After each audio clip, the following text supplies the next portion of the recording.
It does not do anything. It doesn't style it. This gelling that we have in Miami, this is not. So you're saying it's just a bunch of grease, is what you're saying? It's just a bunch of grease. It's a bunch of grease. And it's not working. It's not going to work out. It's just meant to give us the wet look. And you're trying to spike it up and it's damping down. You can't even get it to stick up. You try to use this. You try to use this gel in Miami to try to do a mohawk. You know what? You know why I don't jive, Pete? Because we don't need any tonic to have the wet look. All we got to do is play in our environment, and we got the wet look. This is a disaster, man. Why aren't you guys talking about it? Can of Murray's, bro. You gotta get a can of Murray's, bro. Because latest reports it's going to be 92 degrees at game time, feeling like 103. About that word, bro. Mr. Paul. Bro, we just extended Jalen Ramsey. The man he played 10 games last year. He had 2 interceptions, one against Aiden O'Connell. Hold on. He had 22 tackles in 10 games. I don't give a damn. I don't give a damn. Color. In 2019, he had almost 19 tackles in only 3 games. He is the football son of Neon Deion Sanders. I don't care what you say. That's fine. You don't have to care, but you're going to see what happens when Brian Thomas Jr., Gabe Davis, and Christian Kirk eat his ass alive. God damn. Oh, yeah. And I'm 4'11", 110 pounds, and that's just like all them guys. You mean like all them guys ate him alive when he was in Jacksonville?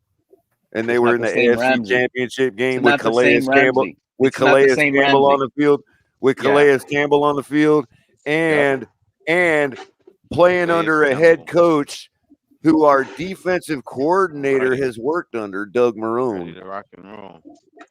Hey, Papa Paul, who's 4 feet 11 inches, man? 180 pounds. By the way, under our defensive coordinator. That, by the way, was the defensive coordinator under Bill O'Brien in Houston when J.J. Watt was there. That's who our defensive coordinator is. He ain't got to deal with only Zach Zeiler.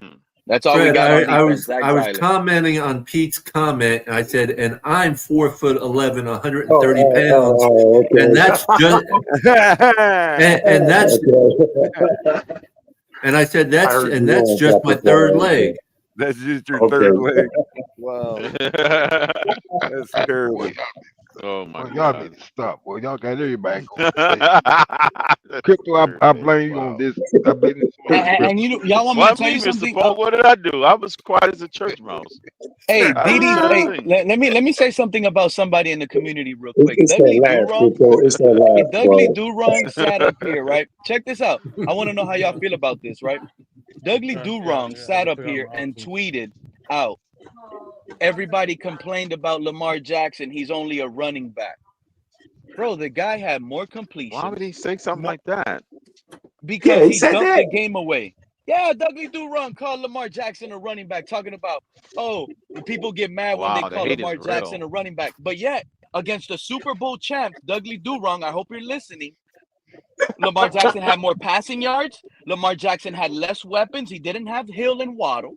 He had a likely. But Pete, he missed a wide open receiver a couple times. And I'm gonna tell you right now, Color, that's not why they lost that game yesterday. You want me to tell you guys why the Ravens lost yesterday? The Ravens lost because of their head coach. Their head coach did a terrible job, and he wasn't prepared. He already had Andy Reid frustrated. They lost the game because their offensive line couldn't stop a nosebleed. Yeah, they had no offense. Talking about that wasn't even offensive line. That wasn't even it. Color, I'm gonna tell you. Tell me how you feel about this. Color. He's not affording that one. Color before their final drive. Hold on, Color before their final drive that they went down and the touchdown didn't get called in. Before that drive, the previous drive before that, the Ravens had the ball with like 9-10 minutes left on the clock around the 35-yard line. They went for it on 4th and 3. Hold up, I remember. Fred. They went for it on 4th and 3. They made it another time. And then exactly, Crypto, they knocked out almost an extra 4.5 minutes off the clock to try to score a touchdown and burn the timeout. That screwed them. Because with those 9 minutes left on the clock, Justin Tucker could have kicked a 45-yarder, nailed that, put you down 7, and then you would have had still 2 timeouts and 8+ minutes on the clock to try to stop Mahomes, get the ball back. You probably would have had time to get the ball Right. back So twice. the gambit of hitting the field goal first, you're just saying that decision should have been made a couple plays earlier instead of when it was. Right. Instead of going for it on 4th and 3 and getting it, you should have kicked the field goal there. I could somewhat agree. Because it leaves more time. Now, regardless of all of that happening, Color, let's just be honest here. They're still blaming Lamar for a missed throw here, missed throw there, right?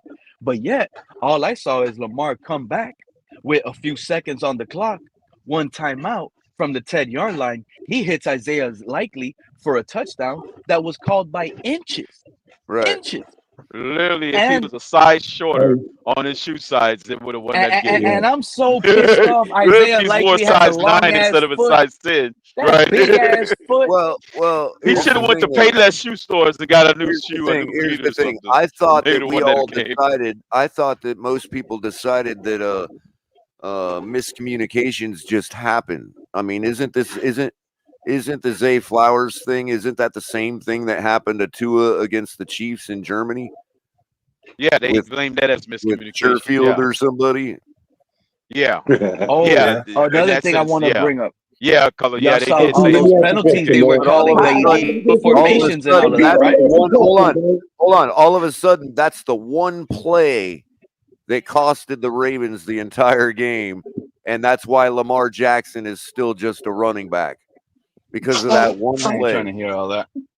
Yeah, that's insane. Lamar Jackson had more passing yards. At this stage, he had more passing completions and everything against the Super Bowl champ. They forgot that Chris Jones would have had one more sack if Lamar Jackson didn't get the ball out to his receiver with Jones for that 50-yard touchdown. Yeah. So if people get mad, so Dudley said people get mad when they call Lamar Jackson a running back. But if that running back had more passing yards, more rushing yards, more touchdowns, more points, almost everything statistically was better. I know what you're getting at. So what is Tua? I don't care what they call Lamar Jackson anymore. If he's a running back and he can throw the ball like that, then call him a damn running back. I don't give a shit what they call him anymore. I don't call Ronnie Brown ever having that many passing yards. Hold on. We had a running back at quarterback. I don't recall Ronnie Brown ever having that many passing yards. And I don't remember Michael Vick having that many rush yards. Yeah. Right. Can I come here in a second, man? I have a question for you guys, man. You know how they introduce the offense when they have the ball, like who's on the offensive line, and they introduce the lineup, the starting 11. I know Ravens fan. I'm a fan of quarterback from Boynton Beach, Florida. Did I hear the Ravens offensive line started a right tackle out of high school? Did I hear that? 2 new guards. Yeah, there was some rookies in there. Yeah, the right tackles out of high school. Just out of high school, bro. Fred. Those guys you're talking about, they had like a million were literally chosen to play over Ben Cleveland, who right before the game right before the game, I saw an article that said that the Ravens were currently in talks with the Buccaneers to trade Ben Cleveland. This was before last night.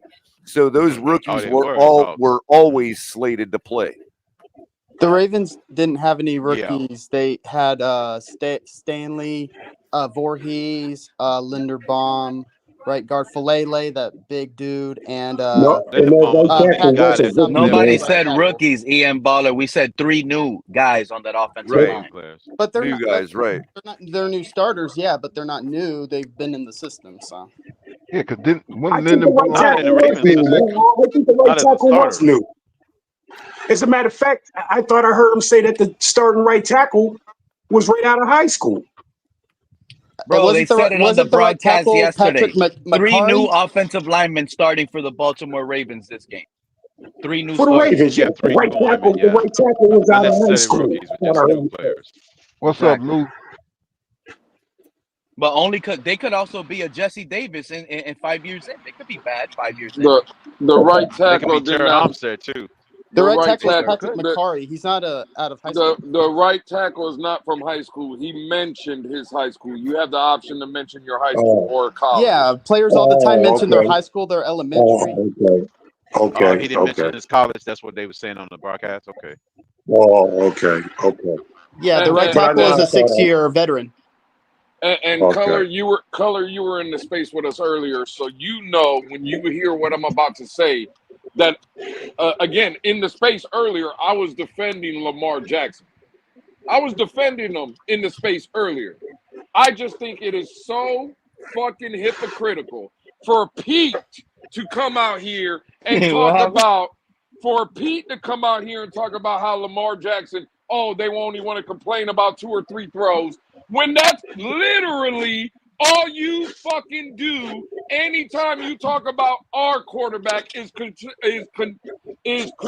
1, 2, or 3 throws a game. It's amazing to me. You know what, Lewis? I'm so happy I'm hearing that loud ass freaking voice today.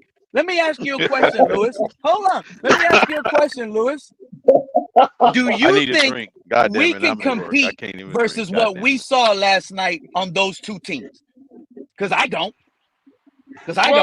Well, again, you don't think we can compete against Tim Boyle? No. Remember? Those 2 teams we saw last night. We beating them? We don't know. It's a brand new season. Why couldn't we beat them? Not with Tua. Not with Tua. With Tim Boyle, will we beat him? No, Pete trying to say Pete thinks with this roster and we can beat those teams with Skylar Thompson. That's what Pete thinks. Get the fuck out of here. Get the fuck out of here. Ain't nobody trying to hear that dumb ass Holmes is not beating shit. his own team with that lineup. We're in trouble. Yeah. Based on what I saw last night. Everybody hating on Lamar. And it's funny. Lamar puts up all those numbers. Jackson? But yeah. We in trouble based on Lamar Jackson? No, hey, Mr. Paul. No, we're not in trouble. We're not in trouble this season. We're in trouble right now in this goddamn panel because you got people like fucking Pete up here. All right. The simple fact is, Pete comes up here and the first thing out of his mouth is in the playoff game. When again, before Pete and Fred and others were up here, Color was talking about. It would be hard to imagine a team going into Kansas City with that weather and stuff. I thought Color was spot on, right? And Pete has actually said something that was factual.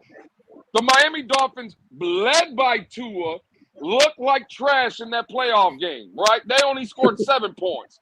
But the same fucking guy that Pete is booty clapping up here for, Lamar Jackson last year, played that same team. Not in that fucking weather, at home with a healthier fucking team and scored 3 more points than our trash fucking quarterback and our trash fucking team. So yes, I can agree. So that fumble by Zay Flowers at the 8-yard line that goes on Lamar Jackson too. I can agree that Miami and Tua Tagovailoa played like absolute dog shit against Kansas City in the playoffs. I can admit that. You can't defend it anymore. Y'all tried. I didn't defend it after the game. I never even defended it during the game. Y'all tried, but y'all can't defend that anymore. No. Well, again, y'all is too many people. I wasn't part of y'all. I criticized Tua, the team, and everybody else when it's warranted. All I'm asking for is, again, let's keep the same energy. Lamar Jackson against that same team last year played like dog shit as well. That is a fact. That is a fact. He did not play like dog shit. Anybody else think he played like dog crap? I'm telling you right now. Go to the eye exam. Go get an eye exam. Well, go get an eye exam. Is 3 more points than that trash Miami Dolphins team put up? Is that good to you? Is 3 more points a winner, especially at home when you're the number 1 seed? And Color was talking about it's easier to play in front of your home crowd. Yesterday. Yeah, no. I'm talking about in the playoffs last year. I know what you're talking about, but in the playoffs, you're leaving out Zay Flowers. He takes the fumble. That's a touchdown pass right there in my book. Zay Flowers lost in that game. Zay Flowers lost in that game. I've never heard you say that Jalen Phillips, our leading pass rusher, and Bradley Chubb, another leading pass rusher, were out of that game. You gonna acknowledge that? What does that got to do with the offense? Why you again? Are you going Lamar's to acknowledge offense did his that? job. Are you going Zay to Flowers acknowledge fumbled that? the ball. They Are lost you the game. going? Well, again, you know what? You're absolutely right. Zay Flowers dropped or fumbled the ball last year. That's why they lost. 100%. And you're absolutely right. And the reason they lost last night is because Zay Flowers was underthrown by Lamar Jackson. A reason they lost last night is because Lamar Jackson missed wide open receivers, I think 2 or 3 times. That's why they lost. They lost last night. No, that's not why they lost. That's not why they lost. Get the fuck out of here. That's not why they lost. Get the fuck out of here. I was just up here explaining the color, just going off on DDW. You were explaining nonsense. You were explaining nonsense. The people let you get away with that nonsense. Yeah, okay. It's bullshit. Okay. The nonsense. What you were saying is wrong. Haven't banned you out of here. I thought Rashid Rice and what's his name? The dude they just drafted. What's his name? The rookie. Worthy. I thought they were a big part of that Kansas City win. Me myself, you know. Of course it was. He made a big play on his first touch. He took it to the house. Even to go a little bit more, to me it seems like, you know, Kansas City get very favorable calls each game they play in Kansas City that I know of. That's another thing I was trying to get to with all the penalties, Fred. These people getting lucky with all those bogus penalties. I bet you if Miami, come on, bro. I bet you if Miami was in that game yesterday and we would have lost 27-20 with all the penalties, with the offensive line help, with all the shit that y'all would have sat here and blamed everybody and their mama, but now all of a sudden y'all adding context. Hey, Fred, I'm glad you brought up the penalties. You know why? Referees are busy looking at Taylor Swift. They're busy looking at Taylor Swift because guess what, Fred? What's this guy's name? Tony Sperano or what's the defensive coordinator? I don't know his name right now. I'm twisting. The words are being twisted. Running downfield and calling a timeout. Get out of here, bro. Hey,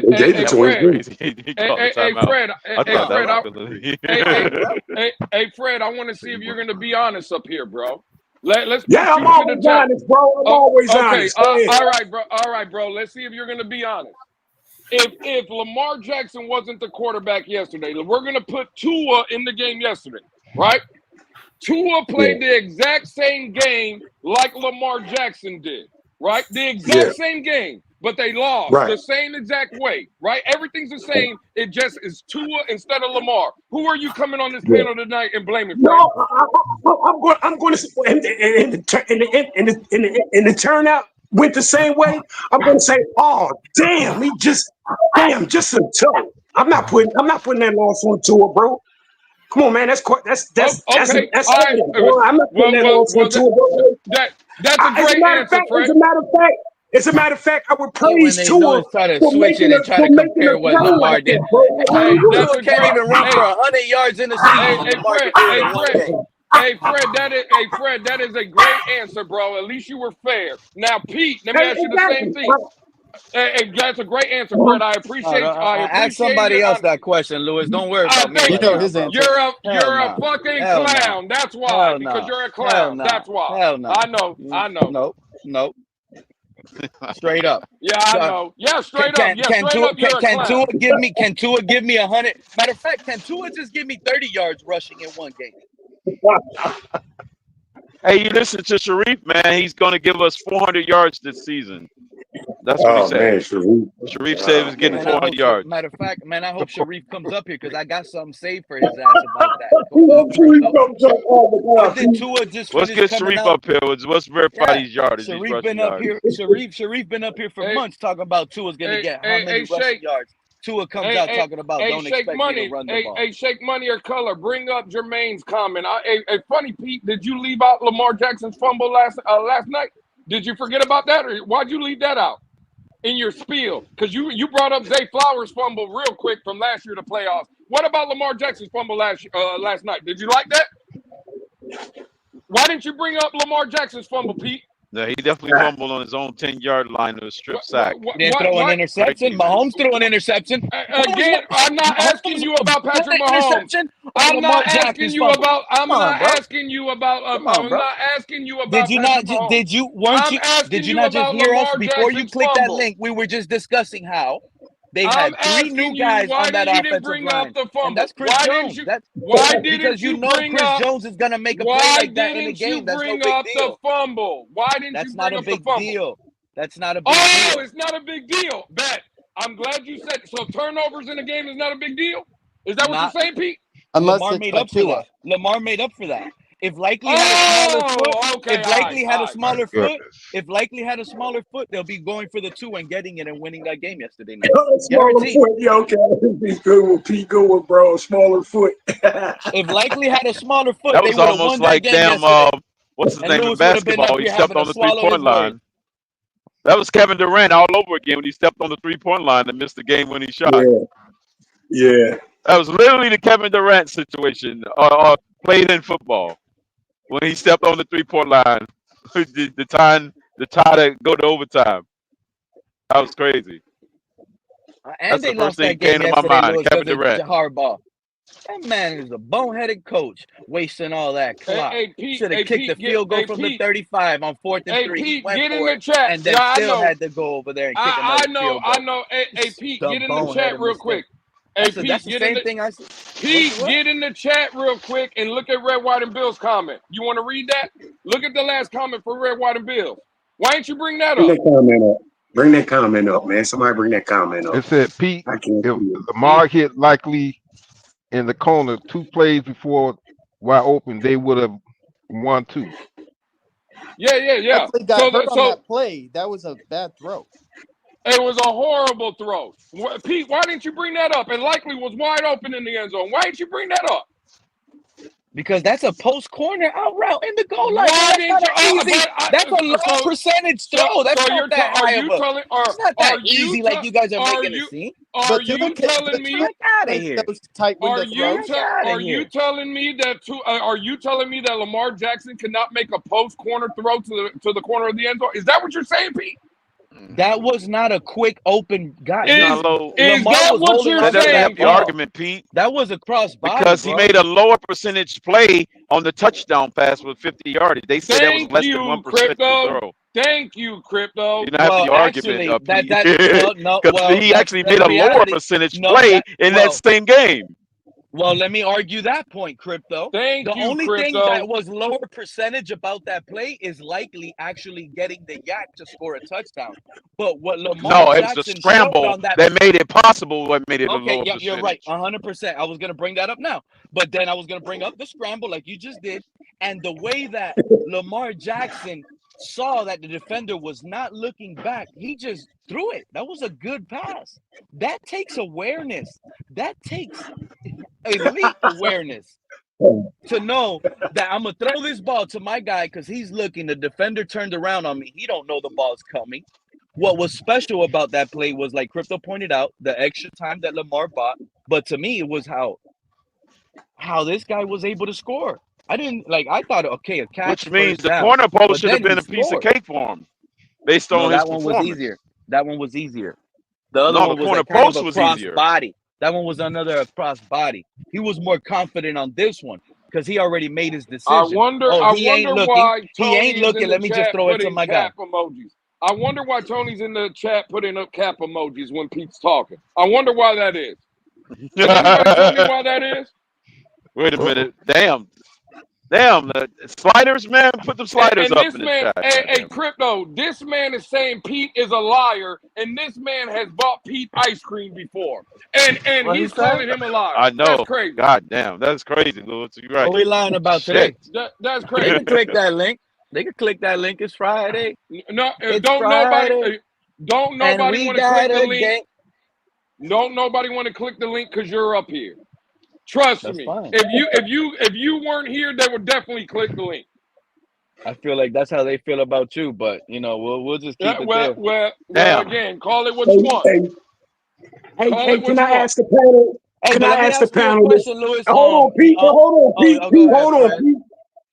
I want to ask you something about the ZB83 stuff. Is it me? Is it just me, or is anybody else here think that Kansas City, man, gets some real favorable calls, man, in Kansas City, man? Because I kind of thought, like, when they is it just me, or does anybody else think the calls are very favorable in Kansas City? You talking about for a Super Bowl? Testing out that new rule. I'm talking about. It was a great. Tony said it backstage. I'm talking about any game in Kansas City.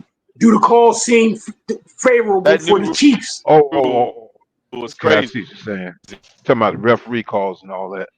Hey, listen, check this out.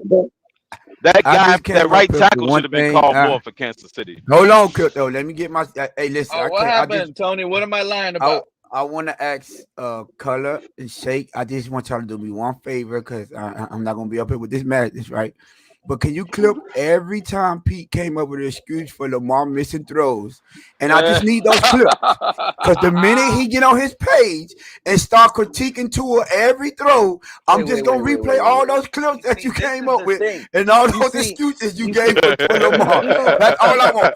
Jay, if any one of y'all could do that, I would greatly appreciate it. They can clip whatever they want. I want them to clip this You already got 7. You already got 6 of them already. I want them to clip this part. I got 6 or 7 right now. Hey, Tony, let me ask you a question, Tony. How many missed throws you think? Hold on. How many missed throws you think Lamar missed? Last night? Yeah. 3 of them. 3? That's my somebody that's about to two to Flowers and one to Isaiah Likely. Yeah. I'm going to say 1 to Flowers because the other one I'm going to blame Flowers that didn't stop. He underthrew Flowers one time. He underthrew Flowers down the sideline. He underthrew him, bro. And then for the game, he overthrew Isaiah Likely when he got injured. And then the one before he attempted that to Isaiah Likely, Zay Flowers was wide open. Zay Flowers he should have stopped. He should have stopped. But hold on. I don't want to Likely to do. This is all I want to do. This is all I want to do because I'm done now, Fred. 122 yards. 122 yards rushing divided by 3 is almost like 4, 8, 12. It's almost like 30-something yards per. So if he misses only 3 throws a game, that guy's giving you 35 yards rushing. Hey, listen. On average. Guess what? Can Tua give you 30-something yards rushing? Listen, you ain't got to get that to me because listen.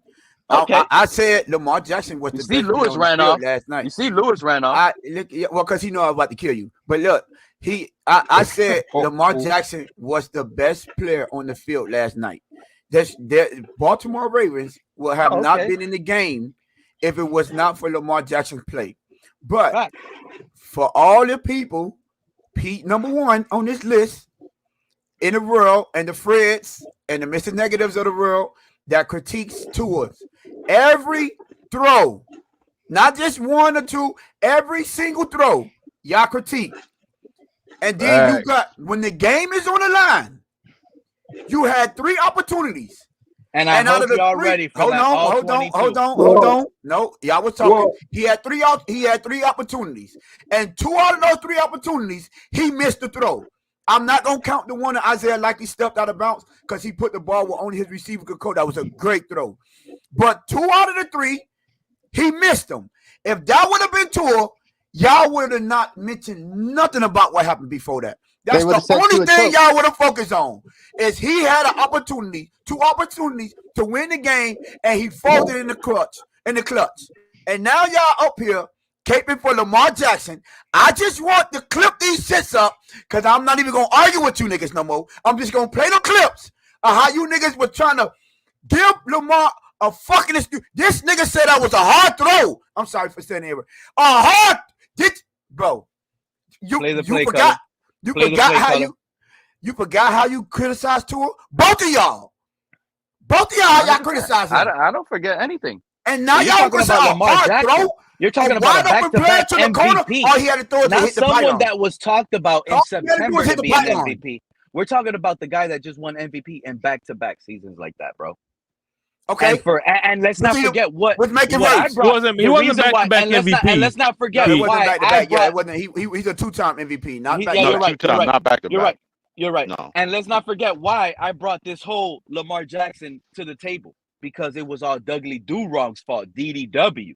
I'm upset at the tweet he wrote that he retweeted me, making it seem like I don't want to hear nothing about nobody else. That's what I brought up. That's what I brought up. No. At the end of the day, You trying to deflect, Pete. Lamar Jackson a running he didn't make you give her an excuse for Lamar Jackson, yards, Pete. Stop more it. completions, more touchdowns, more yardage than Tua did, and Tua has better weapons. But so what that's why I brought Tua. What I got to do with him missing throws? Because you're bringing up Tua and asking no, I know. I brought up the fact that you critique every last Tua throw.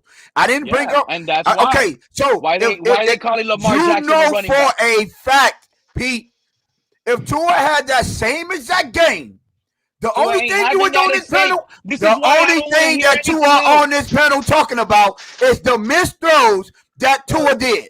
That's you don't want to hear nothing about, because you would have said, listen, that's what you would have said. If he would have made the other two throws, he wouldn't have to depend on him stepping on the out of bounds. That would have been verbatim out of your mouth. If he would have made those throws before that, we would never got to that point. Hold on. Because I'm going to just need a portable grill on you right now. Go ahead. You just finished telling me, you acknowledge Lamar Jackson was the best player on the football field yesterday, right? Yes, and that was despite in a loss. You're not saying Mahomes was the best in a win. You're saying Lamar in a loss was still the best player on the football field yesterday, right? Correct. Yes. And I agree with you. Can Tua ever be the best player on a football field and make up on plays where his legs, the way Lamar did yesterday, and extend plays but that's not the argument. So that's not the argument. No, so that is the argument. That's where it's not. No, we're critiquing him missing. We're critiquing him missing the game-winning throws, the clutch throws that you need. Got nothing to do. No. Pete, you're not going to get off with that. No. Pete, no. That's how we beat Lamar Jackson. Yeah, hey, listen. All I'm saying, the missed throws to win the game at the end. Yeah, exactly. How about that? Just like you said. No, because he ain't giving you no rushing yards. He don't have to. But if you have the game on the line and you're the quarterback, you make those. You know what else Tua would have did? He would have never unthrew Zay Flowers. He would have never did that either. So he probably wouldn't. He didn't need to rush it, because when his receivers are open, he's going to hit them. He has accuracy. He's a great accurate thrower of the ball. So the passes that Lamar Jackson missed, Tua makes. So when Lamar Jackson gives you a scramble, Tua gives you an accuracy. So all that, what he can't give you when it's running, that's not his game. Same thing about Lamar. But when everything Lamar did in yesterday's game, Tua can't do. Right. Yeah, you're right. Just like he can't miss wide open receivers in the back of the end zone. But Tua misses wide open receivers. Never. I just finished seeing River Craycraft. We need River Craycraft on Sunday. He's out because of Tua and a bad decision. And when you said bad decision or a great throw? That was a perfect throw. Yeah. So what we talking about? That was a great throw. And guess what? I'm glad you said that, Pete, because this is where you get put in the body bag for bringing up. You just gave me an invitation to your own funeral, because just like what did you do after Tua made? What did you do after Tua made one of the greatest throws? One of the greatest throws that Tua made in that game.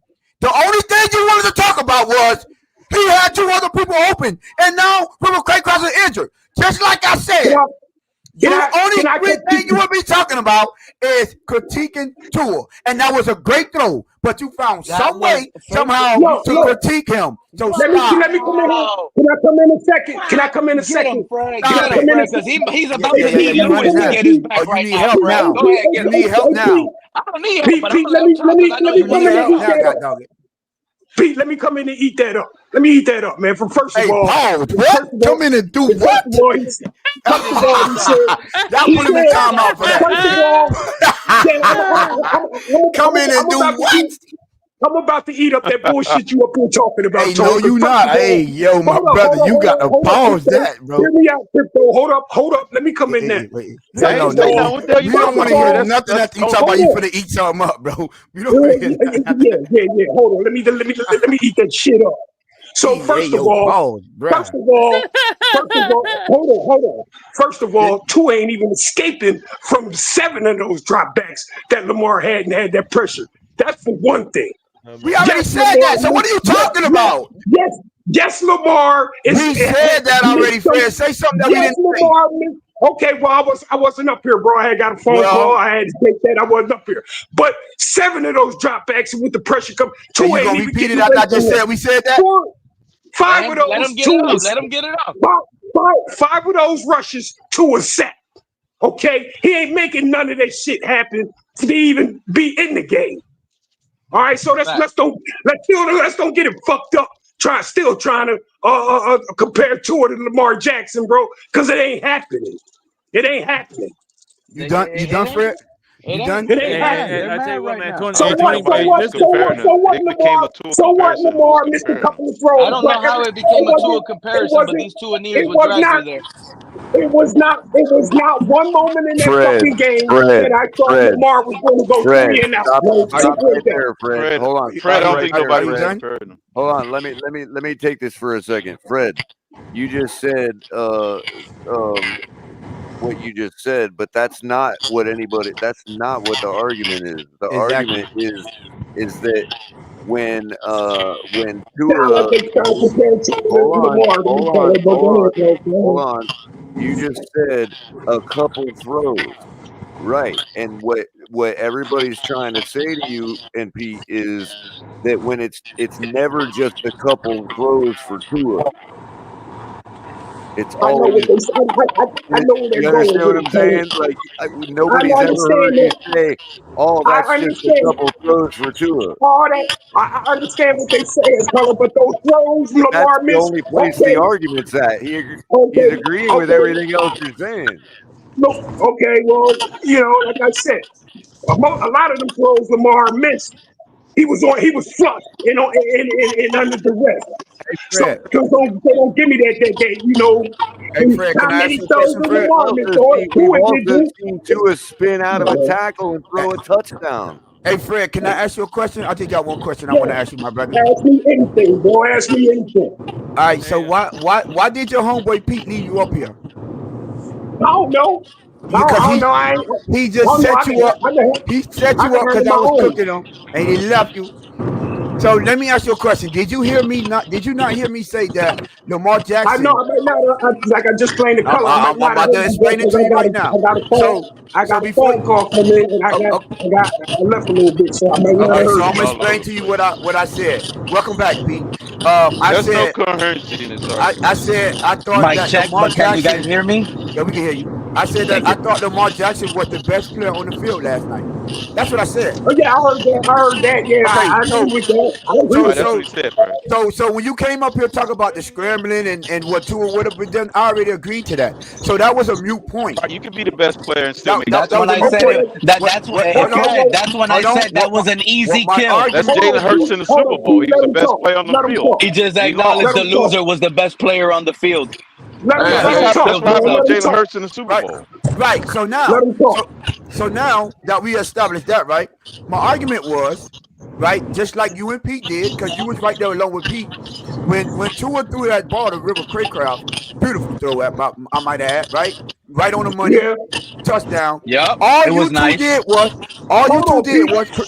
the only thing you two did when y'all went on Pete's channel was critique that he threw it to Craycraft. He got him injured. He had Jonnu Smith and another person wide open. This is what y'all said, wide open. And if he would have did that, Craycraft wouldn't have got injured.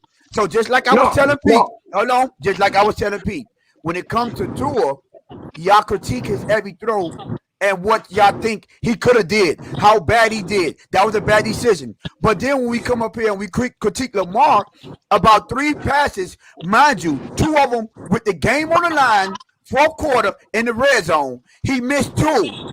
2 out of the 3, he missed 2 of them. Now, if that was Tua, the only thing you and Pete would have been up here saying is how he missed those throws. How 1,000%. Yes, it is. I wouldn't have. Yes, you would have. I wouldn't have there like that. No, I Yes, wouldn't you have went would there have. like that, bro. You do But it every The time. game ain't. Let me ask y'all a question. Go ahead, Fred. Damn, man. I mean, I'm a huge Lamar Jackson fan, Fred, but Fred, I can I really ask you think a question? I honestly think you're not keeping the same energy. I think Tony's right, man. No, I'm all you gotta do is discussing watch right the now. Tony Hold answered the on. question before. I think Lewis asked him that Nobody question let me already. talk, man. Nobody let me talk, man. Let I me want to talk. just talk, Go ahead, Fred. Fred. Just talk. Pete cutting you off. Okay, this is what me with Tua, man. Tua makes good plays, good throws. I be like, yeah, good shit. Tua missed the throw. I'm like, damn, you missed that right there. You missed that right there. The shit I go in on Tua is, man, like I go in on him on the fumbles and the interceptions, man. That's on bad throws. That's obvious that you don't throw that. Like in Lamar the triple fumbled last coverage, night bro. too. That's what I go in on Lamar Tua. fumbled last night Did Lamar Jackson fumble last night, Fred? Yes, he Yeah, he did. fumbled last night. In his Yeah, red zone last night, Fred. he fumbled in Yes, his at the red 10-yard zone last line. So, night. Yeah, At his but own like I 10-yard said, line. okay, like I good. Now said, we getting somewhere. So how many times did you bring that up today? which means I bring it up once. Lewis bring it up Fred, let me Well, to ask be you, the Fred, fair, can I the second time. ask you a defense This question, forced the that first Fred? fumble. He time. didn't just This drop the it on first Fred, him. time I in the asked you game one I been Fred, simple in can I last question ask and night. you you a said, "What do question, I Fred? mean?" Hey, no. Fred, Hey, real quick, just let me get the floor. One Fred, second, can I because ask you a I'm question, leaving. Fred? No, hold on, Pete, because you can ask Fred all the questions you want. I don't, because I'm gonna get up Damn, out of this here. man with the loudest man. Go ahead, man. Damn. Let the man I'm talk, gonna please. get up out of here. Oh, See, I see Let the you man yielding now. talk. what Pete don't like is see this bullshit that we're killing the narrative. That's why Pete gets so mad. Pete, you Watch can have how the quick floor I right. kill it too. I Hey, need Pete, those. you can have the floor right after this. Hold on, Tony, real Go quick. ahead. I got a stat for everybody's ass right here, and it's crazy What? to me. I got a stat. You ready for this stat, Pete? Go ahead. In the first half of yesterday's game, a whole half. I'm not talking about a drive. I'm not talking about 2 drives. I'm talking about a whole 24 minutes of a football game. Lamar Jackson average yards per throw was 0.8 of 1 .08. yard. 0.08. Not even a full yard of throwing the ball. So basically, for the entire first half of the game, this man, every time he threw the ball didn't go past the line of scrimmage. Can you believe that? Can you believe Yeah, I that could a believe it because quarterback? Patrick Mahomes wasn't that much better. Yeah, Okay, I can cool. believe that. And I I can love believe I'm how. that. not talking about But Patrick why Mahomes. you making it I'm seem not like? talking Why about you Patrick making it Mahomes. seem I'm like talking the about Ravens Lamar weren't playing Jackson just right the now. Super Bowl champs that just I'm upgraded talking their about team? well again. Did Miami That's why last year I play the asked you Super Bowl earlier. champ? Based Did on what I Miami saw last year? yesterday, I don't think we could beat none of those two teams with Tua. Pete. Last year when Miami played Kansas City, was Kansas City not the Super Bowl champions when we played them? Yes, they It's time. were. And we got lucky to put up 7. Where did we? Were they the Super Bowl champions? You just said the Ravens were playing the Super Bowl champions. What I'm asking you, when Miami played them last year, were they not Super Bowl champions? Yes or no? Yeah. So why the fuck are you bringing that dumbass shit up then? Look, let me say this. Can I say this? Can I say this? Can I say this? Even Can with, I ask you a can I question, say Fred, this, before man? you Let me say what talk. you say? Because I got Man, a let me simple talk. question. I've been trying to ask this question, Fred. Let me Pete, ask you. you gonna make me Go ahead, Pete. forget. You gonna But make you're me gonna make me forget. forget too. We have the same All right, issue. go So ahead, let me bro. just say this. So let me just ask you a question, Fred. Have you, as a Dolphin fan, under this Tua tenure, under this whole time Tua's been our quarterback, have you ever saw in a loss and said, "Man, we lost that game, but I know for a fact Tua was the best player on that field"? Have you ever No, said hell that to no. yourself? Hell no. You Hell no. think any other Dolphin fan has Hell ever no. said to themselves, after this loss, Tua was still the best player on that football field? Hell no. Hey, but you know what? So Hell let me no. ask you a And question then. can I Let me, I don't want to hear behind nothing Pete? else, Tony. go ahead. Can You I Go go just ahead. behind Go Pete? talking ahead, Can I Fred. go like a behind whale Pete? eating Go sardines. ahead, I just Fred. swallowed it. All right. Hold on. Not in No, one moment. Alex. Let him go, Let me Alex. see. Stop. Let me see. Hold on. Not in one moment in that fucking game did I have any doubts Lamar wasn't going to pull that game out. None. So you saying you was wrong the whole time? So you just agreed you was wrong the whole time, Fred? No. Fred, so let me ask you a question. Since people hold on, Tone. So the difference with Lamar and Tua to me is like, we're done. Ain't no way Tua coming back from this. I mean, he did it in that Baltimore game, but that was a Baltimore defensive letdown. A Baltimore defensive letdown. Man, can we freaking talk about the Jags and Dolphins game now? Because I'm getting hot. So one moment in that game where I didn't think Lamar wasn't going to score in that fucking game, bro. Right, but Fred, you still feel that way now? Yeah. Even though he lost, so you still wrong because he didn't pull it out, Fred. Newsflash, he didn't pull it out. No. Okay, Tone. Now, let me ask you. Hold on, before you respond. Let me ask you one question. I'm gonna say, hold up, Tone. Hold up. I'm gonna say he didn't pull it out by a fucking toenail. All right, cool, good. But I'm gonna say Tua didn't even have a fucking chance in Kansas City. It seemed like he ain't want to be there. If you ask me. Did he have a chance in Germany? Hey, Fred, we already put Lewis in. Did he have a chance in Germany? Hold on, Tom. Yeah, he had a chance in Germany. Okay, cool. Fuck that all the way up. Fuck that all the way up. Just like Lamar Jackson did last night? Just like Lamar Jackson did last night with the game on the line? Lamar ain't fuck that game all the way up. So Lamar didn't miss. He didn't miss Isaiah Likely in the back of the end zone? Lamar didn't miss Isaiah Likely in the back of the end zone? No. And guess what? He came right back and threw it. No, it was Isaiah Likely first, and then it was Zay Flowers. Come on, man. Yeah. All right, so let me. You know what? I want to say this real quick. You know what? All right, cool, Fred. Let me ask you a question then. Since Pete said after a loss, right? After a loss, he said nobody said Lamar was the best player. Because I gave it. He was the best player on the field. But have you ever left a game? Have you ever watched a football game and left saying Lamar Jackson was the best quarterback on the field? Win or lose? Let me tell you something. No. I need you to answer my question. I need you and Pete to answer my question. If this does, I remember when he beat us, bro. Blew us the fuck out. He always blows us the fuck out. Was he the best quarterback on the field, or was he the best football player on the field? He was the best quarterback in 2019. Oh my God, you know what? Yeah. I'm telling you like this. Get out of here. Let me tell you like this. Get out of here. When he beat us, you talking about last year? What was his stats when he beat us last year? It wasn't like 2 years ago when he beat them in Baltimore. No, man. Yeah. He ain't never throw 6 touchdowns in the game. No, he ain't never did that. Check this out. No, he threw 5 and they took him out in the third quarter. Right, exactly. 230. Lamar, that was his stat. 18 for 21, 5 touchdown passes, 320. Man only threw 3 incompletions. Tyler Huntley came in, went 1 for 1, and threw a touchdown, bro. Yeah, right. So did you leave that game and say he was the best quarterback on the field? Or did you say he was the best player on the field? After this game, he stamped his name to win MVP. That ain't got nothing to do with the quarterback question. Him being the best quarterback. He won MVP based on our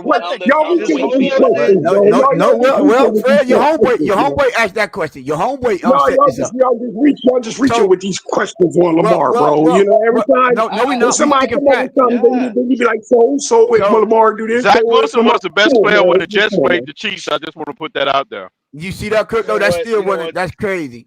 So let's. You said that Tua had an opportunity, right? And he had three. Technically, he had 4 opportunities to win the game against the Chiefs, and he came up short. And all y'all did was ridicule that man all day. That's all y'all did. Talk about what he did, how he missed, but he had him in a position to win the game still, at least, right? But now let's fast forward to last night. The same exact situation. Same exact outcome, and we up here praising the man for failing. We up here praising the man for missing not 1, but 2 wide open receivers in the end zone to tie the game to go to overtime. But I ain't heard not one peep about him missing throws. Not one. I'm praising the man. He was under more duress than the other one. I'm praising the man for what he did under duress, bro. Constantly, every time he dropped back. But so how many times did you? How many times did you praise Tua for what he do under duress? Constantly. What did I have to praise? What did I have to praise when he was under the rest, bro? My point exactly. He won 11 fucking games.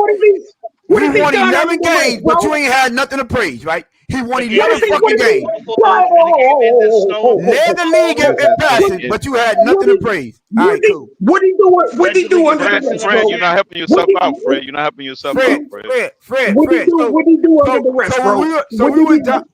You gonna let me speak? When we were down game one, the same way when we were down game one last season, the same way your boy Lamar Jackson was, right? on third and 22 or 3rd and 23, whatever. 3rd and 15. 3rd and 15. He's under duress, scrambles, hit Tyreek down the sideline, perfect throw, I might add. Gave us a chance, pulls out that game and win. Why ain't hear no praise about that? Since you said what he did under duress. He pulled out his opener when he was down. That was the Chargers game week 1. You know, the 3rd and 15, where he hit Barrios at the sideline. Cool. Oh, that's Alex. Alex. Y'all let Alex go. Y'all let Alex go. So hold on, Tom. So you hit Barrios at the sideline. So hold on. That's Alex. Hey, bro, hold on. You dig deep to find one fucking pass that what he had to run, bro. You dig down deep to go find that, bro. Hey, Fred. When Lamar is something. This is crazy. Dolphins game. Imagine after Sunday's game. Hey, Fred. That game is gonna be over. Fred, and we ain't even playing football. Now, nigga, Fred, let me talk. If you ask me a question, listen to it. Fred, man. So now, Fred, I can't hear you, bro. So you're right. So you're right, Fred. You ain't got nothing with that, bro. Fred, would you shut your mouth, Fred? Fred, I can't hear you, man. Would you be quiet? Would you be quiet so I can talk? Damn, man, I can't hear Pete, Fred, I know, man. Pete, I know you can't hear me. We haven't even played on Sunday yet, and you guys are going wild. Hey, Fred, so imagine if we lose on Sunday. That's going to be the end of the world. Hey, Fred, let me ask you a question. I just asked you. Hold on. Because Fred, when I asked you a question, right, and I said, why haven't I heard you give Tua praise for what he did under the red? You said, what did I have to praise him for? Now, I gave you one. You gave me one, bro. You said it was none. You said it was none. I'm supposed to praise You just said it was none. Hold on, bro. I'm supposed to praise this man. Absolute. You can't say none. You can't use the word. You just said it was none, Fred. Come on, man. That don't even make sense. Okay, Fred. Hey, you know what, Fred? You know better than you. Hold on, Crypto. You right, Fred. That was only one, Fred. So let me give you another one. How about week 2? How about week 2 in the 2022 season when we were down against Baltimore Ravens and he had to do that spin move under the rest, I might add, and he hit. I'm giving you opportunities for you to praise him under the rest like you doing tomorrow. Yes, that's what I'm doing. Bro, you praising him one game out of fucking 16, bro. I just got you 2. I just got you 2. I just got you 2. Last year, now you going back to 22, and you're giving me one. Hey, listen. Okay, he hasn't played a game yet this year. You're giving me one throw a year, bro. Yeah, we haven't played the game yet. Okay. Let me get this real quick, Fred. Okay, Fred. So when you ask about funny, bro. How you go back? How you go from none? How you go from 0 to now 1? I just trying to figure out the math because at first when I asked you, right? No, I'm trying to figure it out with you. You gave me one for 2023, then you went back and gave me another one. Well, it's only one game. It's only 2022. So how many games could I give you from this year, Fred? I'm with you, Fred. I hate that they got to go back 2-3 years. Which game you want to give for this year? Hey, Tony, you gonna get one on Sunday. You gonna get one on Sunday, Tony. Okay, so you said we ain't playing no games. Hold on. So when you said we ain't playing no games this year, right? So when you asked me, what game did I have to praise him about for him being under the rest? What game should I point to? What game should I point to? Should I I'm gonna tell you like this. Okay, I'm gonna tell you like this. No. Answer my question. No, don't tell me like that. Just answer my question. Answer that. Ask me that question again, bro. Ask me that question again. Oh, Carter, I got a question for you too. Told me, hold on, don't say nothing. Everybody be quiet, man. Let's hear the question. Damn. When I compared and I said, because you said you gave him you gave him praise for what he did under duress, right? That's what you said. Yeah. And then I said, so why you don't give Tua praises for what he do under duress? Your response was, let me finish. Let me finish. Let me finish before you. Your response was, what did I have to praise him for? What did he do? Okay, cool.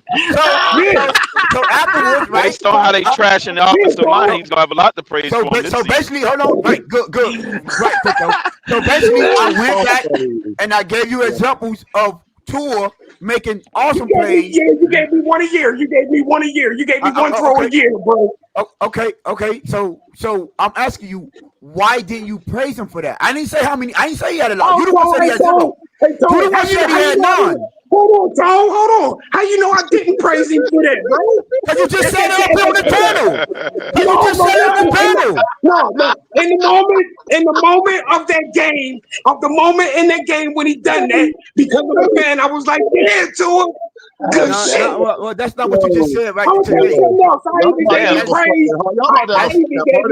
Bro, when he escaped in Baltimore and threw the touchdown. I praised him for that, bro. That's not what you said, though. So what are we talking about?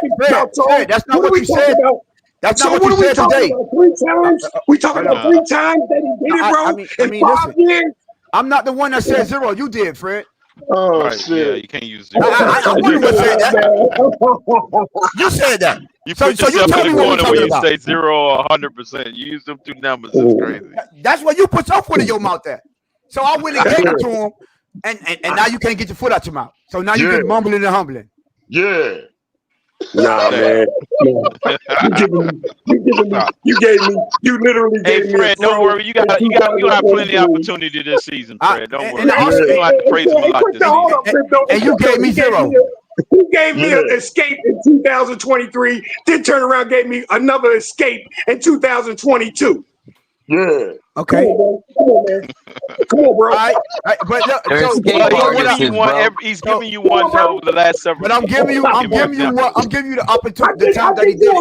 I did you a favor and gave you an escape against Baltimore, bro, when he threw the touchdown. I gave you one. Okay, that's 3. I gave you. Hold on. I put Tua in the same situation that Lamar was in last night. Open the game, your team down. You need to get a touchdown to win. And I gave you when he was under duress and made a great throw to keep the drive going on 3rd and 15. And then he completed that game with a dime, I might ask you, in the back of the end zone to Tyreek Hill with a perfect throw. That's what our quarterback did. Now, you're praising Lamar for his scrambling ability. Cool. I give him all that. And I said, no, Tua cannot make those scrambling plays that he do. But what I can say he can do, when Lamar Jackson player was running wide open, he missed them. When Tua players run wide open, he hits them because he has the accuracy to do it. So if you're going to praise Lamar for the way that he used his feet to even get them in position, cool, I'm all fine with that. But let's also give him the criticism for missing wide open receivers when you have opportunity. I criticize Lamar, bro. No, you did not. I said I will, bro. I mean, Lamar's my dude, but he ain't a fucking guy. Right. He's gonna miss throws, bro. All the quarterbacks are gonna miss throws. That's not how y'all talk about Tony. Y'all don't say that about Tony. Y'all don't say that about Tony. Hold on. Stop right there, Fred. Hold on. Stop right there. I just say Zach Wilson is a better quarterback. That's where you're. That's you want to talk about how Tua chokes in the big moments? Hold on. I can't. Fred, right there with what you just said. I can't hear anybody. Lamar's not a god. Lamar makes a bad throw or two every once in a while too. All quarterbacks do. Yeah, right. Now here's the difference. Here's what they're pointing out the difference is. When Lamar makes one of those bad throws, you in your mind excuse it because you think back on the history. No, I don't. I don't excuse Lamar throws, bro. Let me finish, Fred. Fred, you're gonna let me finish, okay? Yeah. So when you think back, when you think, oh, that was just one bad throw, because I think back in my memory and I remember Lamar doing all these great things, so it's okay. And what they're trying to say is when Tua makes an equally bad throw or misses somebody, the first thought in your head is not, oh, well, I saw him spin out against the Ravens and throw a touchdown, so I ain't worried about it. That's the difference. Hey, Color, Shake, can y'all do me a favor? Bring up Sheila and Color. This is why I was gonna ask this question. So hold on. Hey, Color. I'm glad you said that. We don't want to hear that. This is the question I'm gonna extend. The one that I asked earlier to Fred. I want to ask you, Tony. Have you, as watching Tua and his whole season, all these years, have you ever seen him in a loss and say, wow, Tua was the best quarterback on the field in that loss? I was going to answer that earlier. Yeah, in the Atlanta Falcons game, yeah. In his rookie season. I thought the game we Atlanta lost. Falcons game. Listen to me. Yeah, when Xavier Howard gave up that game. Yeah, when Xavier gave up that game-winning doggone catch to Pitts. Yeah. Okay. When Tua drove us down to win the game. I'll give you a loss, Pete. I thought the game that we lost against Buffalo when the snow started to fall, I think Tua was the best player on the field that night. No, Josh Allen was. Not me. I'm sorry, I didn't. Not me, bro. You could argue Josh Allen. You could argue Josh Allen, but what I'm saying is, I felt like we had the best. Oh, you can argue Tua.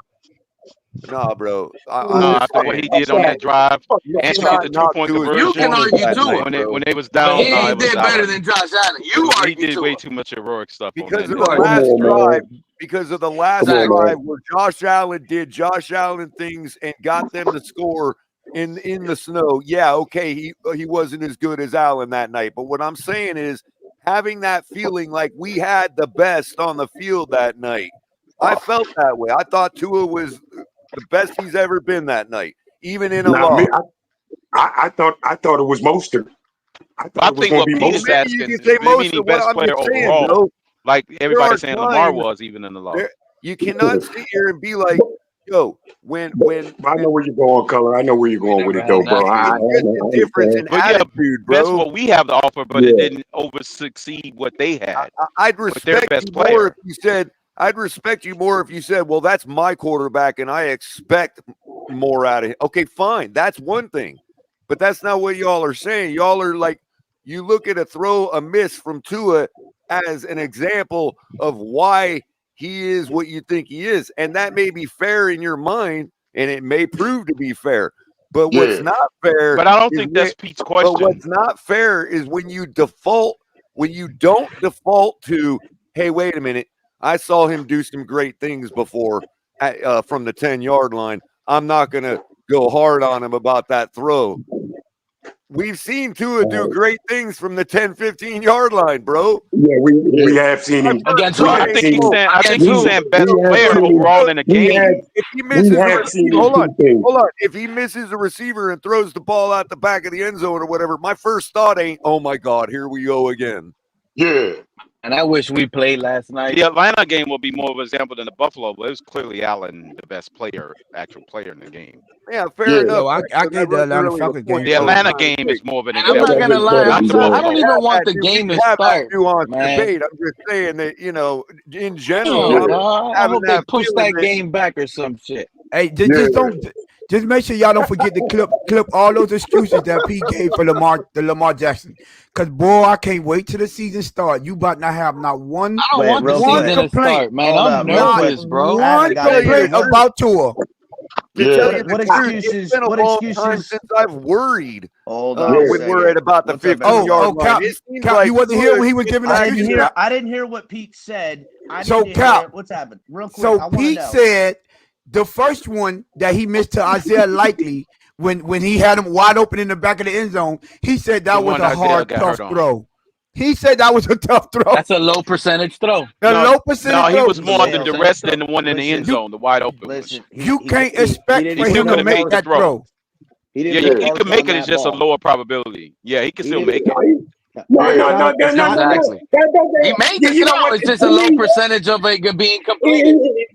So what was the excuse for the second one, Pete? When he missed Zay Flowers? The second one, it was just bad decision making. Zay Flowers, he kept running. That was just a bad decision to go with the ball. That was a bad decision making. That had nothing to do with accuracy. That's just a bad decision where to throw the ball. Why he ain't that was a good thing. That was a bad decision. Right. Bad communication. Bad decision on who part? On Crypto. Lamar, because he could have threw it sooner. Thank you, sir. As long as you're keeping it 100 up here. Hey, you bringing up Zay Flowers just reminded me of Malik Washington, bro. This guy just got rated out of the game, bro. No, we don't want to hear all that, Pete. We stand on this topic that you giving these excuses. Lamar Jackson. What receivers we got? On that throw to Zay Flowers, I did think he missed him on that. That was a miss. So why you I think Zay the irony here is I thought it was just a miscommunication, like the throw to Cedric in the Cedric Wilson, right? No, but we didn't. Pete didn't want to hear that. Pete didn't want to hear that against the team. Oh, what quarterback?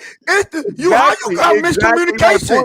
That's what Pete was saying. My point. Well, if we saying it was miscommunication, then that they would go back to the corner of the end zone throw. Then as the miscommunication, but that was just a missed throw. He threw it to the second row because he hurried up to the line of scrimmage and he threw Lamar it. Jackson expected Zay Flowers to be in that spot, and Zay Flowers kept running. We talk about Isaiah Likely. We talk about Isaiah Likely was back there and he got him injured. Isaiah Likely. I ain't hear you bring that up, Pete. Why you ain't bring up the fact that Lamar Jackson got Isaiah Likely injured? Collarbone landing on that play, bro. Well, I'm just asking you why you ain't bring up that fact that he got him injured.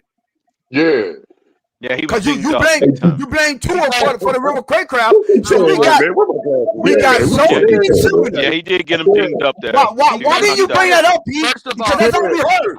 Can I explain? If he would have got injured, they probably could have won the game because he would have threw to him another 2 times in a row. Question, can I explain? I'm waiting. Because he's bringing it back. He's bringing it back to the preseason touchdown of River Craycraft, right? No, I said Isaiah Likely. Preseason. I said Isaiah Likely. Quarter. That was preseason. No, Isaiah Likely was in the fourth quarter, and guess what? That was in a must-win situation. You got to show your points by any means necessary. You should have stuck with the Robbie Chosen example, bro. Concussion example. You'd have been better off. So it's better for you to miss. No, it's better for you to make a bad throw. Color, this is a regular season in a crucial clutch situation. You're trying to make a play, and you came up short and got your player injured. Right, very important.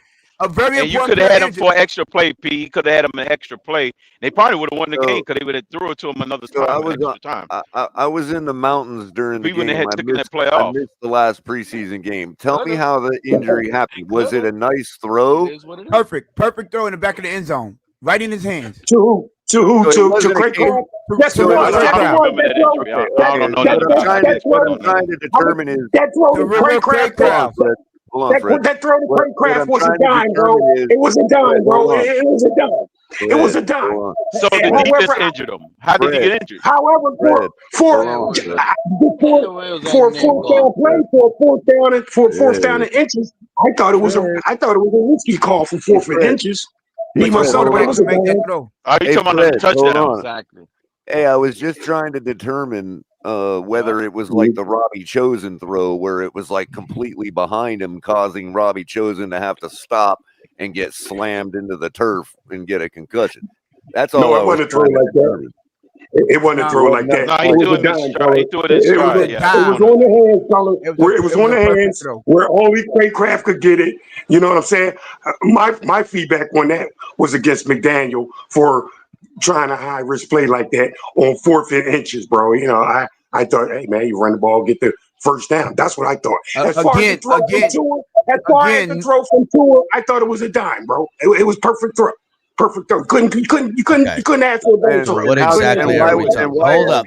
I gotta stop. I gotta get back in here. Fuck that. So that was Craycraft's fault then. Enough of that bullshit. Pete. That was bad technique.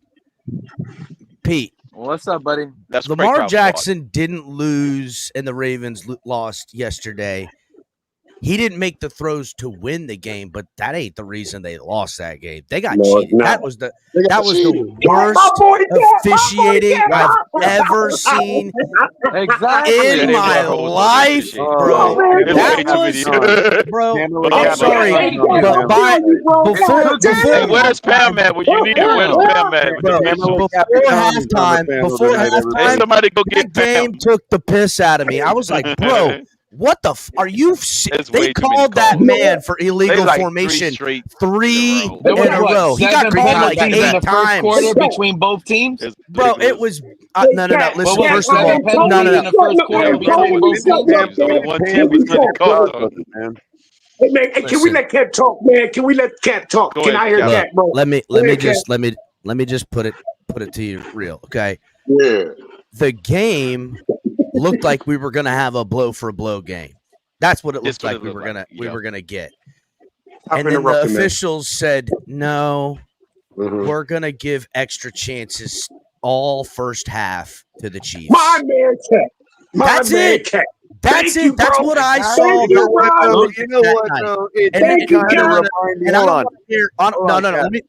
Let me land because I don't want to hear how they got penalties too. Yeah. On an extra possession where they're inside the 20 and you knock them back 10 yards, that ain't hurting nobody. Okay, it's not. They, bro. How many times did I watch the right tackle to the Chiefs line half a step up into the fucking backfield, further into the fucking backfield, and then the bitch jumped off sides like 8 times. Hey, what the fuck? That's how we start. This is what I think is going on. Football this year. This is hold up, real quick, because I'm gonna land my plane right here. If they're gonna get that kind of call. You know what? The refs.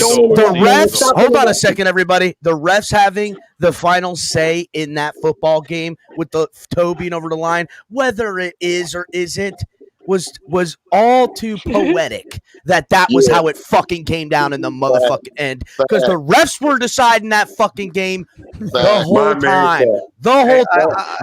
I don't give a fuck. Fuck Taylor Swift. Fuck Brosky and his fucking porn stash. Fuck Patrick Mahomes and fuck the fucking refs. I'm done. Bro, if every game is officiated like that, this shit's going to be the worst fucking season of all time. Worst fucking season. No, relax. Let me help. I gotta help Capitan out. I gotta help Capitan out with this one.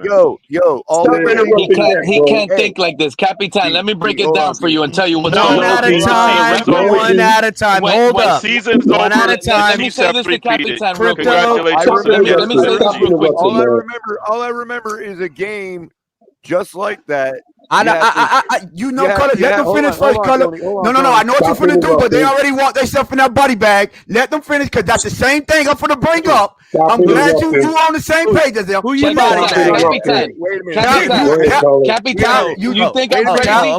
Capitan, you think I'm crazy for this? Yeah, but the thing was, that was a 2 touchdown game. It wasn't a 1 touchdown game. Minnesota with Skylar Thompson in the first series of that game. My bad. Go ahead. My bad. Color, that ain't even close. This is straight Vegas cheating on. I watched Vegas. It was just like Skylar Thompson. I think it was some point shaving against Minnesota. It's like, what was the point we're moving the ball down the field, but we're really not. Nope, but they ain't bringing that up. I'm gonna tell you why, Capitan. I'm gonna tell you why you're wrong. I'm gonna tell you why you're wrong, Capitan. I want to hear why. Stop interrupting. Go ahead, Bill. That's what I want to hear. And it's not. And you know what? You're not wrong. I just want to calm you down. That's right. Hear me out. Right. This is what's going on. The problems that we saw yesterday, we got to pay attention to it because of this reason alone. Taylor Swift. When the Chiefs are on offense and they make a play, the referees want to see Taylor Swift smile. But when the Ravens are on offense, they're looking at the Ravens. The referees, there's nothing they can do. Everybody wants to see Taylor Swift. So that's just the way it is. It's only the Chiefs game. The Chiefs have that advantage. They have the most popular girl in the world. So you think? How do you not look at her? So you think the refs Pete, are biased? Tony, hold on, Pete. You're so much better than that take, dog. You got better than that, bro. You got better than that, Pete. Like for real, Tony. Am I right? That's like, what it is. Pete, Pete, I've heard you that's lay some of the best takes on the line. That ain't one of them. That was weak, bro. Yeah, like, well, I don't agree with that, El Cap. I don't Pete. I expect the referees. They're busy with their eyes. They're busy with their eyes. I don't think Pete is always going to favor the machine. How about this, Pete? Hold on a second, everybody. Let me help Pete. Let me help Pete out. Let me help Pete out with a real fucking conspiracy. All right. Let me help Pete out with a real fucking conspiracy. Okay. So you're almost there, Pete. But it ain't about referees wanting to see the beautiful smile of a young pop star. It's about the NFL going international. And an easy way to plug into international is through music. There's a hand-in-hand thing going on here. We've already seen the potential breakup papers. Spoiler alert, they're not a real couple. Oh, no. Watch, that date will come and go, and they'll say, no. But it doesn't even matter, right? Like, this is the stuff that surrounds it. Inevitably, Travis Kelce will be a song of hers. Inevitably. To me, the tale is probably going to end somewhere in the playoffs. She breaks it off with him.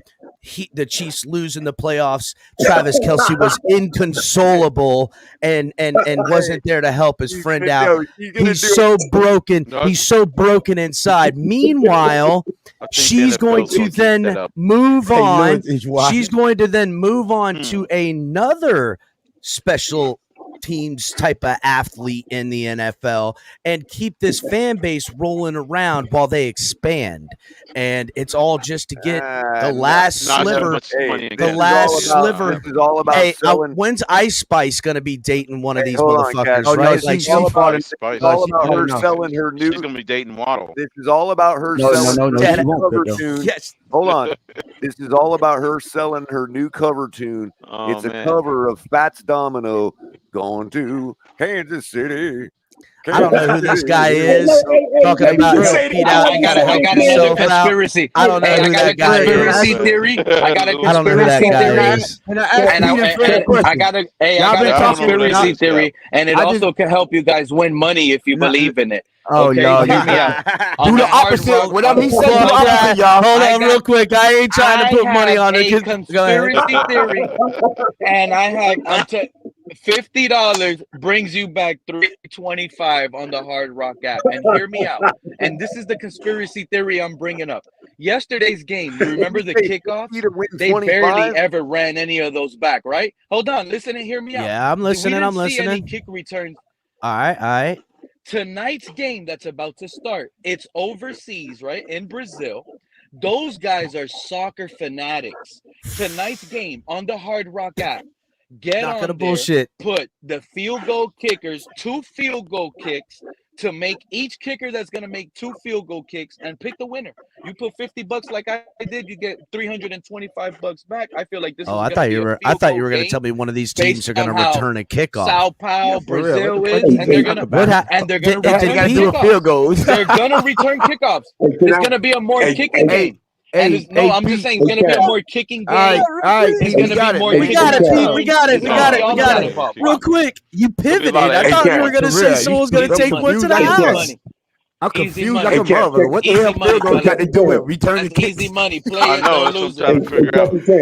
There's going to be a lot of extra points. Hold on, man. No, y'all been talking now, Fred. Now I got a question for you and Pete. Y'all, go ahead, Tony. Hold on, Fred. No, let him go. Go ahead, Fred. Get it off. Get it off. Let me say this. Fucking Capitan president, bro. Fuck right, man. Okay, I like that. Okay, all I know, he better not spend that $50 on that goddamn bet before he gives me my goddamn $200. I know that. Hey, you can't elaborate on that, Lewis. Hey, wait a second. What you talking about? Get in on this bet. You out here spending Lewis money, Pete? I'm trying to get some money. Oh, Lewis, you out here gambling with Lewis money, man? Hey, Pete, let me hold on to Fitty. If this son of a bitch right here bets $50 on that Hard Rock app, before I get my $200, I'm driving my happy ass down to Miami and fucking Pete up. You got me fucked up. Check this out. I need to get in on that bet, I'm trying to win $325 to pay you off. God damn it. Oh, hey, you know what? Damn. Wow. He's a full degenerate. He betting your money to pay you off your money. That's some wild shit. That's wild. That's a degenerate move. He's right using there, your bro. money to bet so he can pay you your money. I never heard of no shit like Pete, that. you shouldn't do that, bro. That's a degenerate move, man. That's a. Hey, guess what though, Lou? Oh, man. I don't know if you like that take or bet, but I don't know if you know this or not. But your money riding on that shit right now. You must. Lou has ipso facto co-signed on that fucking take.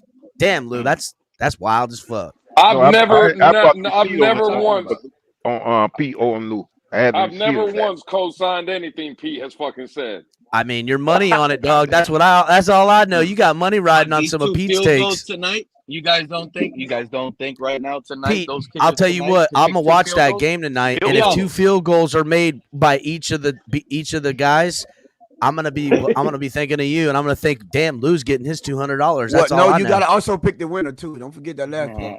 Yeah, and I picked the Eagles. You got to pick the winner. You don't have to pick the winner. You could just do 2, but I picked the Eagles to win. So if they both make a field goal and the Packers win, I lose that bet. Yeah, Packers are gonna win tonight, though, bro. Packers are winning tonight. Nah. Yeah. No. There's gonna be some extra point. A lot of extra points in this game. Packers gonna win. A good game. I already lost yesterday's bet, by the way. I had Ravens +3. I got a so when that touchdown happened, I got excited. And they took the touchdown away. I'm already $2 bet win me $100. Crazy. Hey, do they have?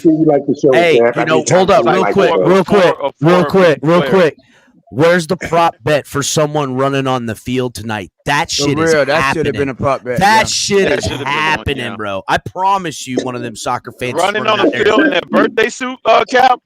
Hey, wouldn't surprise me, bro. And honestly, awesome move. If Brazilians, one of them streaks onto the field tonight, they're gonna have a set the fucking tone, Brazil. I just want to. I want to know what the line is for seeing some Brazilian women dancing on the sideline. Oh, dude, no, that's listen. That's a guarantee. Because that's the bet I'm going to make. Because that's going to be a fact, and you know it, bro. That's half of the stadium right there. I want to know. Is there a time over under on the time limit of when they're showing them? That's what I'm trying to take plus odds on this. Oh shit, that's a good bet. I think they're gonna have like 7.5 minutes of that shit. Hey, Ali, you know what I want to know? Yeah. Is what time are you doing your show tomorrow? Because I can't wait for all the fucking excuse making for Jordan Love and Jalen Hurts tonight or after tonight's game. 8:30, bro. We're going live at 8:30. 8:30 p.m. Be there. Because according to everybody, including, I cannot believe, Cap, I'm gonna be. Hey, that's crazy what you came up here and said. What I say? What I said? The referees. Oh, shut the dude, bro. The referees, bro. Don't tell me that first half was not the most atrocious refereeing you've ever seen in your life. Oh, last night's game? Yeah, bro. I'm afraid they're gonna do that to us, bro. With that right now, every game, emotionalized, y'all should be concerned by that because we motion a lot. Every game looks like that. We don't have Taylor Swift. Don't worry, bro. We're gonna have like 20 penalties. Can y'all let Lewis finish, please? We don't have Taylor Swift. Hold on, go ahead, Lewis. Go ahead, Lou. Cap, can I just ask you a question? Because I will agree that the officiating was bad yesterday. I could even give that to you. But let me ask you a question, Cap. Was there any bad calls the last 3 plays of the game when Lamar Jackson missed 2 easy wide open touchdowns and on the last throw when Isaiah Likely? Yes. Was there any bad calls on those 2 plays, Cap? So I'll say this, right? Yes. I'll say this. Non-calls. First, I'll answer it in a couple ways. Holding on the end zone. Oh, goddamn, I didn't know there was 2 caps up on this motherfucking panel right now. That's what I didn't know. God damn. What's up, Cap Dolphin? Capitan Dolphin? Fuck. Anyhow, I would say this. Number one, by that point in the game, fucking damage was damn near done. Okay. Thank you. Number 2, hold on. Number 2. So Lamar Jackson couldn't complete a pass because there was a penalty? I said it's a couple of fucking things. Let me land. Up, Lewis. Number 1, damage was already fucking done. Number 2, how poetic that the referees called the game at the end on the very last moment. And it was the right call, but so fucking what? It was very technically it was poetic the wrong call. There. They called it a touchdown first. They overturned it. Again, Offsetting right? call. My point. Offsetting call. The whole fucking deal. Touchdown. Oh no, it was like again more of them having their fuck. To me, it was a big signal to everyone, everywhere, and every fucking casino that has the fucking fix. Hold up, every casino that has the motherfucking fix in. It was a big signal to them to don't fucking worry. We control this motherfucking game. So Fred, hold on, Louis. Let me ask Fred a question. Go ahead, Louis. Go. Hold on, Tony. I still had one last point, but well, hold on, Cap, because I'm gonna give you. I'm gonna extend you grace in what you're saying, and this is why. Because I was up here with you, Cap, when you called the Philadelphia versus Miami game last week. Doggy, you took my goddamn on tape, Louis. I wanted to ask Fred that same question. And that's where I'm going. And that's where I'm going, Tony, right? So I'm going to give Cap a pass because I remember Cap coming after the game and even during the game when he was calling it. And a great job, by the way, right, Cap? Thank you, sir. Thank you. But you were complaining that it was 11 penalties to nothing for Philadelphia and Miami didn't get not one single penalty that game. Again, crypto semantics, cool. Can I finish my point without hearing your point? All right.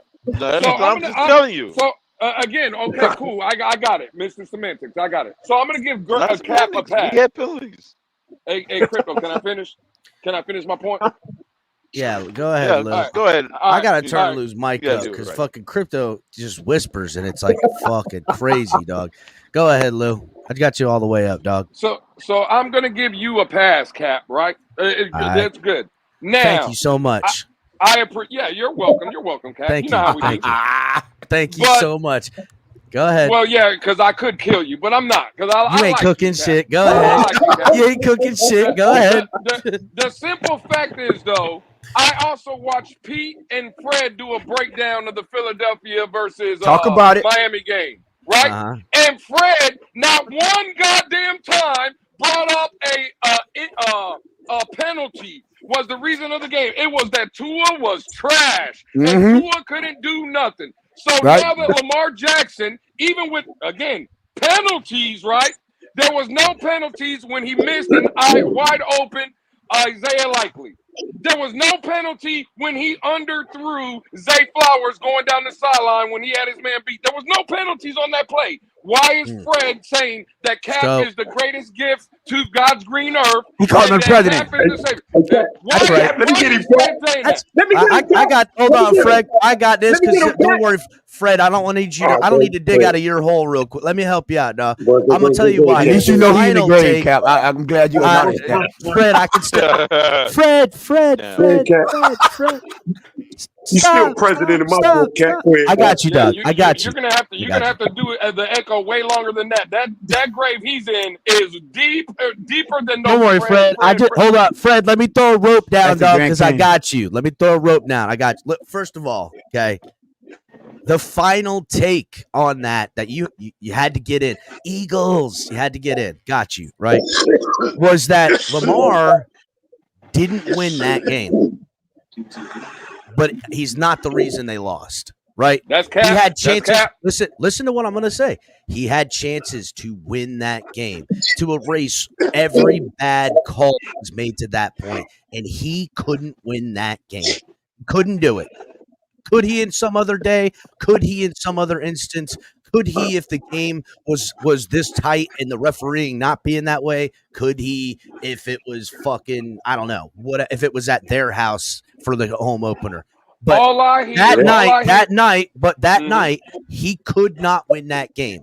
But it's not the reason they fucking lost. The reason they lost was everything else leading up to that. Hold on. Can I give all we hear, Cap? All we hear, Cap, is all the time is when the Miami Dolphins and specifically Tua just needs everything to be perfect, right? That's all we hear. All we hear is that there's other quarterbacks in the league, Lamar Jackson being one of them, that can lead a team when everything is shitty and everything is going bad. We need a quarterback that could put the team on his back. So yes, there was some bad calls against the Ravens. There was a lot of shit. But with the game on the line in the most important moments of the game, Lamar Jackson had opportunities to lead his team down and score, and he did not.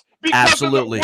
He did. He couldn't do it. Absolutely. Couldn't do it. And you know what, though? If that was Miami Dolphins,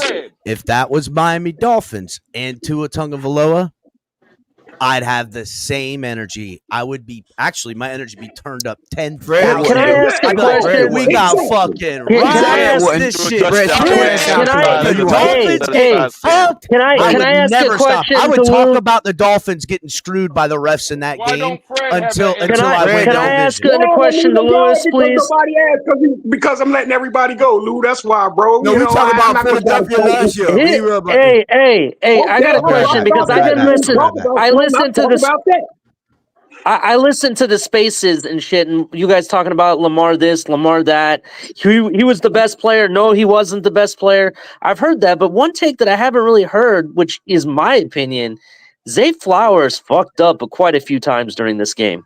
And if you really go back and watch him, he had chances to get first down, but he sit there, knick-knack, danced like he was some tiki-taki soccer player. Yeah, and he didn't actually – they were looking at each other like, what the fuck are you doing, bro? So my point is that Lamar, he definitely could not lead them to the end, but he didn't get any help from his star wide receiver either. No, I disagree with that part. You dispute that? Let's go back and watch the tape. Bring up all 22. Let's watch it. And when Tyreek dropped in every big game last year, when Tyreek dropped every single one of them. Well, I'm not going to receiver route. I'm going to go to the fact that he had a smaller shoe size. When Tyreek would drop a touchdown pass in every big game we played last season, it was Tua was trash. So again, I ain't trying to hear none of that shit. I hear you. Nobody say Team lost. If Tyreek had a drop for a touchdown, he just say nobody said Tua was trash? Wouldn't nobody They led that. They were the president of that club, bro. Fred and Pete, the Tua trash club. Stop it. I want to get in there. 100%. Man. I want to get in there, bro. You know, first of all, because of Tyreek was dropping the ball, touchdowns or whatever, nobody say Tua was trash for that. Now, what he did before Tyreek dropped them balls and what he did after Tyreek dropped them balls probably was trash what he was doing. So what Lamar did before he Lamar looked like trash. What Lamar did, he did what the fuck he always do. He put that team on his back. He did the final numbers on He did look like he was throwing on his back leg on some of them. This word trash is getting thrown around a lot. Let's look at the final numbers. Bro. Competitive. Hey, Cap, let me tell you, Cap, is our team not competitive? That's how I came in, Cap. I said referees. Lamar Jackson was trash in the end of the game. In this fucking game, Cap, that's the same thing. I came on the fucking panel. Lamar Jackson was trash yesterday. At the end of the game, Lamar Jackson was trash. Lamar Jackson's never trash, bro. He's never trash. Oh, he's never trash. At the end of the game yesterday, Lamar Jackson was trash. On the last drive of the game, Lamar Jackson was trash. Hey, Fred, what's Lamar Jackson's record in the playoffs? Got down there to even get a shot at throwing it. Hey, you tell me when has Lamar been blown out, bro? Whoa! Get the fuck out of here! What are you talking about? Can you tell me when last time Lamar was blown out, bro? I can tell you I can tell you when he blew I can tell you when he blew a 20.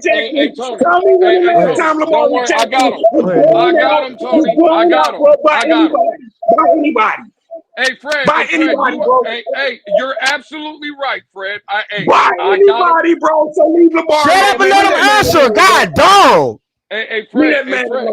Hey, Fred, I got it. Shut up, I got it. When somebody cooked man, that could shit. you shut up? Shut up, let the man answer. Ain't nobody, everybody ever seen Lamar blown out, bro. Okay, hey, I'm trying to answer you, Fred. You're right. Lamar Jackson has never been blown out, bro. That's what makes him great. And when a quarterback gets blown out, Fred, according to Fred, right, that means you are trash. I would agree, Fred. I just want to ask you a question, and it's going to be surprising that I'm going to talk about your favorite football team, the Miami Dolphins. I watched Dan Marino get blown out, Fred, 62-7 against the Jacksonville Jaguars in a playoff game. You ain't lying. I seen that game, bro. You ain't lying. I seen that game. Hey, I know you watched it, Fred. Now I want to ask you, Fred, is Dan Marino trash? No, he's not. No, he wasn't. But I thought he got blown out, Fred. I'm a Dolphin fan. I watched Marino for years. I watched Marino. I watched the Marino blow motherfuckers out. I've seen Marino get blown out, bro. So how do we go from Lamar Jackson, bro, to Dan Marino, bro? Bro, I thought the topic was Lamar Jackson, bro. Hey, Fred, he got blown out, Fred. He got blown out. No lie, I seen that.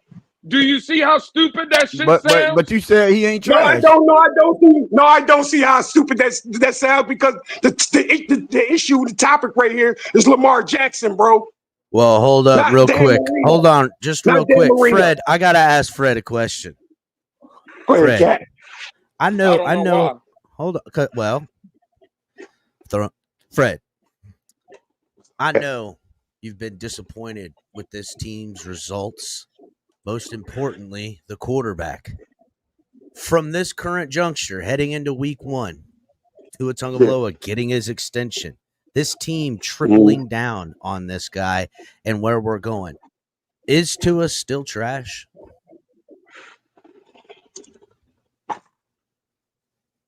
Let me say this, Cat, man, and I hope everybody this is from the heart, Cat. Now, like when I call a guy trash, it's not that he's not nothing. Like he's the bottom of the barrel of all quarterbacks, Cat. No, what I mean by trash, bro, is when he is when he doesn't come through sometime. So yes, I use the word. I use the word. Lamar Jackson did that. Like Lamar Jackson did that. Yeah, I would say this. Let me finish. So when he don't come through, I use that word trash, you know. But I use that about anybody. If they don't come through anything, oh, he's trash. He's trash. I used that word about Lamar Jackson yesterday. All together, Cat. All together, you Cat. Didn't call Lamar Jackson I'm trash. I'm not going to say that the man is Lamar trash. Jackson trash. No, I don't call Lamar Jackson trash. For what, bro? He didn't come through last night. He didn't come through last night. He didn't come through. He didn't come through last night. So he's trash. You see how that goes, Cat. You see how that goes, Cat. You see how that goes, bro. I call everybody trash if they don't come through. Trash. He's trash. Well, hold on. Now, let me ask another question. Okay. You're calling Lamar trash then. Okay, bro. Tua. No, I'm using your logic. Then your logic. He never got blown out. Would you be your logic is calling Lamar Jackson trash. Would you be on Tua for losing against the Chiefs in that game? Over there. Hey, are you asking me? You asking me? I'm gonna say okay. In that game, that playoff game. No, last night. Last night, dog. Insert Miami Dolphins. If Tua didn't come through and he had that same throw and all that shit worked out the way it did last night, I'm not calling Tua trash for that. No. Cap. No way, bro. How did I do that, bro? I couldn't do that. You did it plenty of times before. You capping. Well, we have the examples. Just bring up the goddamn tape from the post games from the last 2 games. Why y'all having this goddamn conversation when we have the examples 2 times last year? All you have to do is pick up the goddamn games and after the post games from last season, and that'll answer the goddamn question. Stop speculating. Okay, right? Because you do it all the time, Fred. Crypto up there getting turned up, getting his chest all poked out. I'm gonna tell you like this. No, I'm just saying to prove it. Either way, you can just pull up the post game from the Chiefs game last year. Meet and greet. Look. You can't speculate.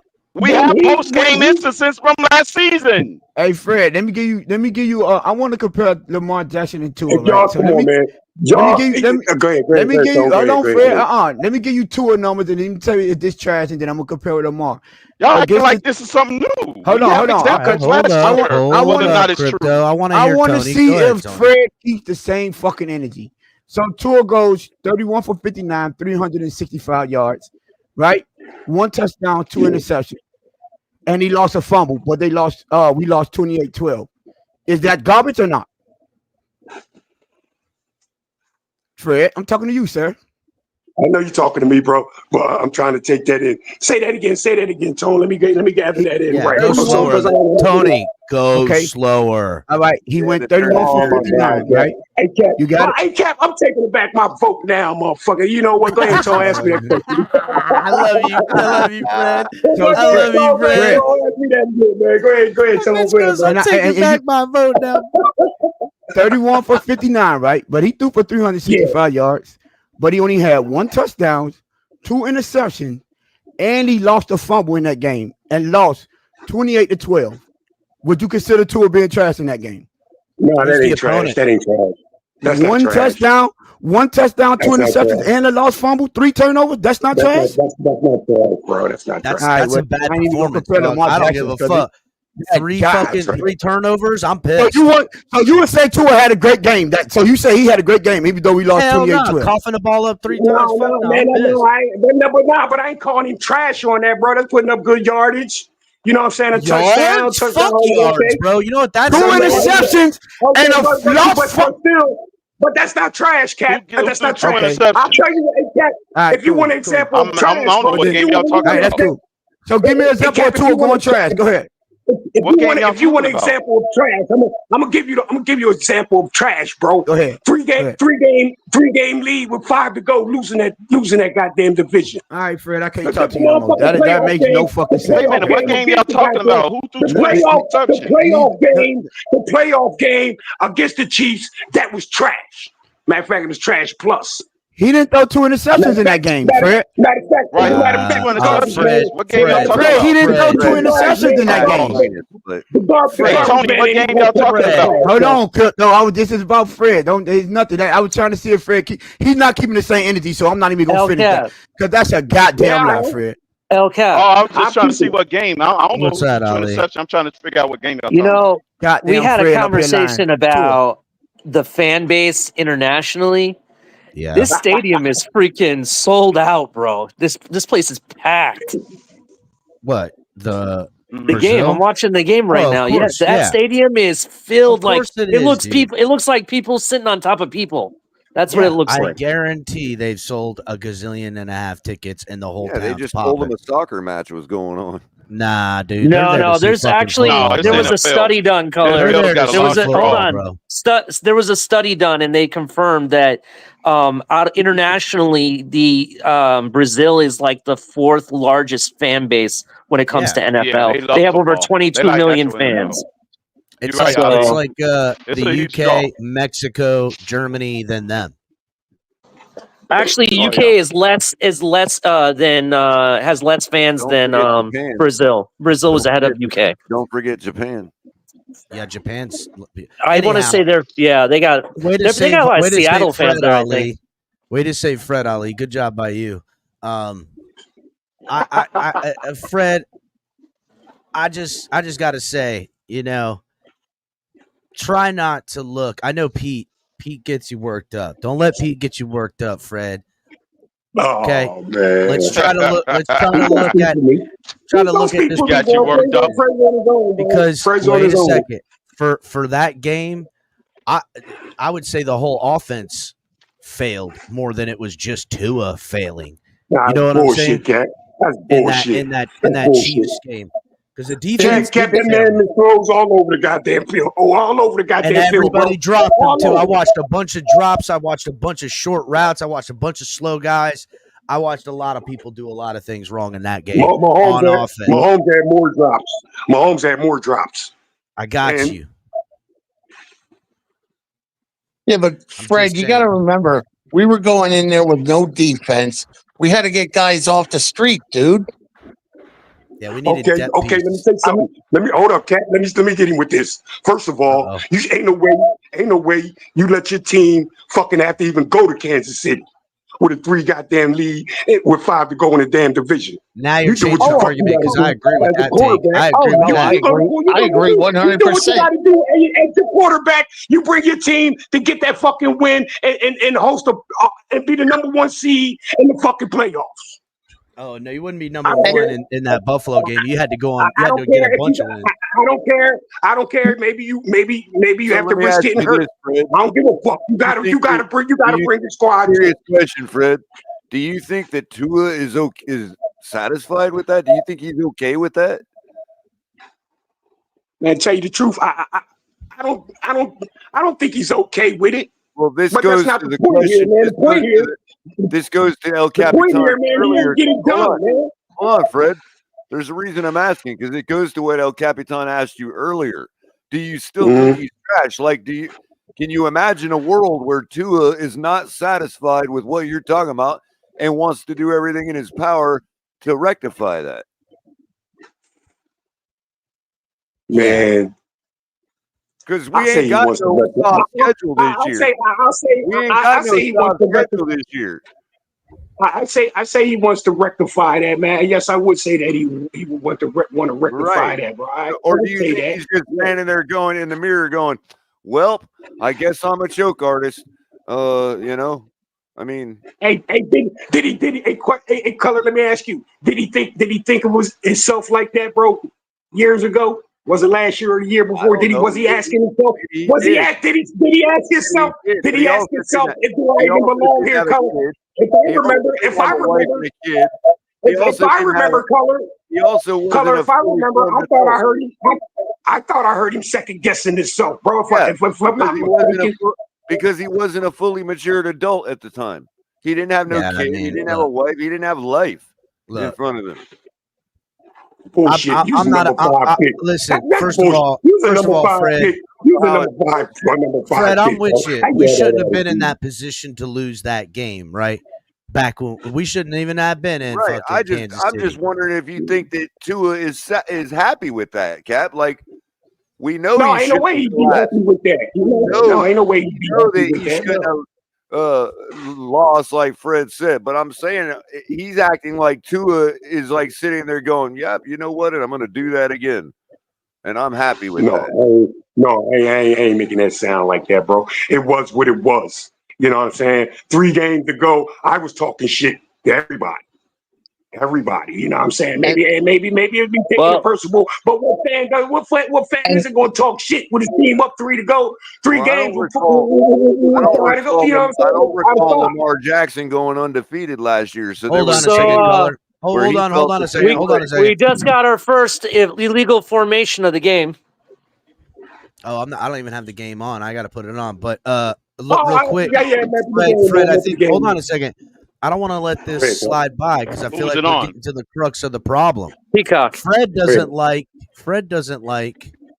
when illegal formation. He's made a fool of. It was on the kickoff. Team. It was ridiculous. It's on Peacock. I thought it was on NBC. It might be on NBC, but I was told it was on Peacock. No, yeah, it's on the Peacock network, Cap. It's on the Peacock network. Cap, tell me about me, bro. Tell me about me, Cap. Bro. Fred, I'm I'm just saying, right? Like, when the shit talking you can do isn't back, like you're ready, you're shit talking, and then the team lets you down by not backing it up. Now you got to deal with the backlash from the shit talking. It fucking pisses you off because you done stuck your neck out in this way for your team. You're trying to, but here's the deal. I would say this, Fred, you strong enough to stand 10 toes down even through the losing, right? So yeah, bro. Then let's try to. I've had to stand 10 toes down through the losing for fucking I don't know how many years, Cap. I lost count, bro. Fred ain't never stood no 10 toes down. He been complaining about Tua since he been here out of here. That's true. But you know what, Tone? You know what, Tone? I'm gonna say, Tone. You know what? You know what, Tone? You're exactly right, bro. You're exactly motherfucking right. since he's been here, bro. I've had pushback on his play. Mainly his play. Only thing was his play, bro. It can't be as him as a man or a human being or nothing because I don't know him like that. But as far as his play, bro, I've had pushback on him since he's been here, bro. You were exactly right. But you like Lamar Jackson play, and he ain't did no better than I do like Lamar Jackson because every time Lamar Jackson steps on the field, bro, I just see Lamar gonna win this game. Lamar's gonna win this game. That's just the attitude I have, bro. So that means he should have had a Super Bowl. I don't see no game in Lamar play when he ain't hurt. Like I said, when he played, I don't see no game where as though Lamar can't win it. So that means he should have had a Super Bowl by now.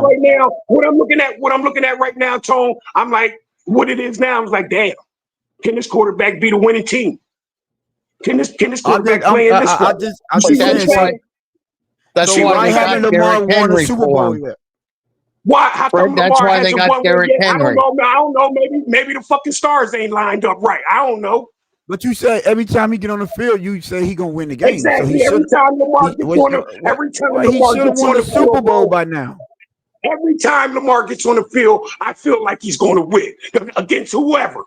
But Tua doesn't make you feel like that, does it, Fred? Tua doesn't make you feel like that, does it? I got you. Hey, Cat, why would he make me feel like Cat? Why would he make me feel like that? He hasn't beaten anybody above 500. You know what I mean? He's looked like I'm not gonna say he's not looked good. He's not looked good in cold weather. Why would I feel like that, Cat? Late in the season, Lamar Jackson haven't either. So yeah, but Fred, Dan Marino struggled in the cold. He struggled in a lot of cold. Yeah. Dan Marino struggled in the cold, but I've seen him win games in the cold. I've seen Dan Marino win in New York. I've seen Dan Marino win in Chicago in the cold. I've seen Dan Marino win in all the cold places, bro. All the cold places. You want me to give you Dan Marino record in the cold weather again? Since you won the cap? I don't care if it's bad or good. Like I said, I see Marino win in the cold, bro. I don't care. Take those facts and that mind change down the road and kick rocks. I don't want to hear it. That's basically what Fred said. I hear it. That's what he said because he said he went in the cold weather. He said, "Fuck you and your facts," pretty much. Listen, here's the thing, right? It wasn't like that, Cap. It wasn't like that. I just see Marino winning in a derogatory way. You just didn't want to hear anything to change your mind, no matter what. Y'all ever heard of anything like that? Whether it was truth or lies, you didn't give a shit. You weren't going to hear it. Cap, have y'all ever heard of anything like that? Have you ever heard of both? We can't admit up here, bro, but that I ain't just speaking. Both teams getting penalized for 12 men on the field on the same play? An offense. Both teams. I'm not even watching it. I'm not even gonna lie. I'm too caught up in Fred's. Both sides of the ball got flagged with 12 men on the field. Good. Who was on the offense? Why the hell did they should have just let that play go? Yeah. Why did they just let that play out? That would be dope. That's how they should. You know what? They should expand the rosters and put 12 guys on the field. Shit would be crazy. All right. So real quick, Fred. Real quick, Fred. What's up, bro? I can't. You're not wrong, right? You ain't wrong. Thank you. To say that this team has faltered in colder games, this team has faltered late in seasons, and definitely in the playoffs. But that's no different than any other Miami Dolphins team we've had. Okay, Cat. You know what I'm saying? That's no different. Cat, and we can look in the deficiencies at the quarterback from what we would hope to get to what we're not getting, what we got probably more likely than not at some point earlier in the season, because really we're getting in position to win the AFC, win our division, get in the playoffs, win in the playoffs. Okay. But you're right. There is something missing. I just wonder at this point, after looking at it for an entire life through that exact lens, is it something else I haven't considered? Is it something else other than quarterback or needing back when we had Dan needing a running back, whatever? And you know what? If you look at most of these teams that win these Super Bowls, every one of them motherfuckers, from the janitor to the head coach to the GM to the owner, are dialed the fuck in. And until this organization is going to prioritize winning a fucking Super Bowl and everyone on that same page, then I don't know. They're hoping to get luck, and then maybe the fire will catch. To me, most of those teams, they get in the playoffs, they have a run, and they fall short in a big game late in the playoffs. But whether it's AFC Championship game, Super Bowl, or the game heading to the AFC, wherever, second round of playoffs. My point is that then those teams usually come back absolutely with their hair on fire, dialed the fuck up, and that's when they win it or get lucky, right? To me, we're not so fucking lucky to strike gold a certain way. I'm hoping at some point this team is dialed in with only championship on its mind. But it's not just the team, it's the organization, it's everything. So, again, I don't fucking got the answer. But to blame it all on one guy, I can't do that anymore. Oh, okay, Cap. You know what, man? With that right there, Cap. Hey, man, I'm gonna have to cheat on the ballot box, bro, and put my vote back in for you, then, bro. Thank you, Fred. Wow, that was a hell of a campaign speech, Cap. Listen, I can. Appreciate it, Cap, maybe you could run for president. I don't think I'm gonna pass the fucking background check on that one, boys. Hey, Cap, I think it'd be a little. I don't think any of us would. Well, Craig, it'd be a little nepotistic for a third Adams to be a president. You know what I mean? Yeah, I'm not interested in doing it. Hey, listen, you could be my bad. Listen, I'm having my fucking central AC broke, so that's why I'm kind of in a. Oh damn! Right now. Well, that's a fucking emergency. Tell me about Florida. Fuck yeah, but no, I was gonna say, listen, you could be a convicted felon and still run for president, so you're good, bro. I mean, listen, I'll run, right? And I mean, that's true. You're right about that. But I'm not. Fuck it. I'll run. Write me in the ballots in November, everybody. I'll fucking. I'll run the shit. I'll run the fuck out this country right now. We making wholesale changes up in this bitch. That's what's coming. We making wholesale changes up in this bitch. First off, probably half of everybody's fired. That's what I'm gonna start. That's what I'm gonna start. Half of everybody's fired. For anyone that has a job that I can fire, they're probably half of them fired. They'll probably want to leave. I had to put my cooking season back. They'll probably want to leave, buddy. Oh, great, perfect, fucking good, making my life easy. And then I'm hiring all my boys. I'm hiring all my boys and all the people I know to do shit they're not qualified for, like every other politician. And we finna fuck shit up, dog. We gonna guess what? Everybody gonna make some money. I'm gonna make sure everybody make money up in this bitch. That's all I care about. We gonna make money. All I want to know, if I could be your Secretary of Defense. Sure. What are your qualifications, though, Craig? Craig, what's your qualification? Give me some qualifications. I'm a nasty bastard when I get pissed. So if anybody pisses us off, I won't be hesitant to nuke the shit out of them and turn their country into a fucking parking lot. There you go. All right. So listen, the best way to avoid conflict is to have a really confrontational guy. That's been my experience. So that's what it is. Hey, listen. Listen. By the way, if you win president, I don't care what nobody says. I want crypto to be the press secretary. You know what? That could work. No, I don't want him to be the press secretary. I want him to be the top negotiator, because what's going to happen is, hold on. What's going to happen is El Cap is going to send him to some country. Crypto's going to yell his ass off, and they'll be like, "Okay, we'll give you whatever you want if you stop yelling." So that's exactly what's going to happen. He'll be like, "I'm not yelling."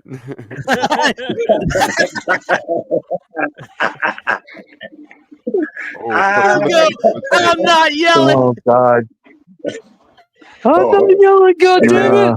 Hey man, let me tell you, man. I love all you guys, man. I have a ball with y'all, man. I have a ball with y'all. I'll tell you what. I've always said you guys are like my second family, and I love you for it. Man. Appreciate you. Craig. Man. Well, hold up. What are we giving Tony? I need a cabinet member, dog. What job do you want, bro? He's the communications secretary. All them phones. Hey, no, I'm putting Tony in charge of the CIA, bro. We getting all the dirt, dog. We getting all the dirt. That bitch gonna have like 12,000 fucking containers with nothing but cell phones just peppered all over the walls and people going in and out of them just fucking hitting everything. That's it, bro. It'll be like when people mine shit and stuff like that. Oh, yeah, Tony gonna reverse engineer that shit to. Find that shit. China's gonna be fucked when they find this shit. It's gonna be like, how the fuck are we losing all the data in the whole world so quickly? Meta goes fucking bankrupt. The whole fucking like I said, wholesale change is coming. Director of the CIA and Secretary of Communications, Tony. Thank you. Ali, what am I giving? Ali, what job you want? The job that I want? Yeah. Hell no, I don't want the IRS job. Ali sounds like Treasury, bro. Ali sounds like Treasury, bro. You know what I mean? Ooh, Ali sounds like the Treasury dude, man. Treasury? No, I'm not good with money. You don't want to give me the money, bro. I would say if I really had to. Ali, you fucking crew. And defense has already been taken, huh? Yeah, defense has already been. I mean, you know what? I'll take Secretary of State because you know what? I'm gonna make it an agenda that everybody. Never mind. I'm not going to say because I don't want to start some political thing on here. A separate channel, but we'll talk about it later. Yeah. Don't do that, Ali. Give me something. Rephrase it or something. Ali goes, all right. I'll tell you. I'm a true believer of human rights, right? And there's a lot of countries that do not provide even the most basic common human rights to people. And I'm going to fucking burn them alive, bro. I want everybody to know what a shitty country they are. And in fact, to the point where even though they know it too. I know exactly who he's talking about. Dark turn, bro. That took a dark ass turn. I didn't know. There's a whole. That's why I said another channel. Hold on. I was getting ready to deny Ali because I thought he was going to say we're going to go to these countries and re-infrastructure them and get them water. I was like, bro, we don't make no money doing that. You know what I'm saying? My first agenda. I'm in office because we about to get rich, right? Like we didn't make money doing that, Ali. So, we might have to. Hold on. Let me put Shake on mute. He's in a. So that went fucking dark. We gotta burn him. Fuck. I'm just saying, dude. Like, if you knew who he was talking about, you'd agree. You would agree if you knew who I was talking about. I got you, but all right. Fuck. I don't know. Listen, give me more of the head games type, right? Like, I don't want to be directly involved with conflict. That's what I got Craig for. Craig's going to scare everybody into going, fuck it. We don't even want to see if he's playing. I don't want to directly be involved with it. I want to do the great American thing and get them to fight each other to do my bidding. That seems to be what America does, right? Like, we got to keep it pushing. This is a real country here. Like, we don't do that. You know what I'm saying? We let other countries fight battles for us. That's what this is. I'm calling it like it is. Motherfuckers, you want the truth. I know there's a football game on. I ain't watching it, so you getting this instead. Fuck y'all. It's all right. It's a shit show right now. Hey, Cap, excuse me, everybody, man. I'm going to go check out the game, man. I had my final take, man. I had a ball with all you guys, man. Love you guys, man. Look forward to checking you guys out again, man. All right, Fred. See you later, Fred. All right, so be easy out there, Fred. Mr. Paul, what How about we put Color in charge of the IRS? I don't know if Color wants to do that. Color's probably gonna fire everybody right off. Well, that might be something we just disband anyhow. We're gonna need a federal tax, but we're gonna have a capped. We're gonna have a capped income set, the sliding scale for total income. Now, for federal tax, the rest of it is between you and your state. I want the states to get money because if they want to blow their money on dumb shit, that's on them. you now have more control in your local areas from what the state's going to get that you've been paying into to what your town's getting to what your fucking county's getting. I want that. I want the bulk of the pot of that money in the states. The federal shit is for the rest of the stuff, right? And we'll figure that out in other means, right? By the way, I found Tony already hard work at his job. If y'all want to see the picture. Oh fuck yeah, I want to see it. Yeah, here it is, right here. Tony is. It's Tony hard work. That's how I'm gonna keep up with Fred and Pete's terrible takes right there.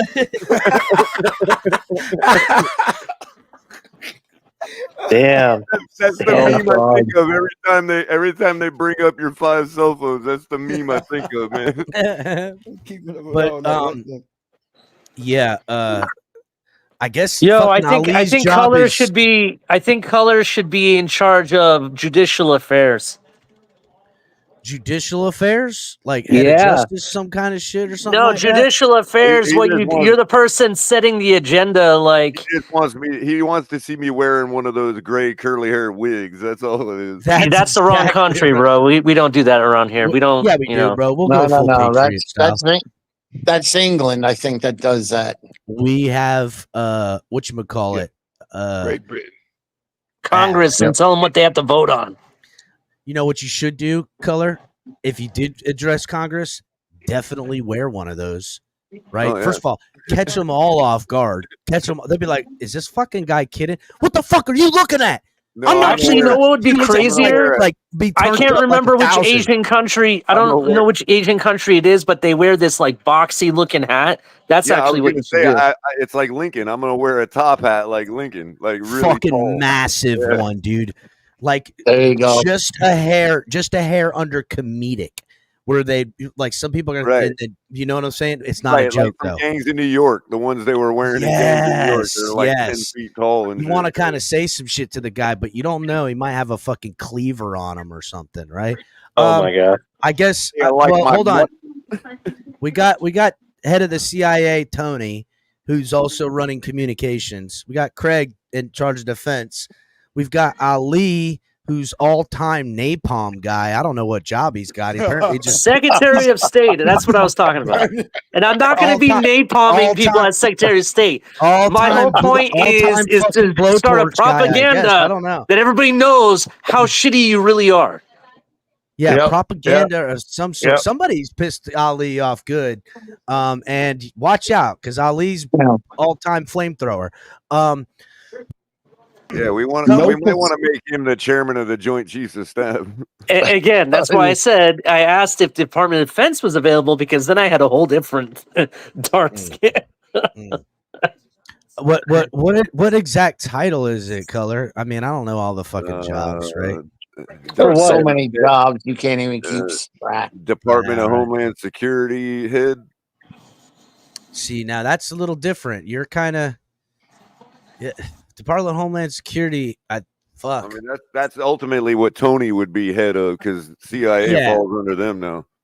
Yeah, they do. Which I'd be changing that. Sorry, Tony. Sorry, dog. You got too much power. I can't have 3-letter H. Who here is worried about our offensive line? We all should be. Yeah. No, besides you, because you already have a job. Anybody else here cares about the offensive line? I don't. I really don't. Have a job? What? Oh. I was gonna say, whoever in the community on these panels makes the biggest stink about the offensive line should be the border czar. Oh, that's fucking Batman. Right. That's fucking Batman. There you go. Batman's the border czar. Don't get me started on that shit. Oh no, Jesus Christ. I could ixo facto, decree federally that Spliff has to run the border. He's building more than a wall over there. Right. All right.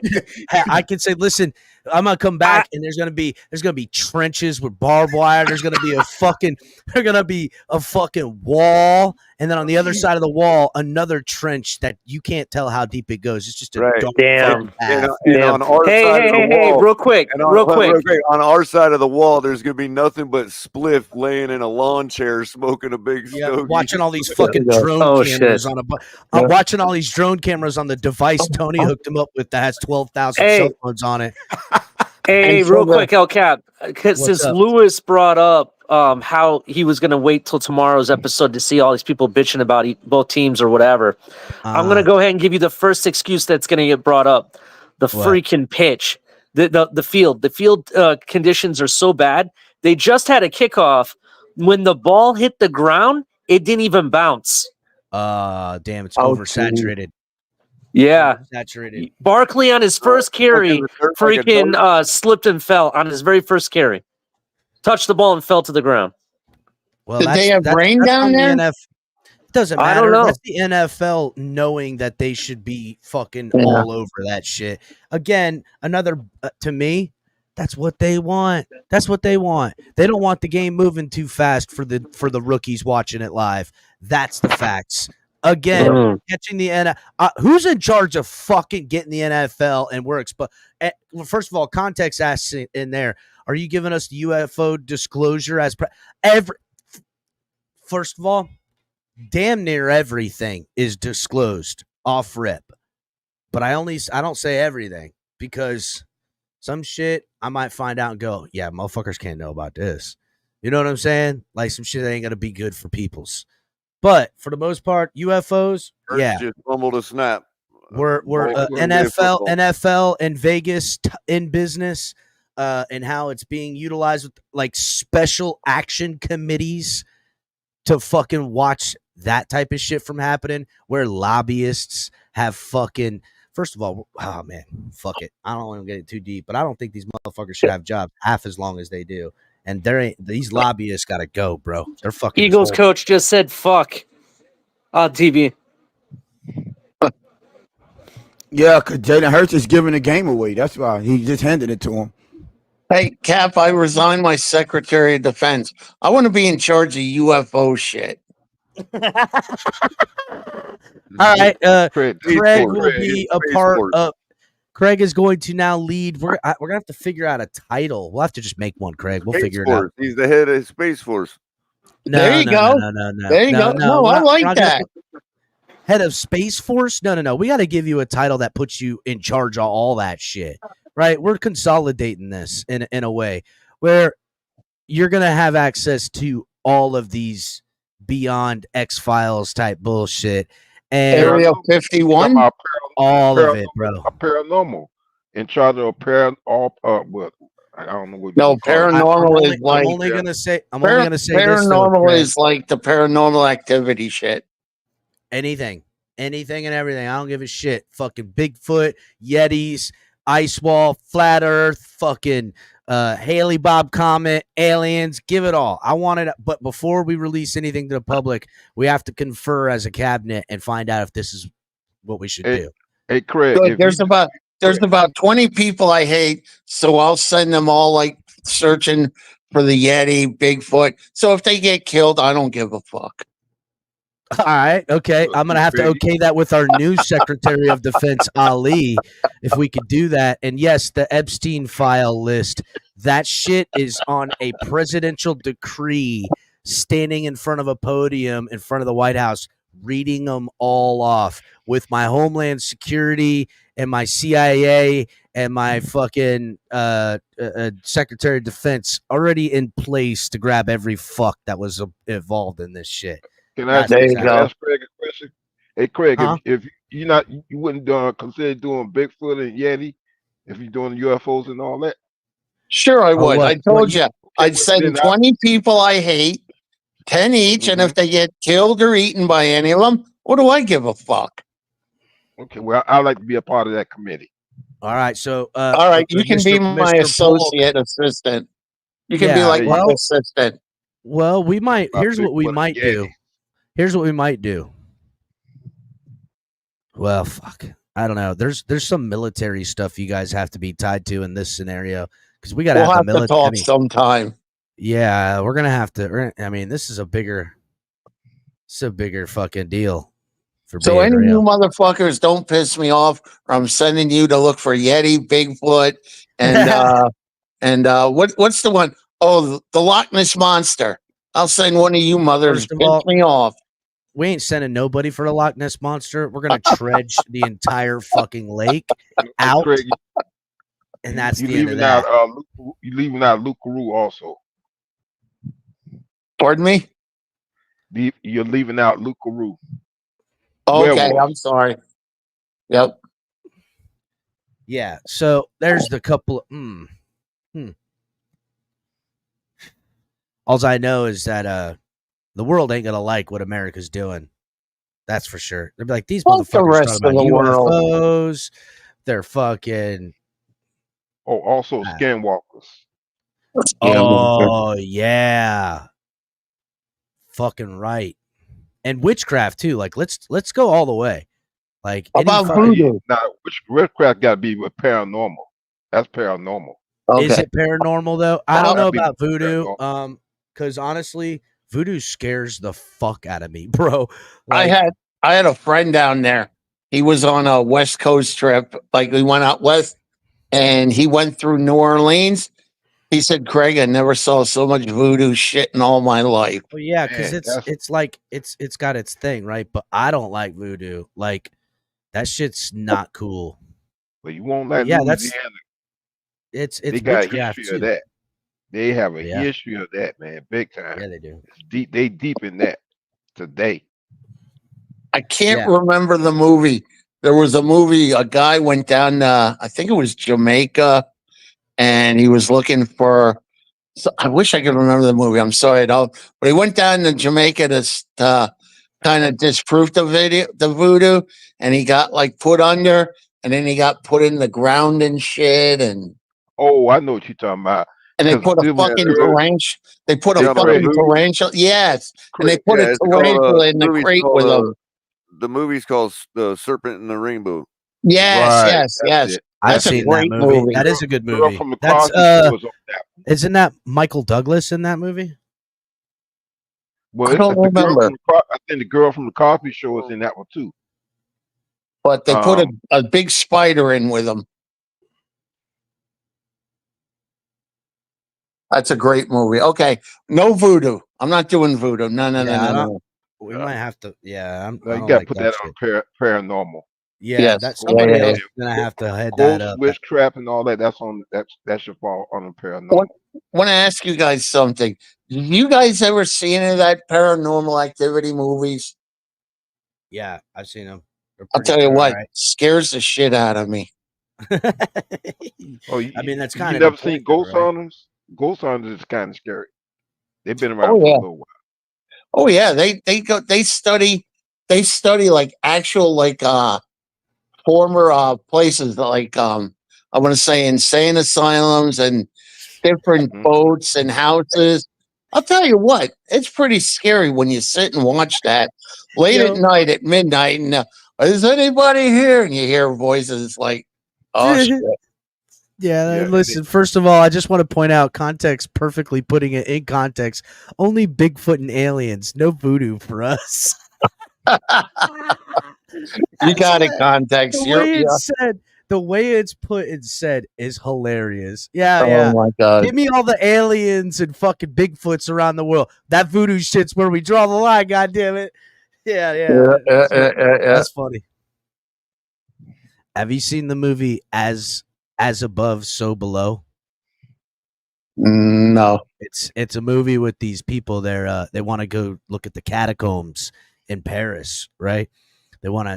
They're sneaking in, and they get this guy to show them, like a back way into it, and they get lost down in these haunted ass catacombs and shit, and it's gnarly as fuck. Oh, jeez. Yeah. It's called As Above, So Below. It's fucking fire. I'll have to check that out. Good movie. Did you ever see that series? It's called something like Scared in the Woods or something. It's people have heard sounds and seeing stuff in the woods, and it's like the mind is super powerful, right? It's called fear in the woods. Fear in the woods. I'm sorry, I butchered. I apologize. Oh no, because I'm into Bigfoot and Yetis and all that. Well, you're hired as my Bigfoot and Yeti chief. There you go. Hell yeah. Mr. Polk's gonna nail this bitch down. Hey, all I know is I want me a fucking Yeti coat, bro. Hook it up. Once you get one, I need one of them. I'm gonna come out and do my presidential address wearing a motherfucking Yeti coat with a fucking gold chain on, just straight flexing on fools. Be like, yeah, I got the only Yeti coat up in this bitch. What? Oh God. Why not, right? Fellas, it's my boy's birthday. I'm about to get out of here. Appreciate y'all, man. Tony, happy birthday to the boy, son. Yes, tell, have a good time, happy brother. birthday. Well, no, it's my boy. He turned 49. How old is your boy today? He turned 49, so we got to go out there, get him a couple of drinks and shit like that. Hell yeah, dog. Be safe, drive safe. Yeah, if you need to. just Talk to you watch. later, Tony. Enjoy yourself now. Yep. Yeah, because I guess it's Monday or something. Aren't they burying the hockey player and his brother? You know who I mean? Yeah. That shit he was killed in New Jersey by they were by a drunk driver, and I think they're burying him Monday. Yeah, it's pretty fucked up. Yeah. You'll have that though.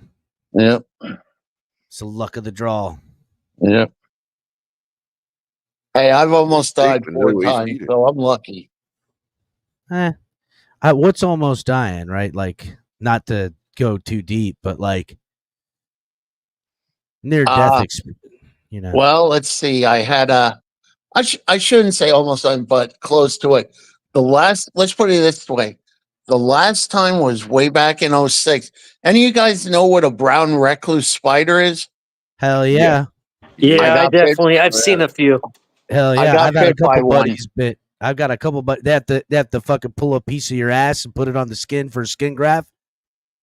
I don't know what they did. All I know is I was within 10 minutes of dying. Oh yeah. So and the doctor told my mother, if he's got any siblings, call them up. We're not even sure. They couldn't even take me out of the emergency room. You had like an anaphylactic reaction to it. Yeah, you had to. Yeah, definitely. Yep. So I can't say that I had a near-death experience, but I will tell you I felt like I was dying.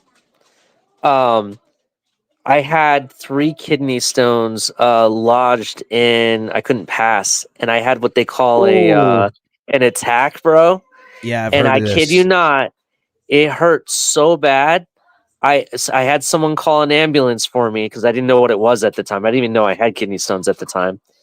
And I started calling my mom before the ambulance got there to say goodbye. Like that's how bad in pain I was in. I thought maybe my pancreas burst or something, or appendix burst. I'm sorry, because I heard that if you don't get to that within a certain amount of time, it messes everything up. Yeah, you become septic and die.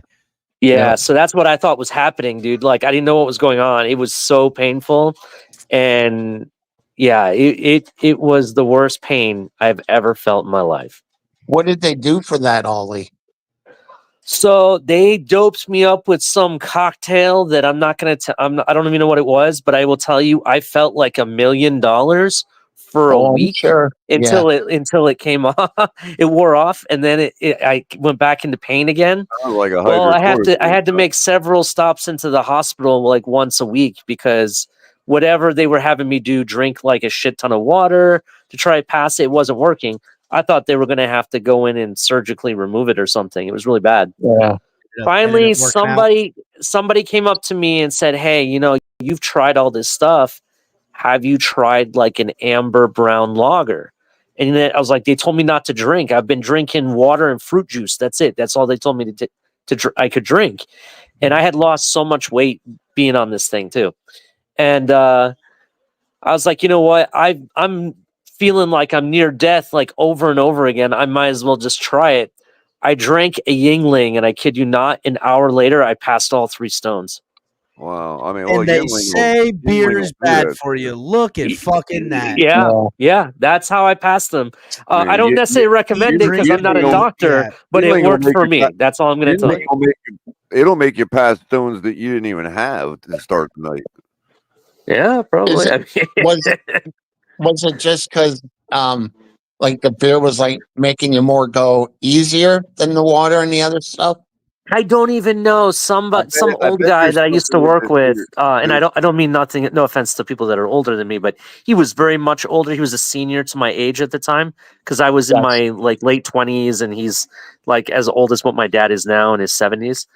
Yeah. And he's like, I had this happen, and I would recommend a brown color lager, and I was like, okay, all right. Well, I tried everything else. I'm in pain, crying every night. I can't take it anymore. And that first time I really thought I was dying.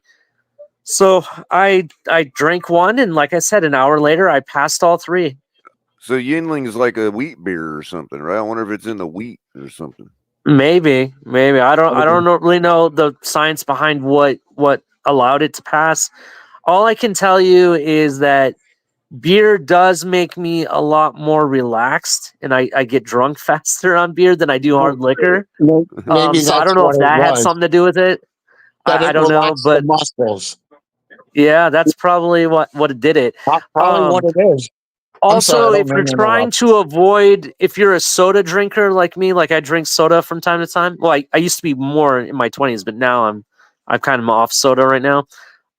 Dark sodas like Pepsi and Coke is the leading cause of kidney stones when you drink an overabundance of it. And they're loaded with a lot of sugar. I don't know if you could call this a near death. I don't know if you could call this a near death experience because I never lost consciousness. Don't ask me how, but I did sever my jugular vein in a car accident. Yeah, fuck yeah. Like, I mean, I'm pretty sure if I didn't get to the hospital in another minute or two, that I probably would have died. But I never lost consciousness. I mean, I hit a windshield at 70 miles an hour, shoved a glass pipe up into my throat, and shattered my wrist. And I didn't even lose it. Like, I didn't even lose consciousness. Maybe that was the best thing you never did. Not until they gave me whatever they gave me in the helicopter that put me right out. But I mean, at that point, maybe it was dog. Maybe at that point it was best. Yeah. Hey, real quick, you guys. From now on, I'm going to demand that the NFL keep their commentators in an enclosed room with a window to call the game, because every time they're trying to say some shit, I'm hearing the Brazilian announcer saying Jalen Hurts or something that he's saying at that time. And it's getting kind of annoying, to be honest. Tresner says that's the day I started sounding like Sam Elliott. It could be. I don't know. I mean, is there any score to the game? It's 6-0 Packers. The beginning was a shit show. So that's all I can tell you. Is that 2 field goals? Well, then Philadelphia just needs to hit 2 field goals, and Pete was fucking right. That's all I know. I know. It's crazy, ain't it? Shitty field means field goals, and he's probably right. They're gonna. He's probably right to watch him kick 10 field goals in this game. He's probably already fist pumping the air at home right now, watching the game. Like, yes. So I don't know, man. I can't tell you about all my near-death experiences, that's for sure. But I would say, I don't know. I never really panicked. Like, after the fact, someone would be like, yeah, that's a near-death experience. But I didn't ever feel like I was going to die. Right? Same with me on that one. Yeah, that's like, I don't remember. I'll give you one of the easier ones. I can tell you this one. I was surfing. I was young. I was stupid. I was on a 9-foot longboard with a hurricane coming in. I surfed all the time back then, so it was cool. And there were big waves. It was kind of machine washy, but I fought bigger and done it before, kind of. And I get out there, rode one, had a good time, swam back out, and was tired. It was a big fight that time getting out, and I'm sitting there in this rogue fucking massive wave. I turn around, and it's sucked me up backwards all the way into it, and I was like, oh, shit. It just drove me to the bottom of the sea. and I'm sitting on top of this board. Now, on foam boards, you don't have a leash on them, which wouldn't matter. That shit sucks anyhow. I was able to land on it, and I'm laying on my board on the bottom of the sea, and finally it buoyed back up and took me back up on the back of like a couple waves down. But I was down there forever. I was like, well, just remain calm. Well, we're gonna get back up. We're just, it's just pounding me. I'm and like, you didn't have some kind of like creature like take you to escort you to Atlantis and have the whole. Oh, okay. No hallucinations of any sort. No SpongeBob down there or anything. Nothing, bro. Nothing. Just the water force again and again and again. I would come up and it'd go boosh and push me back down. I'd come up and it goes doosh and get me right. And I'm on the ground. I don't know how deep I am, right? So if it's even say 14 foot deep, but there's 6 to 10 foot waves, you're 20 feet underwater. You know what I'm saying? Yep. So I'm just waiting and it just buoys me up and I come up like, I was like, all right, I'm getting in. That was too much. I said, I had enough, and I came in. I was probably a good time, but like, there were a couple times where I thought I fucked up at the beach too. Oh shit, I done went too far, or shit was rougher than I thought it was. So yeah, the worst time I ever had at a beach, I actually got bit by a horseshoe crab. Oh geez, horseshoe crab! I didn't even know they could bite. I know that's an asshole horseshoe crab because I was down at Myrtle Beach in South Carolina, and they're like, "Come in, Craig, come in," and all of a sudden, something bit me, and I lifted my right foot, and there it was hanging on. The lifeguards came and got me. They tried originally just to get it off. Guy goes, "Fuck it," he broke the claw off, and they. Took me in. Boy, that sucker really got deep in me. Then he built a fire in the dirt and cooked that little fucker and ate it. Fucking right. Fuck him. Yep. That's how you do that. You eat my toe, I eat you. How about that? Yeah. He tells Craig, he's like, hey, man, just put some meat tenderizer on it. First of all, Craig, if it did eat your toe, you have to eat them, because if that horseshoe crab gets back out in the ocean with a taste for human blood and starts telling other horseshoe crabs, we could have a whole fucking epidemic. That's what happened. That's what happened last time with horseshoe crabs. That's why they were thought to be extinct for a long time. They had a taste for human. Now it's gone back again. There might be Craig, as the one in charge with you and Mr. Polk. Another thing of action is I want you guys to monitor the horseshoe crab ordeal, because if they get the thirst for human blood again, we could have a catastrophe on our hands. Right, and you might have introduced some kind of protein into them. Yeah, they might get bigger. That evolves them into like intelligent, to where it's like planet of the horseshoe crabs. You know what I mean? There you go. Climbing out of the ocean now on the fucking offensive. I don't need any of this. They all got bandanas on and eye black on with machine guns. Yeah, fuck all Rambo fucking ones now. El Cap with his campaign slogan: "The horseshoes are coming." Yeah, yeah. There you go. Thanks a lot, Craig. Sure. Blame me, Tyler. Sure. Listen, blame the guy. Look, I can't run the country as one motherfucker. I can barely do anything. I need to have a lot of good people. I'm going to depend on a lot of motherfuckers. We're doing consensus on a lot of shit. I mean, the Dolphins are already about to take us over, as far as our intelligence goes. Hide your kids, hide your wife. The Dolphins are raping. I'll fucking eat a fucking dolphin. Because I don't know about that, because killer whales are doing some incredible things now. They have taken over the great white sharks. The killer whale, you say, the orca? Yeah. Oh wow. Really? Well, I'm gonna say this: I like killer orcas. I love killer whales. I think we need more killer whales. They're great. They call them the great killer whales, is what everybody calls them, and I think we need more of them. These sharks that are out here polluting our waters, scaring us on the silver screen, need to be stopped.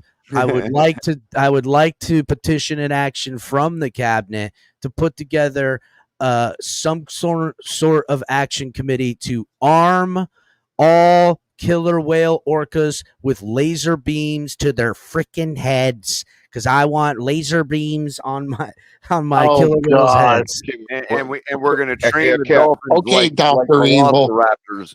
No, El Cap, I got something to say on that though. On the serious tip, that's what's happening now in the oceans. The killer whales are going after the great white sharks, and what they're doing is they're flipping them over and making these sharks, the great white sharks, go to sleep, and then they remove the liver of the sharks, and so Hell yeah. That That's is some like fucking that's ninja some shit right resort. there. No, that's some resort hotel shit right there. Do they wake up in a bathtub full of ice with a phone number to call? Yeah, that like what part of town is this in? Right? Is this the bad part of town? They're straight color. I like that. Picking up a floozy in the night, some floozy orca. The sharks are out there circling the water, cruising, as they say. Ends up going into some shitbox Motel 4 and wake up in a ice bath, no liver. We went to this hostel, this orca hostel in freaking Eastern Europe, man. Oh, we have a touchdown. We have a touchdown. Who is it? Eagles scored. I don't know who the receiver was. McClendon or something? I didn't quite see his name. McLennan? Yeah. Okay. Yeah, that's who scored. Hey, I want to ask you guys, because I saw Malik Washington's out. Does anybody know who's replacing him? Braxton Berrios, and I'm glad you brought that up. No, it's probably going to be DeBose. Braxton Berrios. Well, no, but we got DeBose, we got Braxton, and we got Hill and Waddle. I'm saying, is there going to be a fifth wide receiver? They probably will call up Eskridge from the practice squad.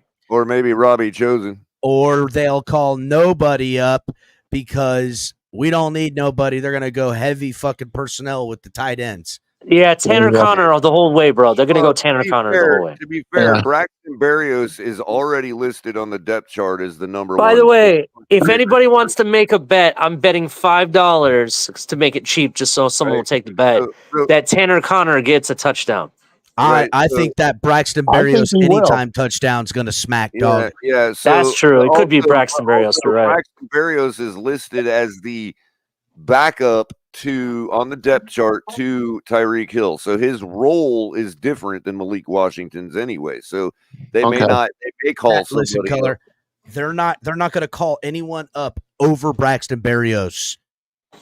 No, not over him, but no, but he'll come in for either. He'll come in for any. Real quick, let me just pull up the depth chart. I know on the depth chart, Color. I know you're not wrong. I'm saying Braxton Berrios will line up as the X, the Y, and the Z. He'll line up at all three. I meant, where is Malik on the wide receiver depth chart? Who is he backing up? He was behind. Backing up him. He was behind Waddle, right? And who was backing him up was the new guy is coming in. The guy but that's what I'm saying. There's nothing really lost except relief for Waddle. Because now they only have 4 guys as wide receivers. No, they don't have a backup to Waddle. They don't have anybody to come in every once in a while to give Waddle a breather. I thought they did. Okay, I stand corrected. I'm sorry, because I was trying to see. Hold on, real quick, Ali. That's who we're trying to determine who it is. It's not going to be Berrios because Berrios is already the breather for the reliever for Tyreek Hill. Okay. So when I walked back into my office to watch the game and I saw the touchdown, I couldn't quite see who the player was, and I kind of missed it, I guess. And I stand corrected. It was Saquon Barkley who scored the touchdown, by the way. Oh. Now, that doesn't mean that they won't have Berrios doing double duty and relieving both Waddle and Hill. That's a possibility. Yeah. I just thought maybe they'd call up like Ezukama or Robbie Chosen to give him another wide receiver. Right now, if I were to guess, it'd have to be Robbie Chosen because he knows our offense. Yeah. Ooh, Robbie Chosen anytime touchdown. If he's on the fucking game day roster, look the fuck out for that Robbie Chosen anytime. The odds are going to be stupid. Yo, I would do, bro, is I would call up. I would bet on a 1st and 10 touchdown right out the gate, just like I'd call up Eskridge and just have him focus on kickoff and punt returns because the guy can run a 4.3 like no problem. and then just have Berrios focus on being that number 4 or 5 receiver. Oh, okay. I see what you're saying. Okay. I was That's just what I would wondering. do. Yeah. It'll be interesting. I still think we're going to beat Jacksonville. With or without Ramsey. Is the guy, Craig, Grant Dubose is the guy that's listed as third behind, or second, I should say, behind Waddle. Okay. So they may just, I mean. Okay. I was just wondering what they were going to do. He's already on the 53. Even if some people freaked out, we may not have, even if we don't have Ramsey, I look at the Jaguars wide receivers. They're not that great. I mean, am I wrong in assuming that, or? All right.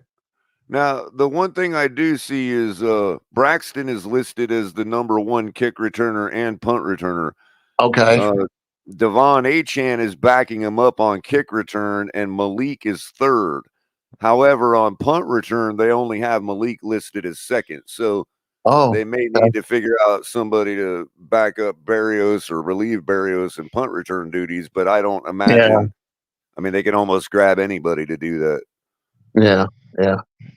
I was just wondering, and so what I was saying earlier is everybody's freaking out. Oh, we may not have Ramsey. Well, I still think we're going to have enough offense between Hill, Waddle. Look, I'm not gonna lie, bro. That shit about him like having the injury, okay, and then getting signed out of nowhere.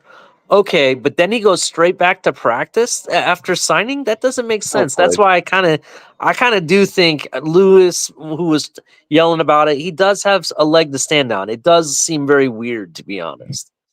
It's like Johnny Ringo in Tombstone. He'll play. Yeah.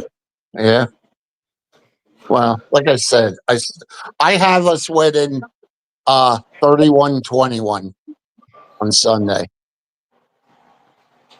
What do you have? Say that again. 31-21. Yeah, on another platform, I had 30-20. Us winning 30-20. So we're close. Yeah, a lot of people are going with that type of score. I went 31-27 finally because I think that there's going to be a situation where a touchdown can win it for the Jags, and our defense stops them at home. I'm gonna go with. I'm gonna say we win 30-17. Oh, there you go. Yeah, that's what I'm going with because I think that even with not having our full defensive line, we'll say, because we're missing Chubbs and and whatnot. I still think there's enough power on that defensive line to create havoc in Trevor Lawrence's head, to be honest. Oh yeah, because personally, I think if you hit him, if you even knock him down once, I think you're in his head at that point. That's what I think of Trevor Lawrence. So I don't necessarily disagree with you going sub 20 points, Ali. But I would say that we're still new. Like everything still has to come together. Now, I don't think I see us as like a 20 point per game defense overall, like what we're gonna achieve. Yeah. But just like last year, there's gonna be a little bit of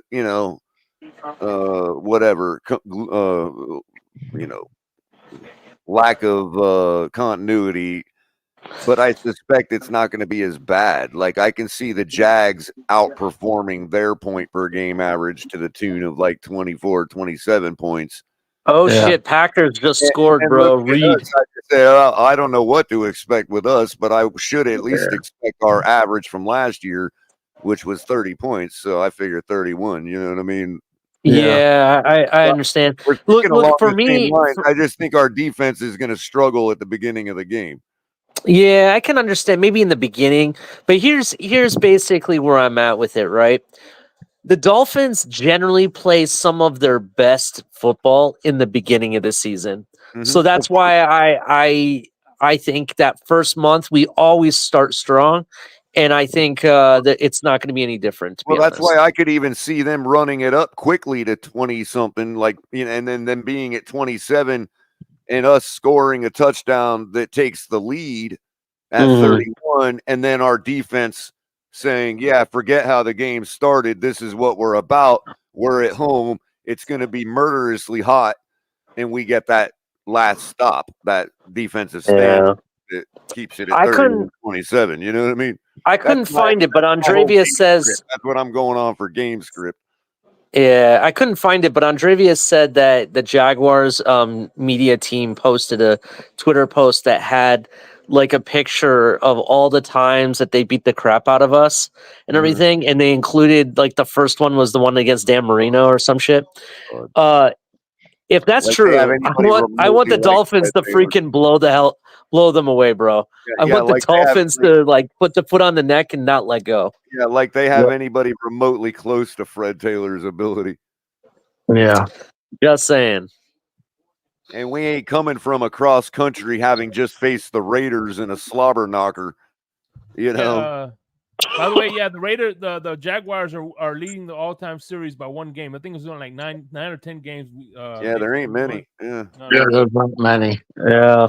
You know that's the thing people keep discounting. I haven't wanted to get involved because it's an old argument, but with this Dan Marino 62-7 thing, like people forget how that week played out. Like we were coming from a big time game against the Raiders. You know, coming from Oakland all the way back to Jacksonville, it's Duval County. It's not like they're affected by the heat. They had Fred Taylor, you know what I mean? Like just ran the ball all over us. It was 35-0 in the first quarter of the game. Like it wasn't, we were completely a step behind because of I'm not trying to lay an excuse out there. I'm saying it is what it is. A pony is not the same pony if it's been running all day. That's just the way it is. And we got to that game completely depleted of all freaking energy left for that season, having just faced the Raiders in a slobber knocker, you know, the week before over in Oakland. You know what I mean? I'm sorry. People just make that so much more than it was. Like we just got embarrassed because we were completely like not even in the same class as them that day. That day, higher than you know what I mean? For a lot of reasons. Yep. Yeah, I get it. I got it. You know, we're opening the season right now. You know what I mean? Like at home. Yep. Like it ain't even close to remotely the same situation. Yeah. But I mean, I have us winning, but overall, I have us going like 12 wins this year. I don't see Trevor ever putting up, 60 points in a ball game in his entire career. I don't ever see him doing that.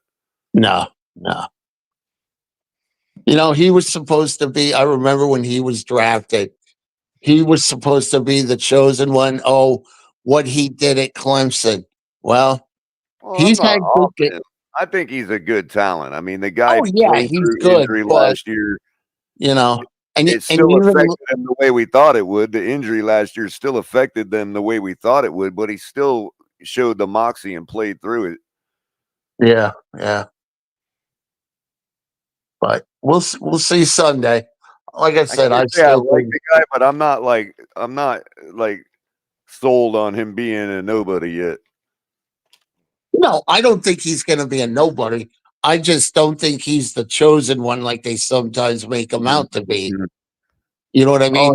It's going to take one really, really hot game from him for people to be like, oh, yeah, that's right. You know? Yeah. He just hadn't really laid it down yet. Yeah. So same boat too is in. Yeah. That's why a lot of them, they're compared a lot of the time. But it's like, we'll see Sunday because Tua has all the cards in his favor. He's home field advantage, opening day. We got an injury.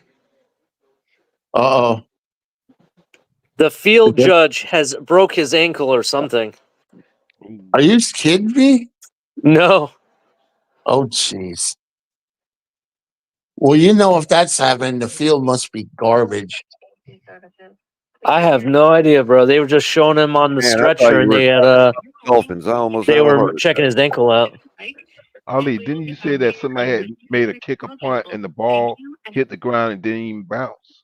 It hardly even bounced, bro. You know how like when the ball bounces and keeps going or whatever? Right. This thing looked like it hit the ground, bounced 1 yard, and just stopped. Oh, it didn't even go anywhere. It wasn't like a yard dart and it just stuck in the ground.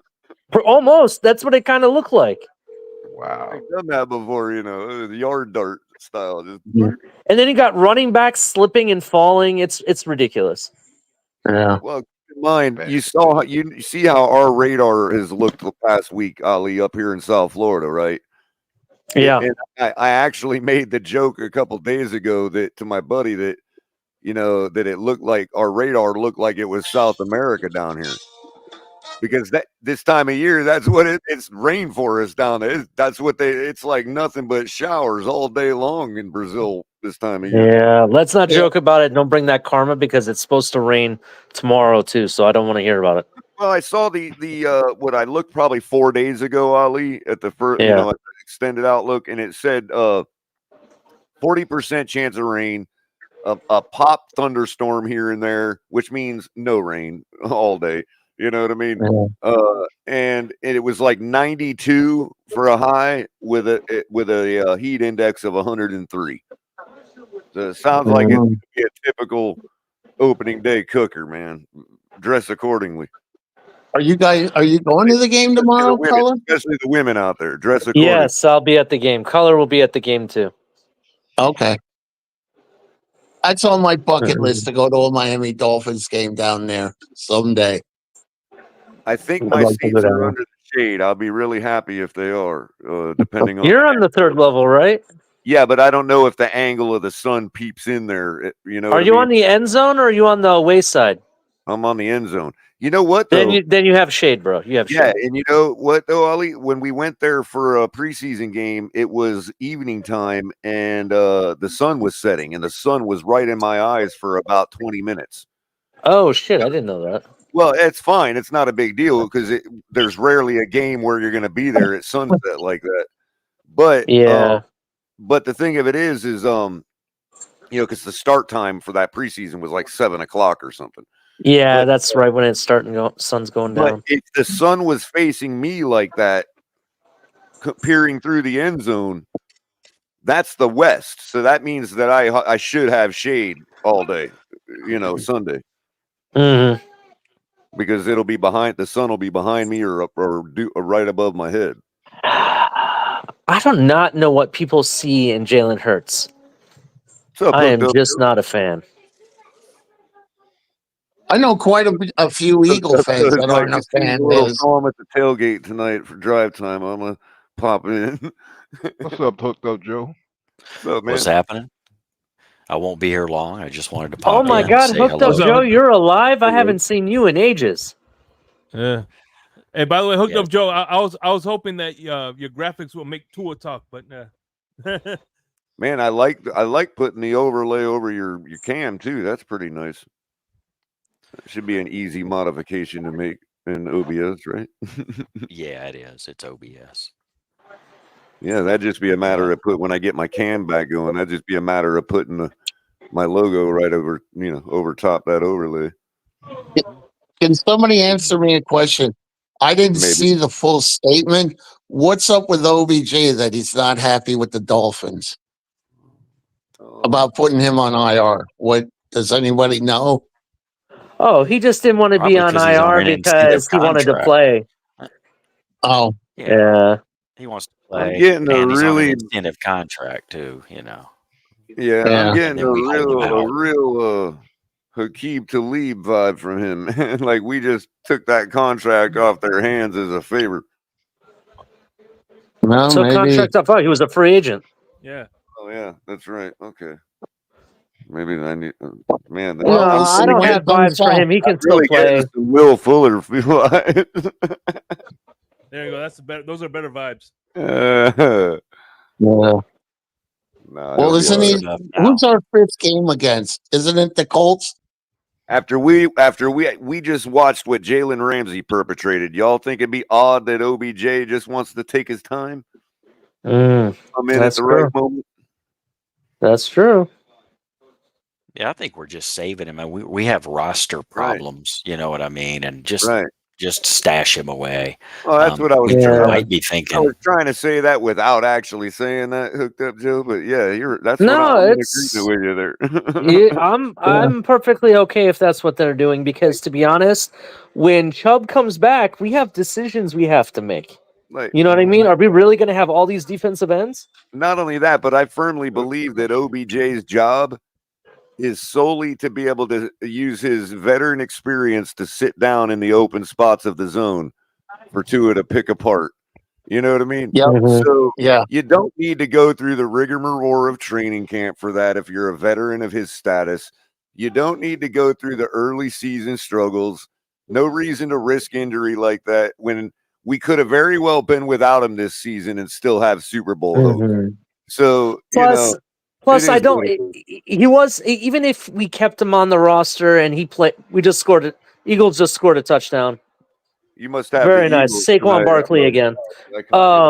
You must. But just to let you know, even if we kept him on the roster, the 53-man roster, and he played, there's a chance that he could get injured, and because he wasn't at 100% still, right? So what are you going to do? You're going to risk injury in the beginning of the season when it's really not needed, when really you want him for December? For a valuable piece that you really didn't need in the first place. He's kind of dressing. Well, you don't need him for those games, but you need him for the big games, which doesn't start till midway through the season, to be honest? Remember what Tua himself said he needed to work on, the things that we all say he needs to work on, which is going to include finding that guy in a scramble drill, finding that guy who's able to sit down in the open parts of the zone. And that's one of the things that Odell Beckham Jr. is gifted at. And then what do they do with Craycraft? They bring him back, and you can trade Berrios if you really want. Yeah. Just saying, because I really don't see the point of having Berrios on this team. I'm sorry. For instance, when Tua rolled out the play that Tony had brought up earlier on Fred, when Tua had rolled out of trouble against Baltimore and threw the touchdown to Craycraft, that could have very well easily and more easily been Odell Beckham Jr. So Craycraft becomes a moot point other than to back up and be ready because he knows the offense so well. Yeah. I don't see Craycraft going anywhere, bro. Everybody thought, he's not going to make this roster. They showed you in the second preseason game why he's going to make the roster. And I think we've been right all along to think that he's just a friend of the family. He ain't going nowhere, never was. Yeah, he does everything that you want out of the receiving a receiver that's not the main guy. This is why Wilson Jr. got protected. Blocking. Yep, he's the best blocker. I mean, you think about it this way, right? You had Michael Jordan, and you had all these other guys. Though they weren't the main guy after Michael Jordan, they all had a role to play, right?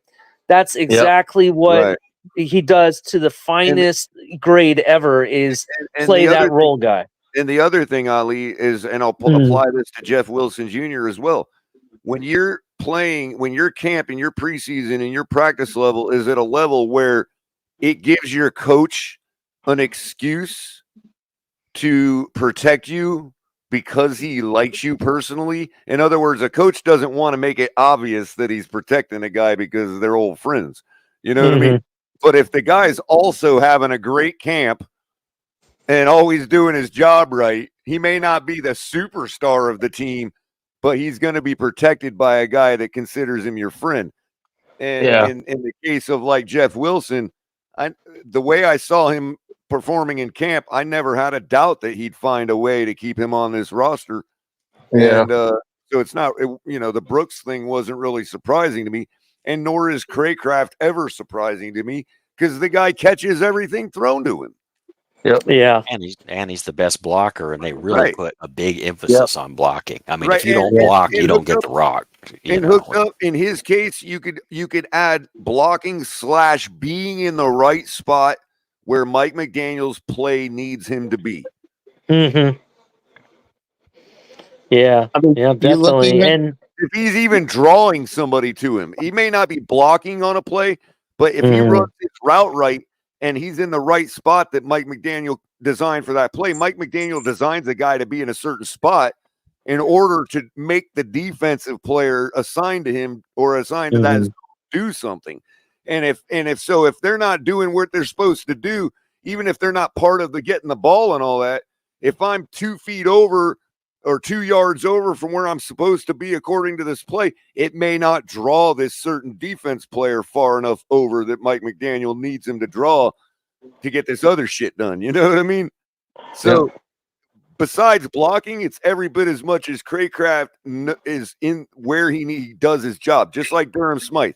He is where he's supposed to be on that design play. And Mike McDaniel is the type of coach that's going to eat that alive. Yeah, I agree with that. I was thinking about this while you were talking about if we were to bring. That's precisely what the West Coast is designed to bring out of players, by the way. Yeah. I mean, you should hear people freak out that, we don't have this guy now. I said, it's early in the year. We don't need OBJ. We don't need Craycraft. Like you said, stashing them there. So when it gets to be November, December, then we have these guys that'll be a bigger part. And But here's the question though: is who do you cut? Now Tanner Connor's probably going to be one of those cuts, right? Who else are you going to cut to bring back a Craycraft or an OBJ? Well, if Tanner Connor keeps catching the football, he ain't going nowhere. Nope. I understand, but you got to make cuts somewhere, athletically. Bro. You know what I mean? So if he can keep catching the football like he's showing improvement doing this camp, you also have to bring back Chubbs too. Right, and we have 4 tight ends, and then we got one. Wow! This game already has 4 touchdowns now. Holy shit! You notice the common denominator starting to creep across every position group on our team is we've got a wealth of riches. Like we've got a problem with who we decide to cut. Yeah, because every one of them are good. You know what I mean? It's like, who do you cut out of the tight end? How long has it been since we can say that? Right. Well, that's what you're hoping Chris Greer's been working towards. That's why I'm ready to build a statue for the guy. I mean, that the thing is I love it. And I love like this Jonnu Smith. I think he's going to be, how do I want to say, like our Swiss Army knife, because he can block, he can catch, and he can even get runs. He can run the ball. That's why they have him at fullback. Giving him the crash label already. Flex position. Right? Yeah. Crash Jensen spot. Yep. Oh man, that was one of my favorite players. He has to start punting the football if he wants Crash Jensen's spot. Oh my God, I loved him with the Marx Brothers. He drew when they'd be like playing. Like I remember watching from '84 color the Dolphins Redskins game, opening game, and Jetson caught 2 touchdown passes because they were so worried about Duper and Clayton. And he just stood there. His body double is on the field tonight. He plays for Green Bay.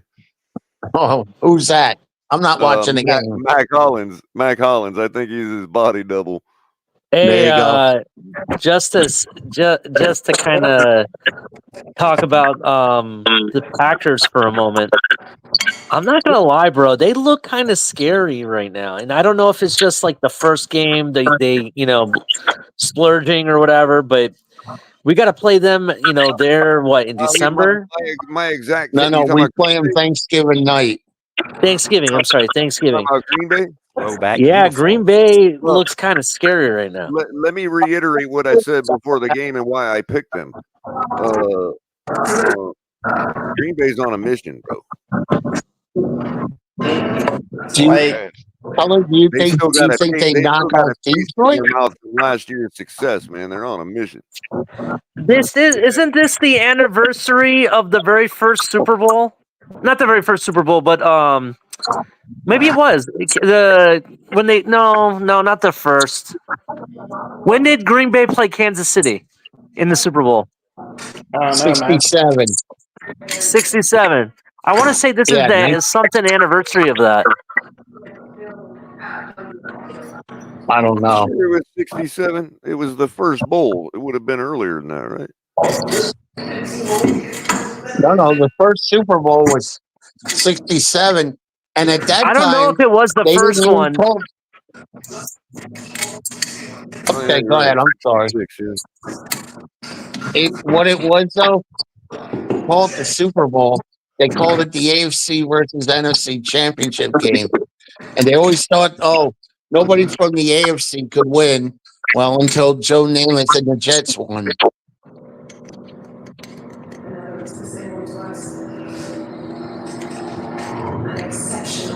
So we'll see. Yeah, it was 67. Yep. So, what do you guys think about our quarterback, our cornerback situation? With, I mean, are we going to have Bonner and Duck out there? Hell yeah! I'm not like I'm honestly baptism by fire, man. Let's go. Yep. Yeah, and I seen improvement in Bonner's. They don't have great Imagine if wide their receivers at imagine if their Jacksonville. names were reversed. Ethan Duck and Storm Bonner. There you go. Keller, that is one thing I don't get. I don't understand your fascination with the name. With spoonerisms, you know. Like I'm not knocking it. I just don't understand it. I don't have the same fascination. Because, bro, it's like you see these guys come around and they end up being like nobodies, and you look at their name and you're like, yeah, it kind of looked like a football name, but now you know about them and you're like, yeah, it was. You should have known by their name the whole time. You know what I mean? It's like being able to use the icon, the little duck icon. Right. Well, for instance, I said it. What started this was Skylar Thompson, and I've always said it with him. Like, can you really imagine a bust of Skylar Thompson with a placard underneath it that says Skylar Thompson in the Hall of Fame? You ever picture that name in the Hall of Fame?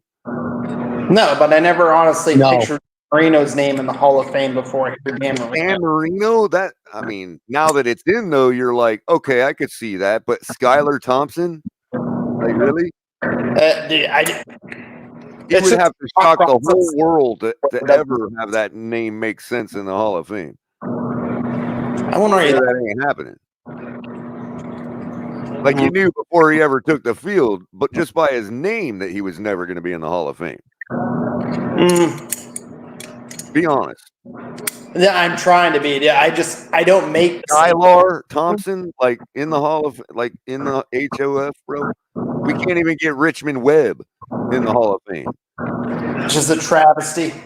Right. Well, I think that's Richmond Webb is a football name. I don't think you're wrong. I just don't have the same, my mind doesn't function the same way in that regard. I don't like that. So it's.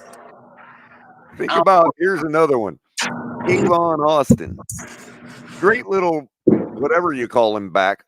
You know what I mean? Wide receiver, scat back, whatever you want to call him. Gimmick? Yeah. But no matter how fast he was, no matter how much he was hyped up when St. Louis got him, his name is Tavon Austin, bro.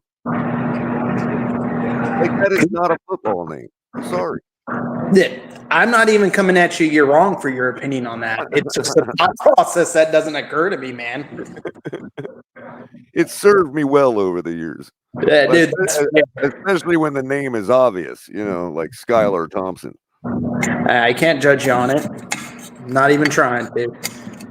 Yeah, but Color, can you see Storm Duck being in the Hall of Fame someday? That kind of thing. Unfortunately, no. He could be. I mean, he's playing like a dog, but I mean, I'm just, Watch Color. Watch he ends up becoming a Hall of Famer. We're talking about it like that. Exactly, Ali. The percentages would dictate that at least one would get in with a weird non-football name.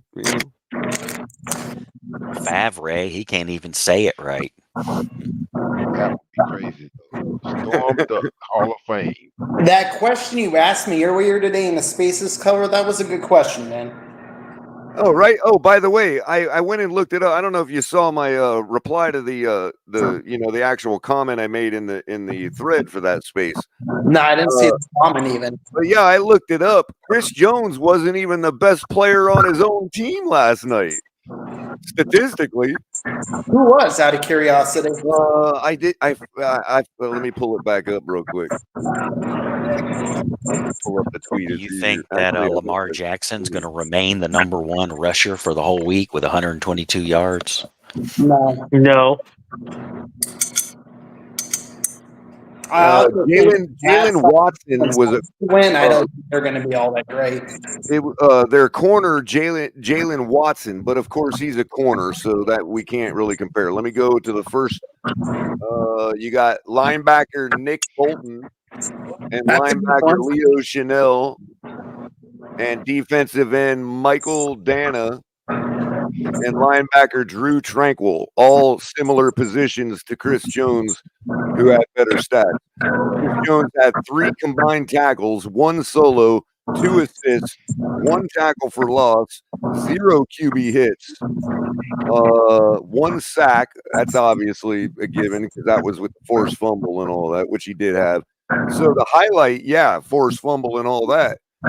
And getting in the backfield all night, sure, we saw it. But statistically, he wasn't even the best player on his team last night. The valid argument, man. Like I said, there's more for me to go back and watch. You bring up some valid points. Just when I look at him, I absolutely think he changed and forced the Ravens to play a game that they didn't want to play. And I don't take that away from your argument. I'm just saying that it, to me, I don't know if that qualifies as being the best overall player on the field when you're comparing it to any offensive position, to be honest with you.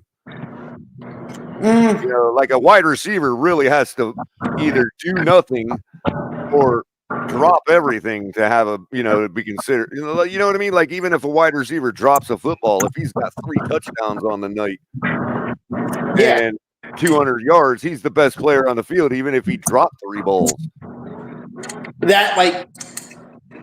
That's given. The only other thing I would say though is it's not like. So it's going to be. Well, I noticed earlier you had changed your verbiage a little bit to impact, greatest impact on the field. That I might agree with you on. Yeah, like the argument's nitpicky, right? I am being super nitpicky with the argument. I will 100% agree. I mean, I could go with that verbiage, like who had the greatest impact for their team. Yeah, I mean, I would say Chris Jones probably impacted his team more than Lamar impacted his. But then again, Lamar's quarterback. So if you're the biggest impact on your team at quarterback, you're by default going to be the biggest impact on the whole field.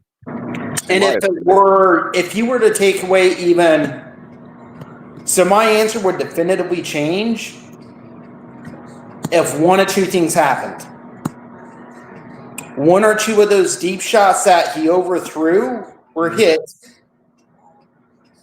or he didn't miss 2 opportunities in a row at the end. I also never got to nitpick those deep throws either. I've been hearing it all day. I never really put my 2 cents in on it. There's something to be said about Flowers not getting separation on those plays either, and not outrunning the defender. Lamar put the ball where it needed to be on a deep shot. I could argue that Zay Flowers just couldn't get there. You can make that argument, and I don't think it's exactly wrong.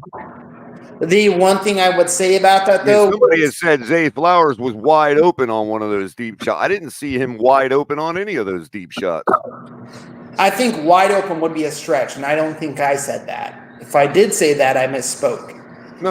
I don't think it was you. I'm just saying people are saying that all day. Like it's a given that those were bad throws by Lamar, and I'm just like, wait a minute here. Somebody didn't get no separation either all night, you know? Yeah, no, that's valid, man.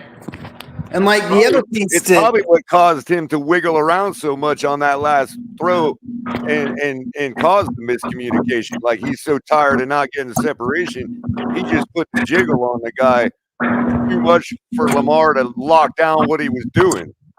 You know what I mean? That's valid. You could say a better, you know, if there's a quarterback better than Lamar that could have, you know, still put the ball, whatever. Fair enough. You know, that might be half failure on Lamar. You know what I mean? Throwing another QB into that scenario gets really weird too. Like it doesn't play out right. Agreed, because I am in agreement. Variable factors. One of the things that Tua has been good at since he's kind of, you know, gotten himself to, you know, in better form. I think we're deadly from the 15-yard line, dude. Like I think Tua is putting the ball into somebody's hands. Oh, I agree with that. And he's not bad against the blitz, if I remember looking at the stats correctly, either. Well, you blitz Tua at the 15-yard line, and you're asking for a touchdown. Yeah. You're begging for it. You know what I mean? Because there's going to be too many options open that early in the play for Tua to just get the ball to if they're bum rushing him. Yeah, I agree. Like, I don't like sitting there and saying, what other QB would you put in there? Because the game would be completely different if you put another QB in. Well, even on that play, you could say, well, maybe another QB would have just went down to the pressure and not even gotten a throw off. Right. Or maybe they got it out quicker and better anticipated. Like, there's a bunch of shoulda, woulda, couldas. Sure. I don't like that kind of argument. Like, it's... But look, Lewis and all them guys are fair to point out that, you know, like, people are really first to think when Tua has a throw like that, like, oh, it's the end of the world. Whereas I 100% agree with they give credit to Lamar's cachet and say, oh, that's just one play. Well, Tua's made some great plays at the 15-yard line that, honestly, if he fails at one of them, we should default to, well, we'll get him next time because we've seen him do it plenty of times. Yeah, I agree with that take. And that's the part they're not understanding their double standard. You know what I mean? You know where I stand on it. You know, I think some people I could also turn it around a little bit and say, look, it was pounded into our heads last season that that play with Cedric Wilson was just a miscommunication. Okay, fine. And let's keep the same energy for Lamar, too. Yep. I agree. It goes both ways. You know what I mean? There is a massive double standard. This is why I don't bring up other quarterbacks when I make arguments about Tua. Hey, you guys, real quick. I'm sorry to bother you guys or interrupt you. I just want to shout out to my show tomorrow. Everyone, come check out Saturday Night Lights Club Exhale, first episode of the season. Be there 8:30 p.m. It's gonna be a lot of fun. We'll have listen to good music, talk about football, get all excited for the game. We'll go in about 3 hours, but I'll see you guys all there. Everyone have a wonderful night. Fins up. You going to bed, Ollie? No, I'm gonna go eat dinner, watch football, spend time with the family because the season's tomorrow, and that's when I go into hibernation when it comes to my family. They won't see me till the end of the season. Fair enough, my man. Definitely. Fins up, everybody. See you then. Have a good one. Later, Ali. Yeah, we don't differ a ton in color. We do have some differing opinions, but they aren't drastically different. And my biggest issue is always with the double standard stuff. I have some bias. I recognize that.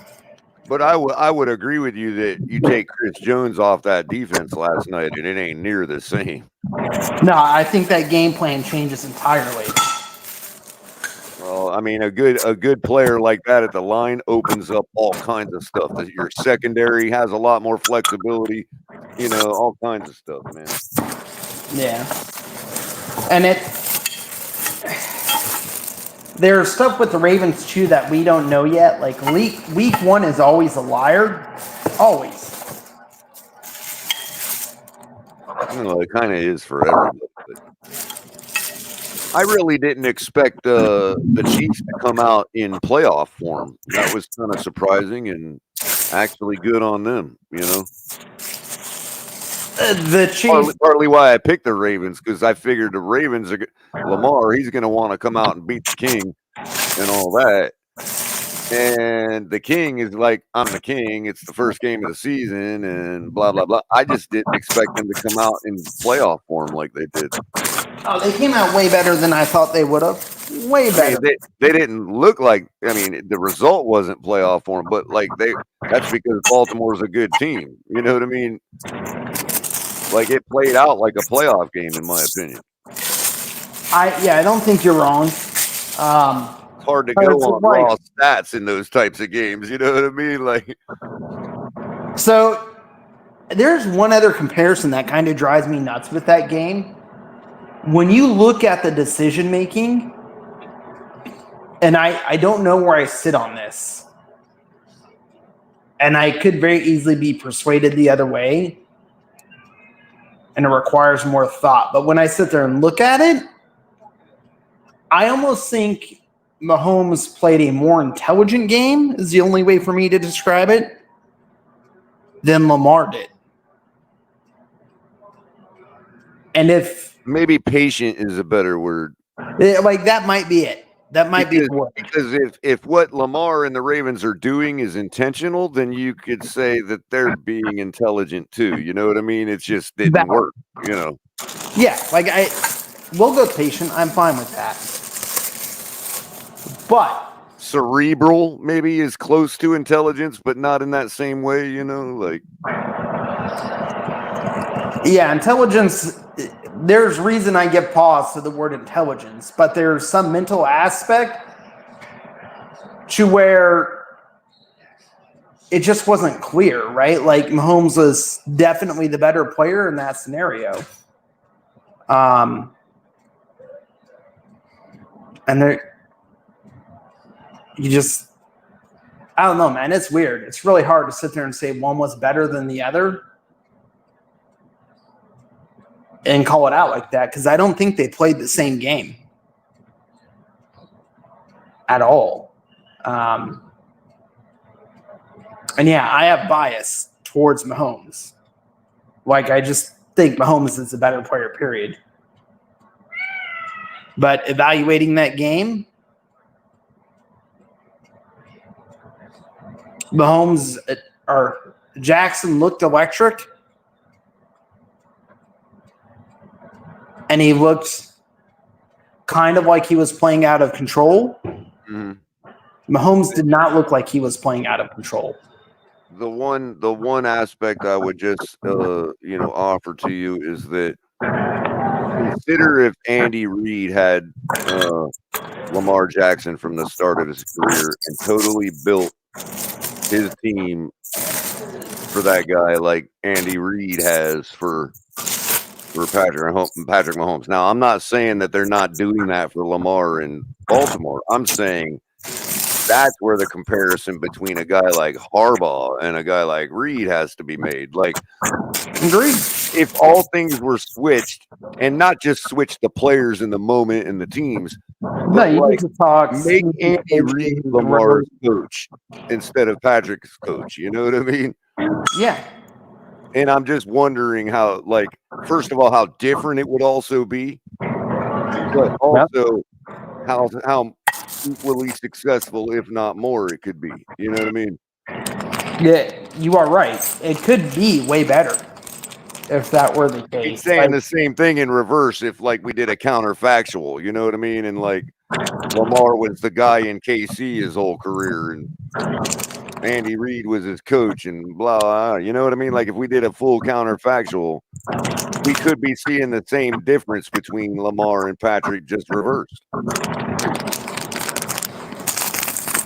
Yeah. And, like, the other piece of it, too, if you're sitting there looking at it, we also have no guarantee that it would be any better or would be any worse, because there is... Other than the fact that I personally believe in Andy Reid more than I do John Harbaugh. That was the moreover point that I was bringing. I think Reid's a better coach by far. Whether Lamar would be the GOAT and be the one would be Patrick and vice versa. You could argue not. But I'm pretty sure that Lamar would already have a Super Bowl under his belt if Andy Reid was his guy.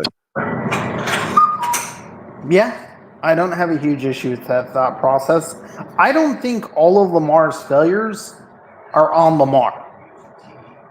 But a good portion of them are, though. I don't want people to be just think that they're wrong per se when they talk about his record against elite defenses and stuff like that. But I would just say, hey, talking about elite defenses. One in fact last year that literally won its team the Super Bowl. Yep. Yeah, no, I don't think all of Lamar's failures are on Lamar. I could turn around and definitely has Lamar was a toe length away from scoring 27 points against that defense. Yeah. He played a good game. Who else is doing that against Steve Spagnuolo? You know what I mean?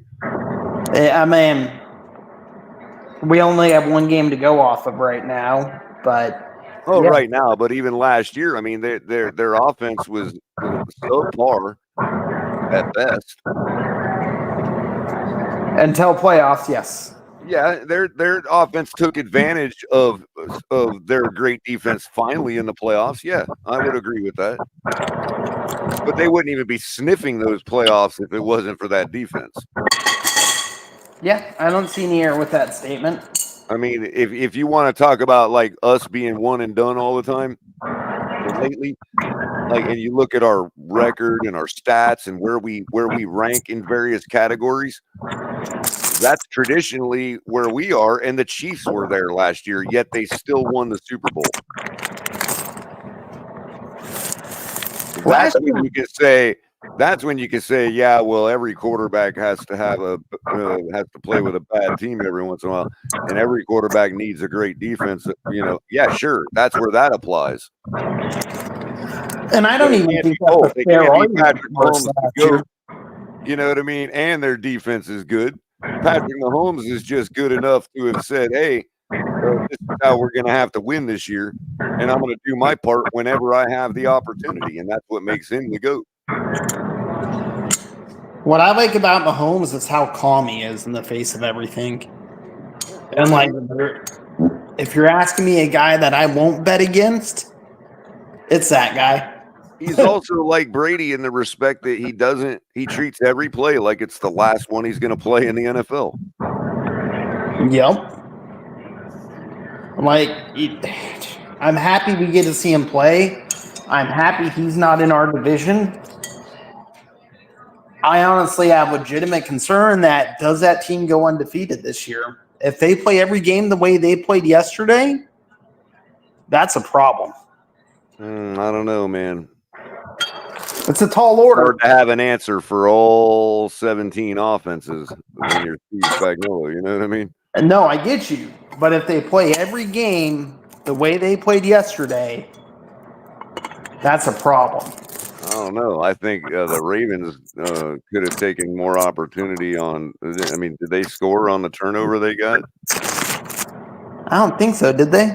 I don't know. I don't know off the top of my head. I have to go back and look.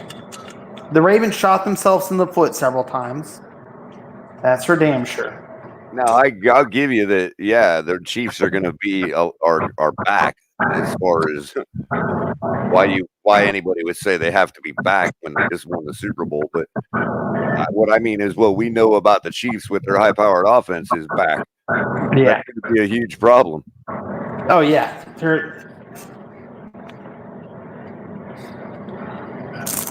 it's going to be hard for me to sit there and say that the Chiefs aren't the best team in football.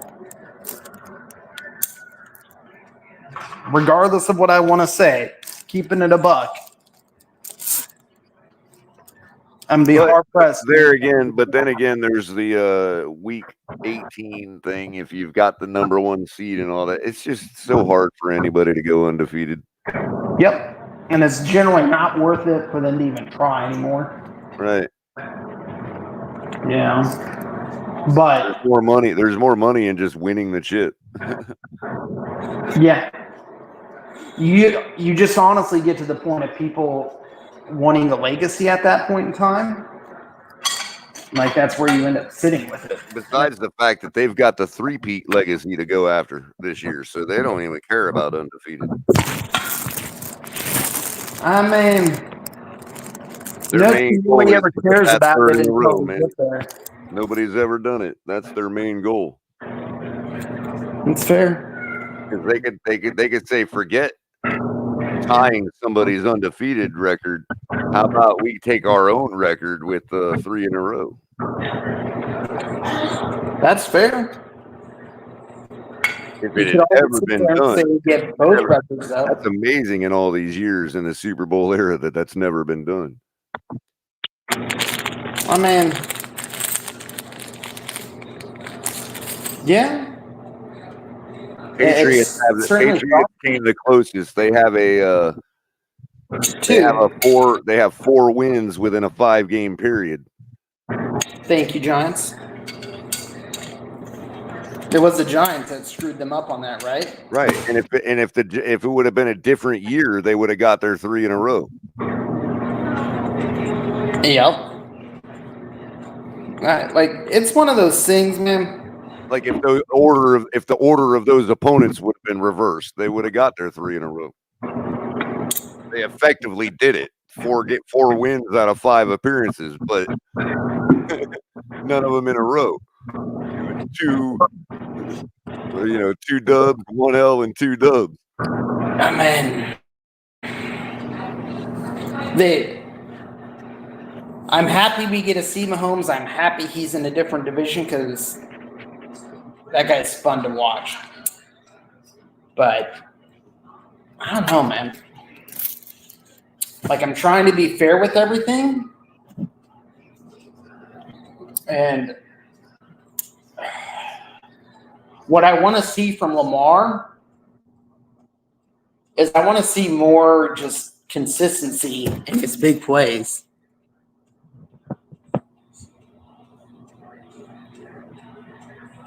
Nice, Kevin Lee. Very nice. I mean, he gets them, bro. We forget, man. I could show you highlights, bro. He gets them just about as regularly as everybody else. He just didn't get them last night. And again, I looked at Zay Flowers and the lack of separation. Wait. I said I just want to see more consistency in big moments. Are you saying is that what you're responding to? Or are you responding to big plays? I'm sorry. I said big plays. Oh, I might have misspoke. I meant big moments. So if I said, and I would just say that's what everybody not named Patrick Mahomes is after. That's fair. Like, I can't sit there and argue with you on that. And Lewis in particular has been fair to say that too. Like all of them do it. So why do we have so much energy against Tua? Yeah. I don't disagree with Lewis. The only thing that they say is like everything in between doesn't matter. Like all the stuff that those other quarterbacks have done in between that Tua hasn't done. Yeah, that matters to a lot of people, I guess. It does sort of me too. Not the end of the world. I still think that if we're still going with the guy, he's not sitting there looking in the mirror going, I'm satisfied with losing the last 4 games or whatever. You know what I mean? No. And not all those losses are on him either. Like, he didn't play horrible in all those games. And it's moot at this point. It's a matter of even if they were, he's not sitting in there in the mirror going, man, I hope I do all that again this year. Yeah, no, he's putting in the work. Like, we'll pan out. Only time will tell. And as long as the Dolphins have seen fit to continue to put a Dolphins jersey on him, I have to give him that grace. Like, let's see what he can do Sunday. Let's see what he's learned differently this year, or let's see what he's added to his game. I mean, so when you looked at the one preseason series we got from him, going off going to be able to garner much. I mean, it looked the part. You know what I mean? But I think he looked a little crisper, but there wasn't a ton of meat on the bone to go off of. But I bet you there's a lot of stuff they've been working on under the tent that we don't even know about. Oh yeah, and then the stuff with 3D QB or whatever they are. I mean, just about every practice that's not public, they're under the tent. Like, it's not like they, you know, a lot of stuff went on at camp that we have no clue about. There's stuff that Omar knows that he ain't allowed to tell us. You know, it's true. Like, it'll be interesting. He looked cleaner, but it wasn't enough to go off of for anything definitively. Right. I'd say his you know, his short sideline throws, those ones that need to be really crisp and not get picked off. You know what I mean? Yeah, they're looking pretty decent. You know, he's looking strong as far as his arm goes. He's still I just wish he wouldn't be. It always seems to me like he's trying to force a quick release, which, knowing from myself throwing the football, being a fan of Dan Marino and always trying to do that myself, it can actually screw you up if your arm's not designed to do that. You know what I mean? Dan Marino had a very special arm compared to most people on the planet, you know? Well, I mean, there's only one Dan Marino. There will only ever be one. I don't blame him for being that way, but sometimes that it's almost like that quick throw motion takes all of his control away and all of his real power, which is in his hips and with the you know, the arm movement. He's got a shorter arm. He doesn't have to worry about forcing a quick release because his arm's not going to naturally draw that far back anyway. And so I wish a lot of the times that he just gets away from those mechanics, and it's like, dude, when he's popping it, bro, his throws are just as strong and timely as anybody else's. You know, it just gets away from that, and that's where you see it's like, yeah, he made a great throw, but it took 3 minutes to get there. You know, he does have some of the bad ducks. I'll give you that. And so you lose a lot of the yak from that. You lose a lot of the, you know, where the defensive player, the ball's still there fast enough for the defensive player not to catch up to it. But it's not there fast enough for the defense is already flying in and tackling your guy as soon as he's got the ball. You know what I mean? Well, how much do you think year 3 is going to kind of change that or improve that anticipation? That's kind of what I'm looking for, because I doubt he's sitting in the mirror going he's satisfied with what he's already put down. Yeah, no, I don't think he is. You know, we haven't whether he has gained or has the ability to do all of what I'm talking about. Hey, that's why we play the game. Yeah, he's never put out a behavior that makes us think he's ever just going to sit back and be satisfied with it, right? Well, I'm not gonna lie. When I'm at the game and we're moving the football and he's shredding it, bro, you know what I mean? I'm proud as all hell, dude. You know? Like, what's wrong with that? I see you doing what you should be doing. But what I don't like is, you know, fans that, you know, that like to, you know, decide who is worthy of being a fan and all that, start throwing down their rally flags because we lose. You know, that's worse to me. That's worse to me than Pete slandering Tua for the rest of his life. I hate the inconsistency and double standards on both sides of it. I try and come down the middle and be very objective about my take on it. I think I'm a Tua supporter, but I try and be fair. I don't think I've ever been. No, you're a total Tua honk, bro. Okay. I'm not gonna lie. Hey, just kidding. That's man. how it comes across. You always at least try to be fair. You're what's the word I'm looking for? Good faith. Yeah, no, I have some bias, that's for sure. But My bad. What's up, Shake? What's going on, man? What's going on, Robert? Hey, no, the one thing I hate, I'm sorry, I was just listening because I got some shit going on. But one thing I hate, as the color's point, is the celebration police. Oh no, you didn't believe in Tua. You can't celebrate. Fuck you, Right. man.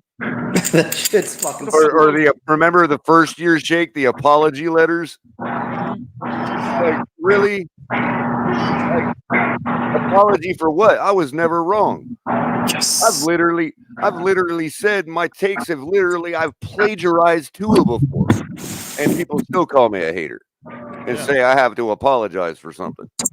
I don't think you owe me an apology for shit ever. Well, no. Me and you've had an argument one time where we came. No, but you know, like the one saying you got to apologize because you said Tua was this or that or wasn't this or that, and it's or for not believing in him, and it's like, wait a minute.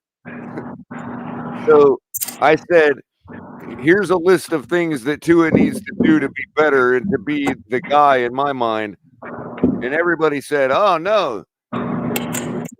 He's already that guy, Color. And while I'm saying that, Tua is literally in his post-game interviews saying the exact same thing. Where do you think I got the shit from? I'm literally plagiarizing Tua, and somehow I was wrong because he fixed that shit. I don't think you're being unfair in your takes. I agree, and I think some people are stupid, man. Like, I hate the homers on both sides of it. I really do. See, this year, Robert, for me, it's a matter of looking at our schedule and saying, here's where the rubber meets the road. Because the only thing I have left is the one little petty, and look, where I differ from people is that I'm just not convinced. But I'm also not convinced he can't be that guy, right? So that's the difference between me and them. However, I still am not. The reason I'm not convinced is because of the results or lack thereof from the last couple seasons towards the end of the year and in the playoffs and all that. Okay, so fine. Right. That suggests, there's the record against teams above 500. There's that. Yes, we got 11 wins, but it was against garbage. Okay, fine. I'm a believer in all of that. Right? Okay. But that doesn't mean. But here's the thing. I also think that there's a fair. I have to pause and say, well, things could literally just be circumstantial. Some of it is. Some of it's all of it could be, is what I'm saying. And given that there's the possibility that it could all be circumstantial, I reserve the thought that, hey, wait a minute, this is another season. There's more time now in camp, time with the team, blah, blah, blah. That always improves things. And our schedule this year, bro, like if the idea behind us not being able to beat the good teams is real, then pack it in, ladies and gentlemen. The season's already over. Because we've got nothing but those teams on our schedule this year. I would agree with that. So to me, it's like, I just don't think it's plausible to think that we're not going to be able to have a couple feathers in our cap and say, no, what are you talking about? We beat this team on this week. We beat that team on that week. We beat the Buffaloes of the world. You know what I mean? So what? We still went 9-8, but we beat this team and that team. That's altogether different than, oh, damn, just like we thought, we're 2-15 now because the only wins we got were against New England. Yeah, I think that's fair. And I like this season for the test it is. I mean, this is the point that somebody made tonight. I forget who it was about. We cannot underestimate these Jags. They're not a bad football team. They're not the Giants of last year. They're not the Panthers of last year. They haven't been the Jags of last year, man. Well, that's arguable because up until the point Trevor got hurt, this is the team we're facing Sunday, is the team they were before Trevor took an injury. And it wasn't a bad team. No. It should be really good, should be really They have another year under their belt. Doug Peterson has another year under his belt to make adjustments. Is it year 2 for Doug Peterson? Yeah. Okay. So yeah, it's a big year. It's year 3. Is it year 3 already? Yeah. Yeah, 3 years. Okay. Oh, did he come in the same time McDaniel did? Yeah, he did. Yeah, because remember we were trying to decide between we thought he was on the table for us. Okay. Yeah. And the Jags hired him. I'm happy with McDaniel though. Like he's made some mistakes for sure, but I'm happy with him. See, the thing of it is, people harp on his mistakes, and I understand why they do. But I'm still standing on the same square that he should have got a longer. Like we should have just made him like, hey, here's all this time and do it. You know, like if you ain't good after 8 years, we'll get out of the last 2 years of our 10-year contract. But it should have been like, because that's been our problem, Robert, is the revolving door at coach. And so the mistakes he's been making are all mistakes that, yeah, okay. The only reason it hurts so bad is because people didn't want to admit that those mistakes were a possibility for a first and second year head coach while we're all out there talking about we're going to the Super Bowl. See what I'm saying? Yeah, you ain't wrong, man. Like, so now I'm thinking, okay, I'm evaluating back, thinking, okay, where am I at now?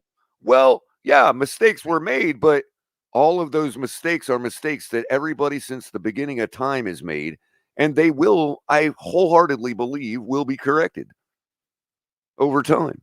You know, like McDaniel's going to come into his own too. I just don't think Ross has given anybody a chance to do that in the last, since Shula. Well, Ross wasn't here for that, but you know what I mean. Like Ross ain't never given nobody that chance. It's 3 years and you're out. 4 years and you're out. Hell, the Giants. This is the longest. Daboll has 3 years. All the other coaches were fired in 2. Mm-hmm.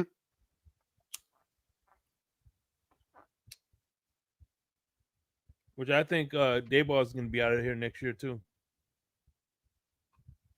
Philly, they just dump everything at the feet of Peterson and can him. It's like, wait a minute. Y'all really thought it was Frank Reich? The only argument I would have against you would be if you don't see any kind of movement or progression, it's fair to move on at year 3. Now, with that being said, we have fired coaches that were making progress who probably should have had another year or 2 to finish their idea. Right. But I wouldn't blanket stand up for you have 5 years regardless of how this goes. Well, if there was a trade-off behind closed doors about working with Tua, then I think McDaniel would be safe anyway. I mean, given what McDaniel has put down, if they end up blaming everything on Tua in the end of it all, then you have to look at McDaniel's performance and say, wow, that's Hall of Fame material. You know what I mean? If Tua was the guy that ended up being the problem the whole time. Yeah. Yeah, we got a running game that put together 18 touchdowns last year. I thought it was 21. Well, I thought it was 3 of them were in the air, or maybe I could be wrong. I very well could be wrong. 21 and 24. You could be right. Either case, it was a record. It was a team record. Yeah, it was ridiculous. I mean, there's those aspects that our owner looks at and says these are the things that nobody has been able to do ever in our history since Larry Zonka. Mike McDaniel's bringing a lot, and if it becomes really obvious that it's Tua, in other words, if Ross starts to feel like Pete does, then he has to give McDaniel nothing but credit for what we put down. Yeah. Because it was the coach. he can say, yeah, I said it was the coach's decision, but it was his decision to hamstring anybody with Tua in the first place. You can't even argue against that. Like, and I won't want to. And I don't mean to say he hamstrung him, but I'm saying if the end result is decided, that is what I mean. Then it would be hamstrung. You know what I mean? And none of us were in the room when those discussions were had. So everything that's speculated in that is a ton of conjecture. Right. Now putting it all on the coach when he first gave his press conference, that could have been a ploy just to say, look, if the coach doesn't overcome Tua's deficiencies, then I have reason to fire him. But I don't think Ross would want to at this point. If he decides, hey, Tua's been the problem the whole time, he totally is going to be like, wow, you know, whereas I would have fired McDaniel, I'm actually not gonna. I'm going to give him a chance with somebody of his choosing, you know. Yeah. Like, I like McDaniel as a coach, man. I think he's spot on. I give him his fares. Pete and I differ is like, I don't want that to be the case. I would just rather Tua do the than D. You know what I mean? Well, I'm going to be as fair as I possibly can. Actually, I'm not convinced he can, but again, I'm not convinced he can either. There's definitely still a jury out on Tua. I would say that the evidence, like, is definitely getting to the point where somebody could, like, if Tua was on trial for not being a good for being a good quarterback, I would say I would still vote not guilty. But I mean, he is a good quarterback. I'd probably be. There's so much evidence. I'd probably be the only one on the jury voting not guilty. You know what I mean? As he is or isn't a good quarterback. Here's the way I've always framed it, Robert, so people understand what I mean by not being convinced, but not being convinced that he isn't either. So if Tua was on trial right now and he was accused of being a good quarterback. Okay. You see what I'm saying? I would vote not guilty. Yeah. That's fair. I don't think you're wrong for having that opinion or that statement at all. Like, not being good and not being bad are two different. Not being good and being bad are two different.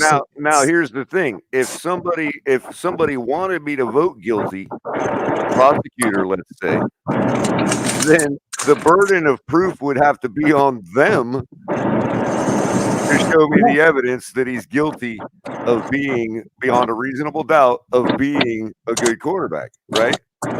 Yep. And what I'm saying to you is the evidence room is full. The trial just ain't over yet. I got to hear testimony from Tua himself. That's where I'm at. You know what I mean? Like, but the evidence room on his behalf is full. Or I should say on behalf of a guilty verdict. Yeah, I think that's fair, man.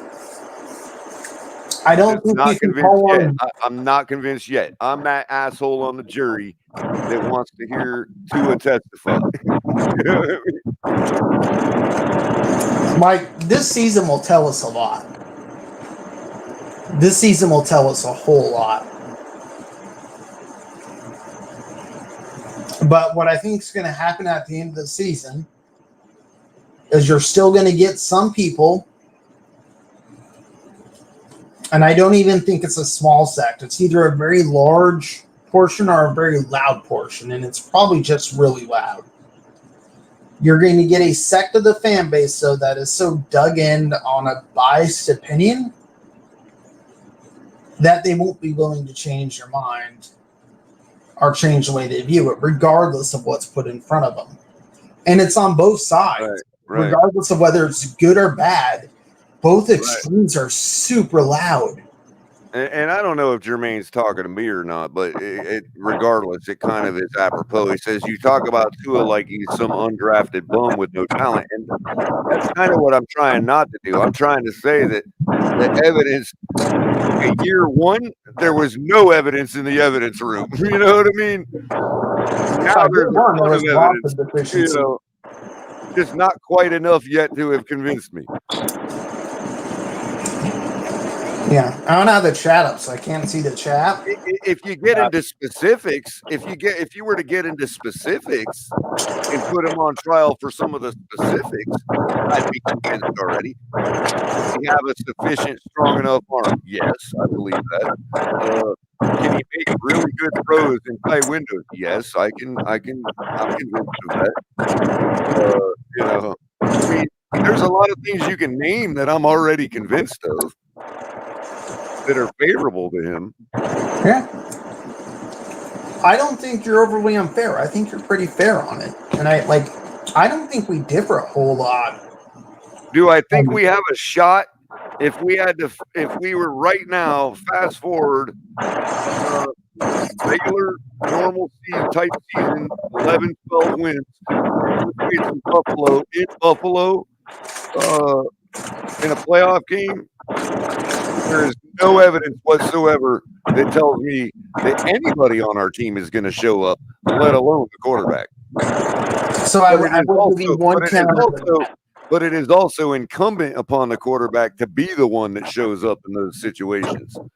So I would only give you one counter to that, Howard. Only one, and it's not even enough to really argue the case.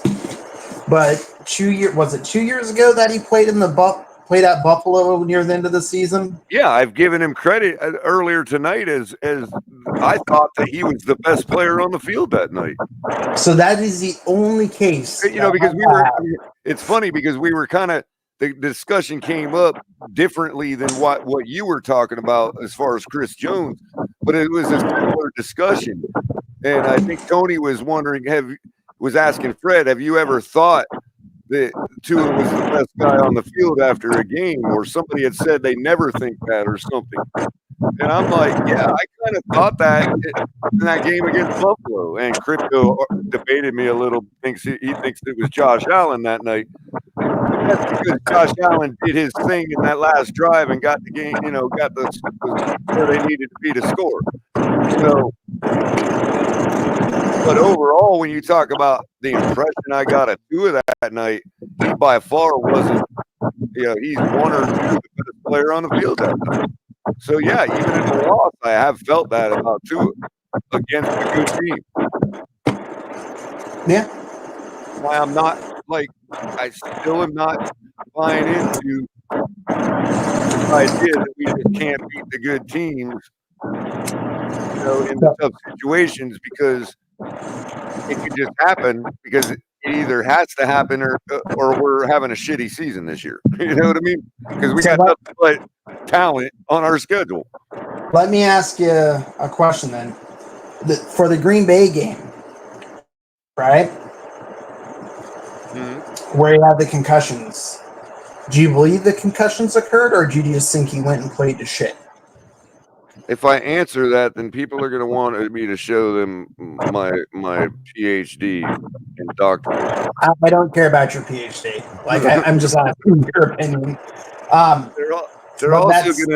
They're also not going to believe that it doesn't come from a place of hate. Okay, that's fine. So I'll tell you I think it was a convenient appendage to the situation. I don't have anything to argue against you. I don't have any proof to argue against you, and I don't have any proof to argue for you. On the other token, there's no evidence to believe, there's no evidence to suggest that Tua wasn't streaking to get back out on the field himself. In other words, it could have been out of his hands, which I would not fault him for. So, the point is, he's property of the Miami Dolphins. So when the Miami Dolphins saw that video that got put out, they could have enabled a plan of action that didn't include Tua's opinion. Probably. That's very likely, So I don't fault Tua for it, but I have to believe that I do know this. The statistically, despite what people think, it didn't affect the outcome of the game whatsoever. Tua was bawling after he took the hit to the ground like that. Okay, before he started throwing a bunch of interceptions, he was bawling. So up until that point, right? No, he was bawling after that point, is what I'm saying. I'm talking about like where he just had the 4 bad plays. Like his play at one point just dropped off a fucking cliff, and I don't have a reason as to why. Now somebody, I don't know if he said it or somebody just said it on his behalf, but there's a thought that he was starting to feel woozy at that point. You know, I don't know. Yeah, I'm not even going to hold you to I can't accuse him of being a liar. You know what I mean? There's no clean way to come out of it, because there's just too much conjecture.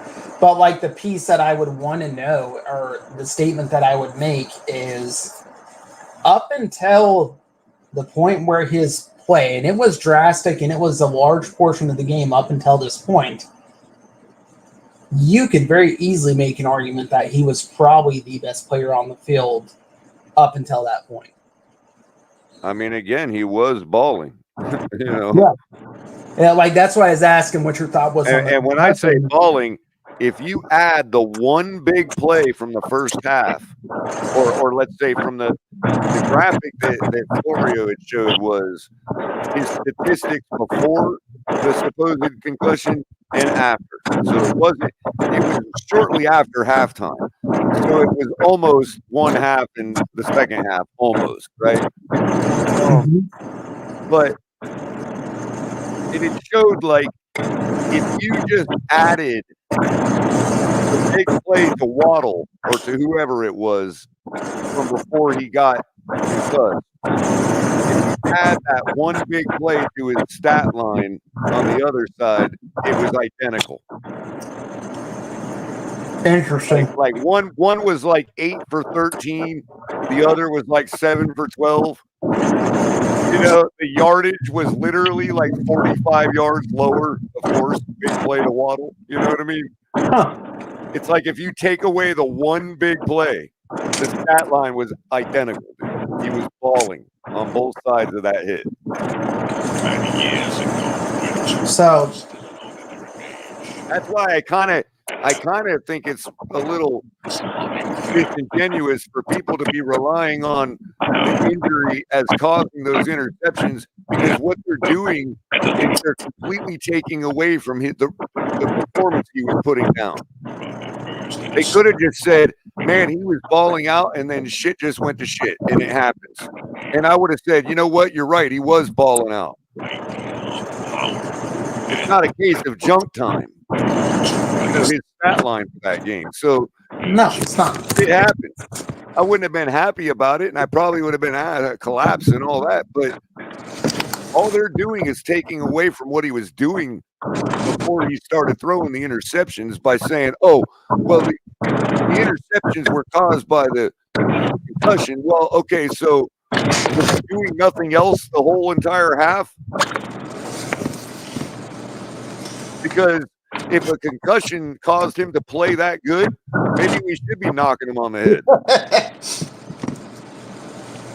So that stat line I wasn't from his performance. You see what I'm saying? Yeah, that stat line I wasn't they're having us just throw away the game in our mind. That's valid, man. I can't tell you. That's the psychological effect it has on people, is just to throw that game out of their mind. When I thought he had a hell of a performance before it all went south. Yeah, I thought before that hit and before what we were tracking as a concussion, and we will put it out in full clarity. I am not a doctor. I'm not a medical professional. We're going off what was said and what's a general consensus of kind of believed to be true. Up until that point, I would feel comfortable saying he looked like the best player on the field at that point in time. After that point, no, he like shit went sideways. I really felt like we were in command position to win the game. I thought at that point, there's no way even Aaron Rodgers could pull this one out. So we just started handing them the football over and over again. You know what I mean? Yeah. Like,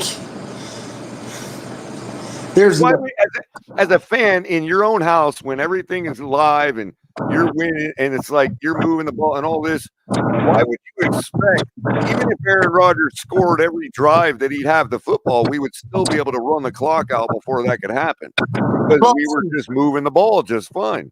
Yeah, we stuck more to running. There's no reason to expect, if you looked at the math and the clock and everything involved and the way that game was progressing, even Aaron Rodgers can't do nothing here unless they get like an onside kick or something, right? Yeah, I would have expected us to run the fucking ball out a ton. Tennessee, bro. Same thing against Tennessee. You're like, don't get me all we started got to do on is that get a game. first down in 2 series. You know what I mean? All our defense had to do was hold the fucking 3 TD lead. Look at if our defense failed. Okay, that happens every once in a while. Sometimes offenses make a fourth quarter comeback. After the first score, you're like, okay, all we got to do here is get a first down, and we win this game. I can't say you're wrong on that. I'm just irritated that we gave up a fucking I get it. Points. I get it.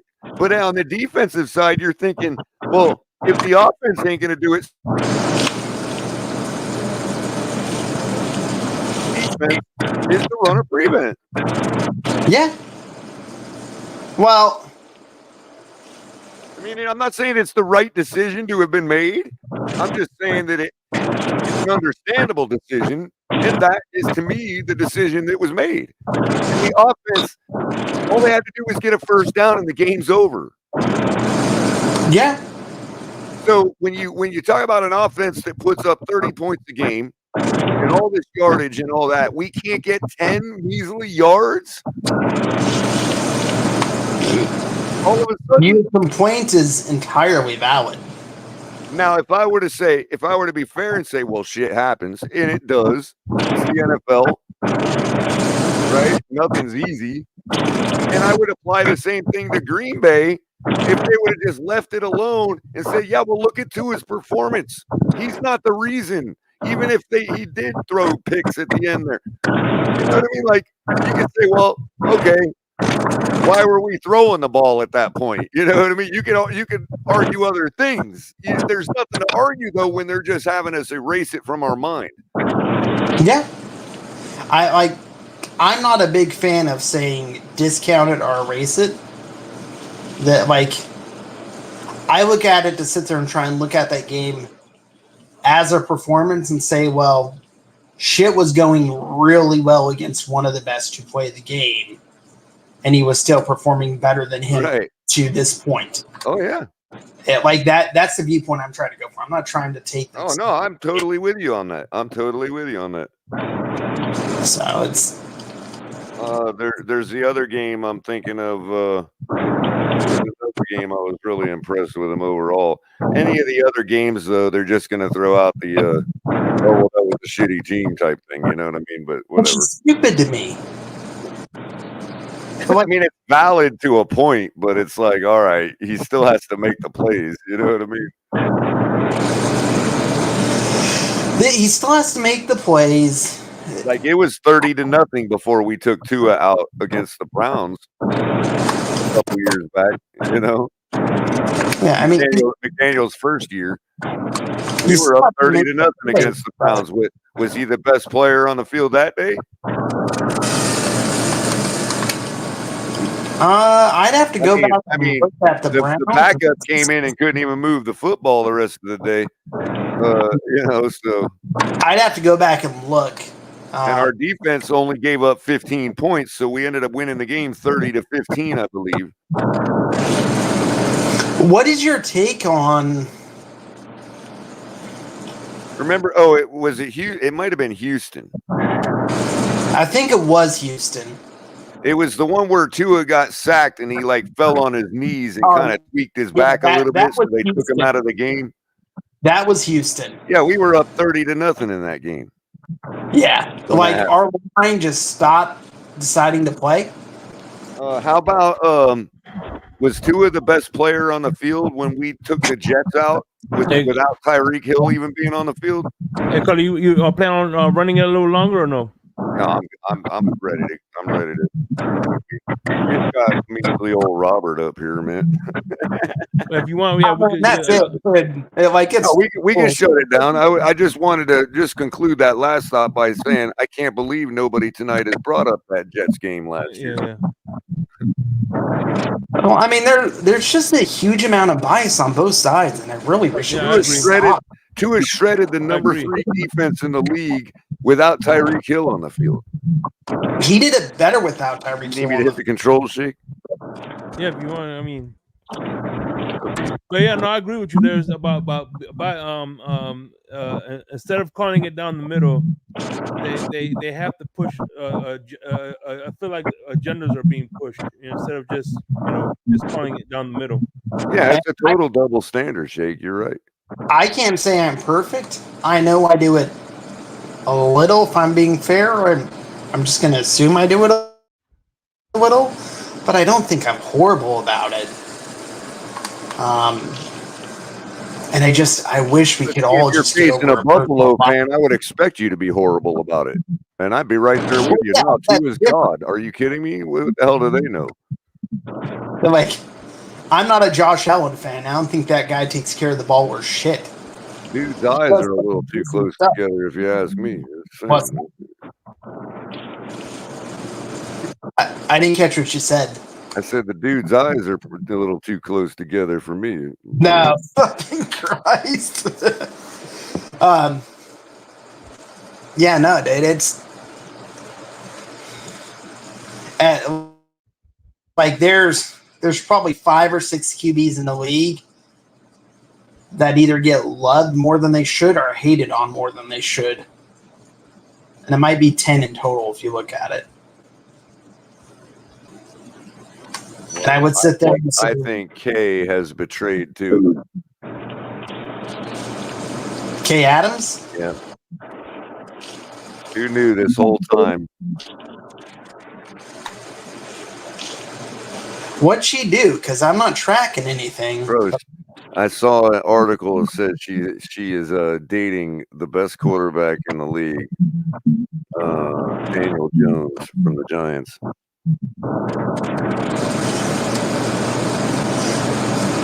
There's a lot to unpack there. I know, right? Like, it made me pick the Giants this week against the Vikings. I'm like, well, if he landed look, Robert, think about it. If that's what he's been working on the past 2 years and has torn him away from football a little bit, I mean, maybe we're about to see the Daniel Jones none of us have seen yet. I mean, that's a nice try. Not one I subscribe to. You got to put a lot of time and effort into landing that, bro. So, I mean, all right, Color, let's go and say it. If you're doing shit right in the bedroom, a woman will say a lot of things that aren't true. Right, but to get her there, you know what I mean? Like, you had to put a lot of time and effort into that, dude. Wait. He's already got an advantage on that. He's already famous because he's got one of 32 jobs that pay a shit ton of money. He's the most shit-on quarterback in the league, bro. But he's still... She could have literally anybody she wanted on the planet. I don't know. Like, not all the other quarterbacks in the league are safe. Players, though? I mean, Taylor Swift settled for a tight end. Her standards, I don't know. Like, what's Kay Adams going for? Maybe it's personality? Well, she's not Taylor Swift, but, I'd take her over Taylor Swift. I mean, I'm not the biggest Taylor Swift fan, man. I don't think she's the hottest thing on earth. Me neither. And she's flat as a board, too. Yeah, I was going to say, I like a little bit more curve. I mean, she could. Kay could have done it just because she's like, well, Tua chose somebody else, and so she's trying to thumb him in the eye and be like, well, I'll go with Daniel Jones because good enough. No, yeah, everybody thinks he's better than you. Wait, isn't she out of New York too? What's that? Isn't the NFL Network studio out of New York? No, I believe they're in California now in SoFi Stadium. So maybe Herbert turned her down. Maybe, you never know. Hey, please correct me if I'm wrong. Did Blankenship play for us or no? What? One more time? Did Blankenship play for us or no? Blankenship. That name sounds so familiar, doesn't it? Oh, the interception's what you're looking at right now? Yeah, that's a hell of an interception. It was. Yeah, it definitely was. Sheldon Blankenship.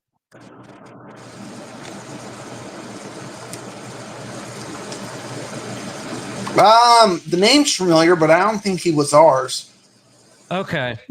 For some reason, he has that weird name that I kind of thought I remembered. The name's familiar, but I don't think he was ours. Okay. Thank you for the clarification. Here comes the tushy pussy. Dude, I'm kind of surprised that's still working without Kelsey. Like, I was hoping that shit would have died. But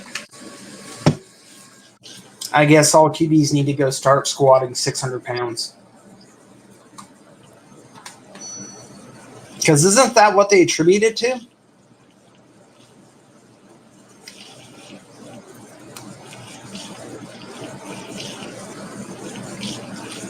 Just a crap ton of squats?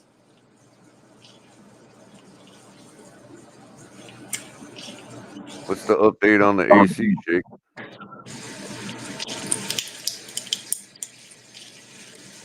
Oh, we lost Shake.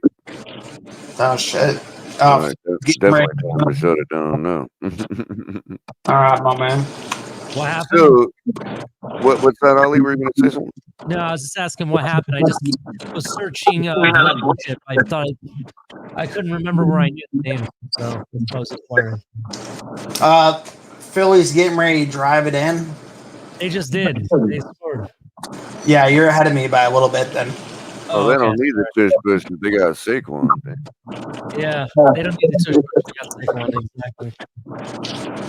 I would still rather they don't have it anymore.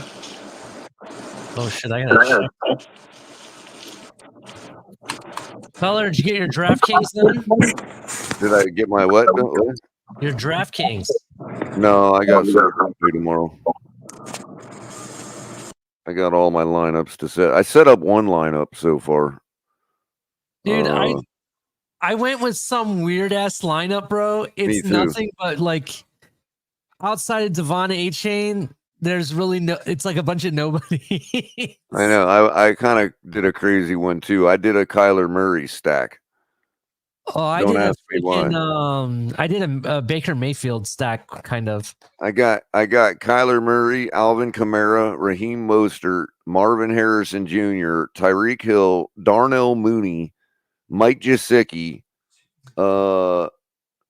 G. Halari, whoever that is, and the Dolphins defense.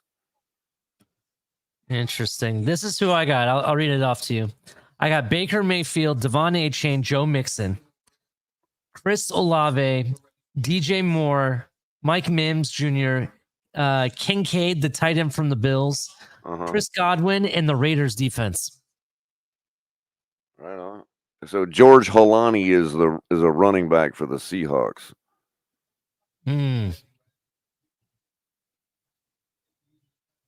That's in the Ali. That's in the what do you call it? The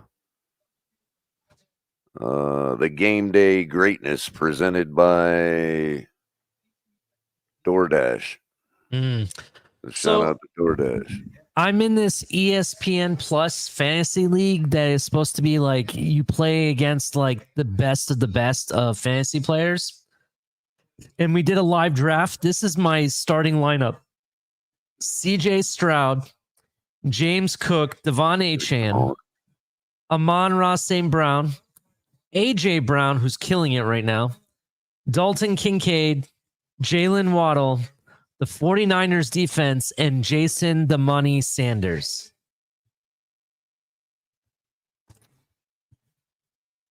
Are we supposed to be impressed by your quarterback selection? No, I was just telling you what my lineup is. I believe I got away with getting some of those good players. That's why. By the way, Ali, I forgot to ask you. I haven't talked to you since the game.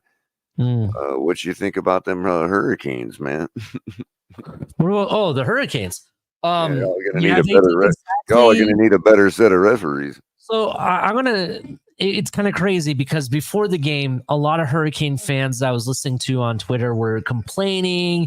They didn't believe in Cristobal. They said, we've done all this recruiting. He has to deliver, blah, blah, blah, blah. And I kept saying, in college football, you can't just turn a whole college program around in just one night or one year. Sometimes it takes 2 years or even 3 years to really change it around. Now, he's had a great start with all the amazing recruiting. That's definitely been turned around. Now we just got to put it together. And he definitely put it together against Florida. It is a long season, so if you guys can keep that up, I have you guys as the dark horse to make the playoffs anyway. So now it's kind of looking like he will probably make the playoffs. Part of what you're saying, I agree with, and this would be the year that I probably would have originally targeted as you could start to say we're back. But last year, what happened with that 77-0 drubbing of Bethune-Cookman? Everybody thought, "Oh, this is it." And no, that's only that was only Cristobal's second year, I think. And it's like, no, that all that tells me is we're now at the level where we can do that to teams we're supposed to do that to. But then we went on to lose like a bunch of games, you know what I mean? And it's like, all right, this year we start off the season. And I mean, I know Florida's got their problems, but that's still an SEC football team. You know what I mean? They still have an army of players, army of talent to throw at you. And we just handled them like they were a Bethune-Cookman. I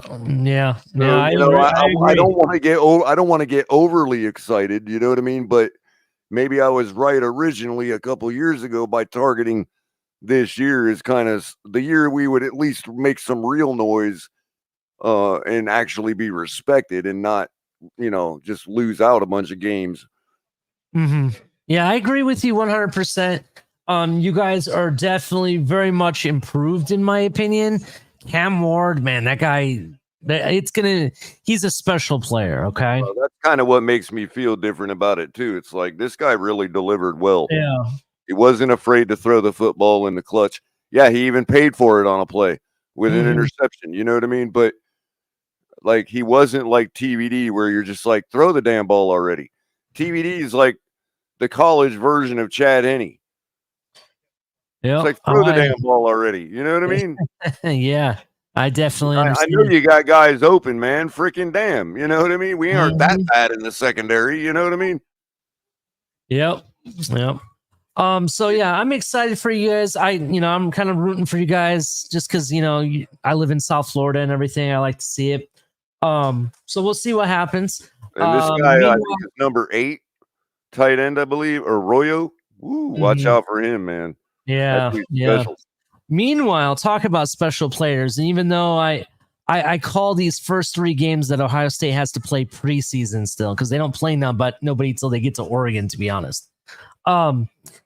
There's a guy that Ohio State has that's a South Florida product, went to Charmaine Madonna Preparatory School. Jeremiah Smith, bro, is a man playing football among boys. I kid you not. I watched him for the first time.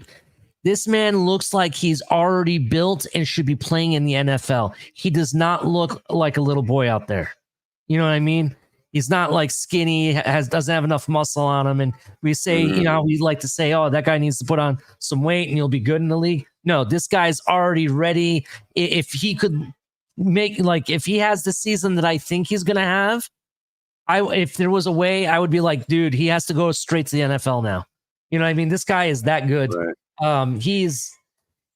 He had some impressive catches, you know, and 2 touchdowns and everything in the game. And granted, I know it was against nobodies, but if you see him on the field and you watch him, you're going to be like, that's a rookie? No way. You know what I mean? That's what you're going to say. Right. I mean, you know, it is what it is. We'll see how it plays out, but I don't feel like, you know, I feel like it's worth it to you know, to get behind the Canes and you know, it's gonna. I think we're gonna have some enjoyable Saturdays. I think tomorrow we got FAMU, so you know that's one of those teams we're just. Hold on, I want to say something here. I like how somebody is saying that I said Josh Allen is trash again, and I didn't even say that. I haven't talked about the Buffalo Bills at all today. Thank you, Sal. You just remind me Josh Allen is trash. Right, I was gonna say just wear. If he wants to pin the badge on you, wear it proudly. Yeah. If you really want to say I'm saying that, actually make sure I'm saying that. You know what? Just for this, I'm going to be saying it all night tomorrow on my show. Josh Allen trash. You just made my whole show for me. Thanks, Sal. Thanks. Go ahead. Sorry, Robert. I didn't mean to interrupt. No, I think Robert had some background noise. I don't think he was trying to say anything. But if you were, Robert, let me know. I don't. So I just muted you because I was asking a question.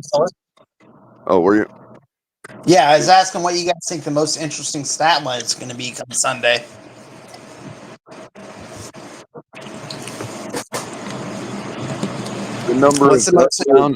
The number of touchdowns that our tight end group gets. Okay, that's a good one. For me, I have 2 that I'm going to look at. One is the turnover rate. I want to know what. Basically, I'm looking at how many turnovers we created or possible turnovers we created. We're getting some feedback from you, Robert. Oh, my bad. And 2, I want to know what the percentage of pass versus rushing is going to be. Because I do think this year our rushers are going to have a big year. That's the other thing. May not be surprising to most of us because we've seen it. You know, we saw it 4 out of 5 games when the guy first started his career. But I wouldn't. I would be the most of the rest of the world. It would not be the worst thing in the world if you had an extra lineup or 2 for daily fantasy where you have Achane and Mostert on your roster, because it's every bit as likely to shock the rest of the league's fans that both of those guys have a touchdown Sunday. It's, you know, most teams can't put a touchdown from both their running backs on the board. It just don't usually happen. We do. You know, Achane can rip off a touchdown to the house at any time from 65 yards out, at any time, any moment. I think sleeper we could throw to him in the flat. Did y'all see last night? I noticed it. It was a play. I don't remember if it was. I think it was Kansas City with Pacheco. And I had made the point earlier in the day, but it was a really simple point. It was something like, or a simple take, like it was, oh yeah, of course, color. You know, that's football 101 type take. But it played out last night during the KC game, and I'm like, as simple as that take was, here it is playing itself out. They threw out the Pacheco in the flat, right?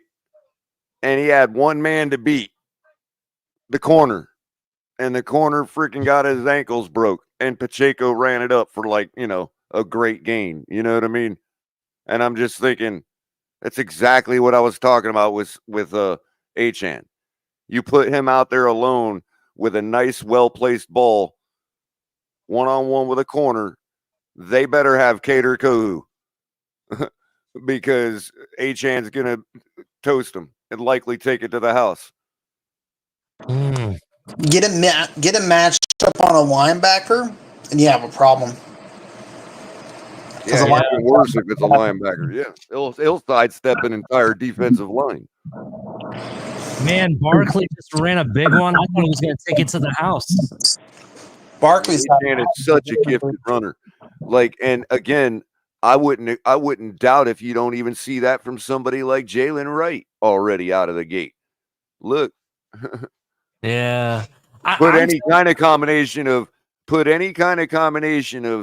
Achane, Jalen Wright, and Mostert, but two of them on your roster. Choose the two, and you very well could possibly see a touchdown from both of them.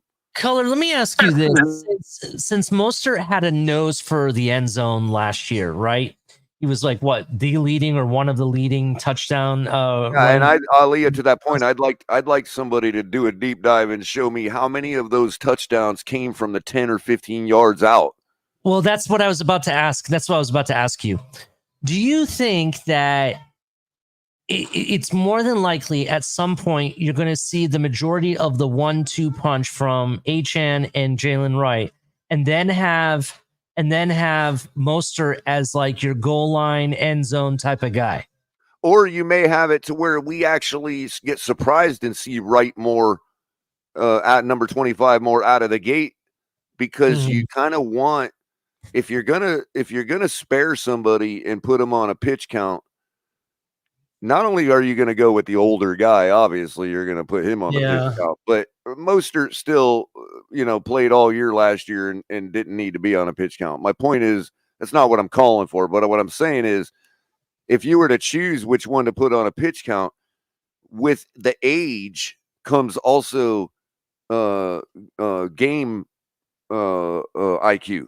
You know what I mean? So if you're going to save anybody, quote unquote, if anybody believes that's the type of thing they do, you're more likely to shelf Mostert right now, because if you're talking about who you want healthy and all backs being equal in ability, roughly, some having certain attributes others don't have, and vice versa. The guy I want regular and healthy for our run down the stretch is going to be the guy with the most intelligence in our backfield, which is the most seasoned veteran and the most trusted by McDaniel, which would be Mostert. So we may see Jalen Wright get the rock a little more than people expect out of the gate, even as an RB1. I would argue, though, that the legs, I think I would want more speed, because in the middle of the season, defenses and teams are going to be far more gassed. Right. And I'm just going to be able to kill you if I sit there and put. Right. And that's the other thing, Robert, not to interrupt you, but to finish the point to Ali, is that Jalen Wright is actually more built for what Mostert was able to do last year, which is 15 yards and in, he can get to the goal line. You know what I mean? Because he can just, he's big. He's much bigger back than, and it's more solid and harder runner than the others. But again, when you're talking about Mostert, he brings it almost all to the table when it comes to that stuff. So yeah, I was just thinking. Real quick, you may see a situation where Mostert starts the game, runs most of the first half, and remember when we took him out with Skyler playing for us against the Jets a couple years back, and we're like, why'd we stop running? We were successful and all that. They may do something like that, and now we've got Wright to finish the job the rest of the game. So it may be half to half with Mostert and Jalen Wright taking number one duties. Yeah, I got you. I see what you mean. I was just curious, like, how do you think because we're running back by committee, like, how are the touches going to go? And I was wondering, since Mostert has a knack for hitting the end zone, maybe the 1-2 punch is going to be Jalen and Achane, and then have him put it in the end zone. You know what I mean? Well, that's the thing. If you find a way to start feeding the rock to Jalen in the first downs of the series, you could find out, hey, why am I bothering to take Mostert back off the bench? Hey, chill, buddy. We got this. You know what I mean? Yeah, I see what you're saying. kind of like, like Neo, like, oh, he likes it, feed him more. You know what I mean? I'm looking up something real quick, Ali. See, it shows Jalen Wright as a backup to Achane on the depth chart, and Wilson is the backup to Mostert. Now, that's the other key player where we haven't brought up is Wilson. I mean, the guy had a freaking great camp, dude, and he's still running hard, man. Now, he has injury history, but that's literally the only thing that's been the knock on him. So, again, he's one of these guys, if he stays healthy, he's every bit as likely to bust out, as anybody else. I mean, what do you do there? You know what I mean? You feed Mike McDaniel's got a situation where he can just literally go with the hot hand, is I guess what it boils down to. You know what formation I want to see on the field, and I think it's going to be interesting? I want to see Jonnu Smith. I want to see Tanner Connor. I want to see Achane and Wright, Hill, Waddle, and watch that go. Right. Because I don't know what you do, especially when you sit there and take one of them and push them out wide. Like, okay. And also keep in mind, if you started the game with a double back set, Achane and Mostert get the start. They're both RB1. You see what I'm saying? Just one's RB1 in this role, and the other one's RB1 in this role. I'm gonna go ahead and say this. And no, I'm not gonna say Josh Allen, but Jalen Hurts is trash, bro. Oh my god. I'm sorry, Ali. Jalen Hurts is just trash. Oh my god. He cannot, everything he's doing. He threw back-to-back almost interceptions, right? Almost back-to-back. And then turns around and throws an interception. 3 plays in a row, bro. Now, unbelievable. You want to know what's annoying about this Brazil game, Ollie? What? I missed my trip to Brazil by like 2 weeks. You went to Brazil? I'm going to Brazil. I'll be there the 20th through the 29th. So I'm flying. Okay, do me a big favor. What's up? Order it on Amazon. You can get your fanny pack to hide your passport and everything. Or that you get one.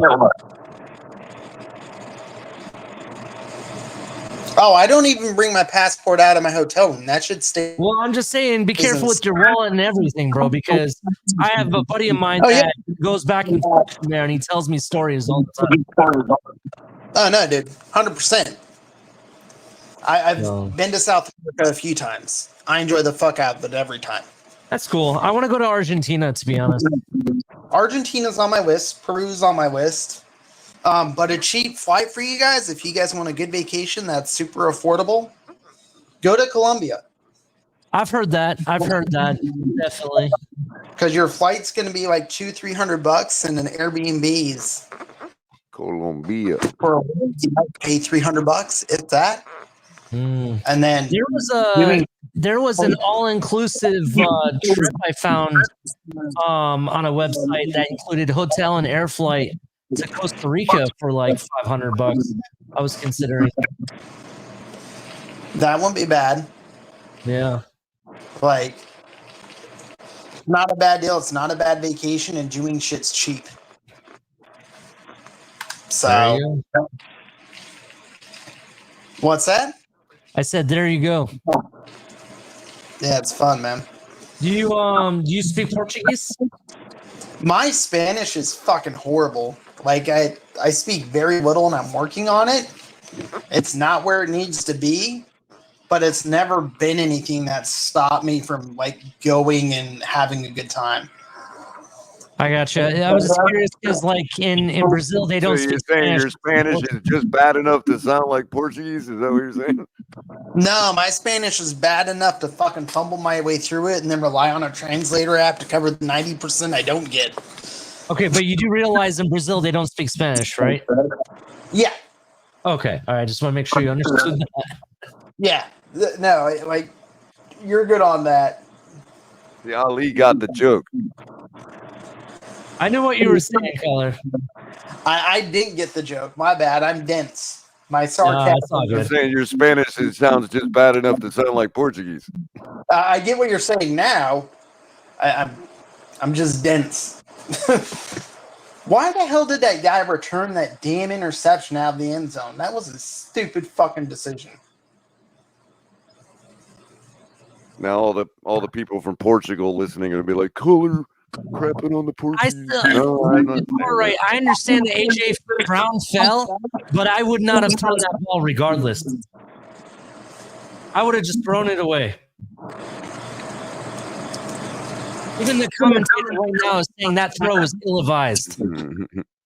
I mean, it hurts trying to play hero ball, man. I hear you, but I don't know.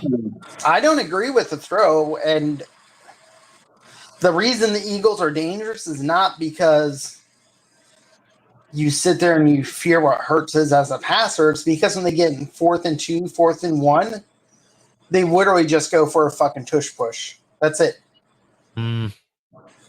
Like, I would have just protected the ball and kicked the field goal. You need the points. You need to pad the points. Love just threw a dime. But I was just gonna say, Ali, before those interceptions that my whole take with the Eagles was Green Bay's focus. They're on a mission to continue what they started last year.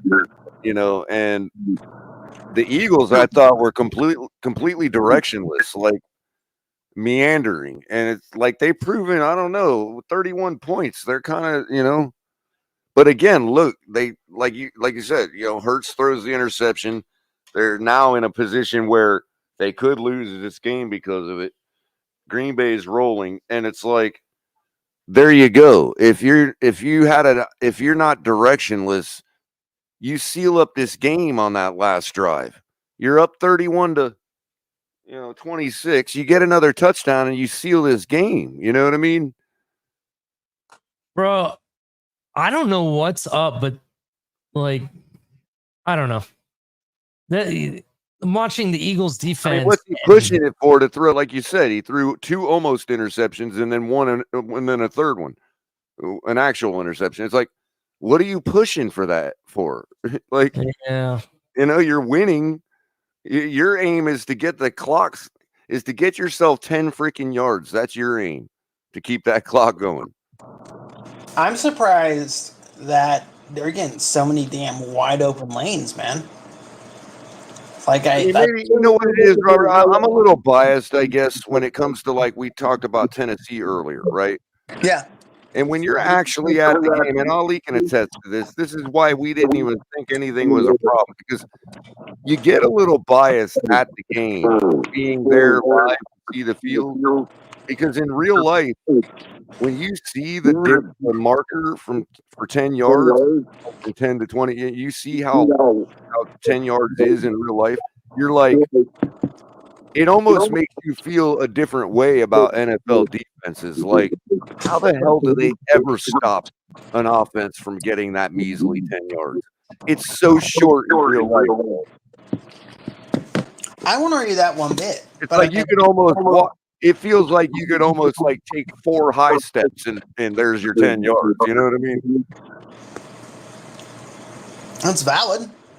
And that's why I guess, and I'm admitting to being biased because, like, when I see what happened against Tennessee, I'm like, how the hell? You know what I mean? What just happened with Jalen Hurts? Like, bro, your job is to get 10 freaking yards right now. You know what I mean?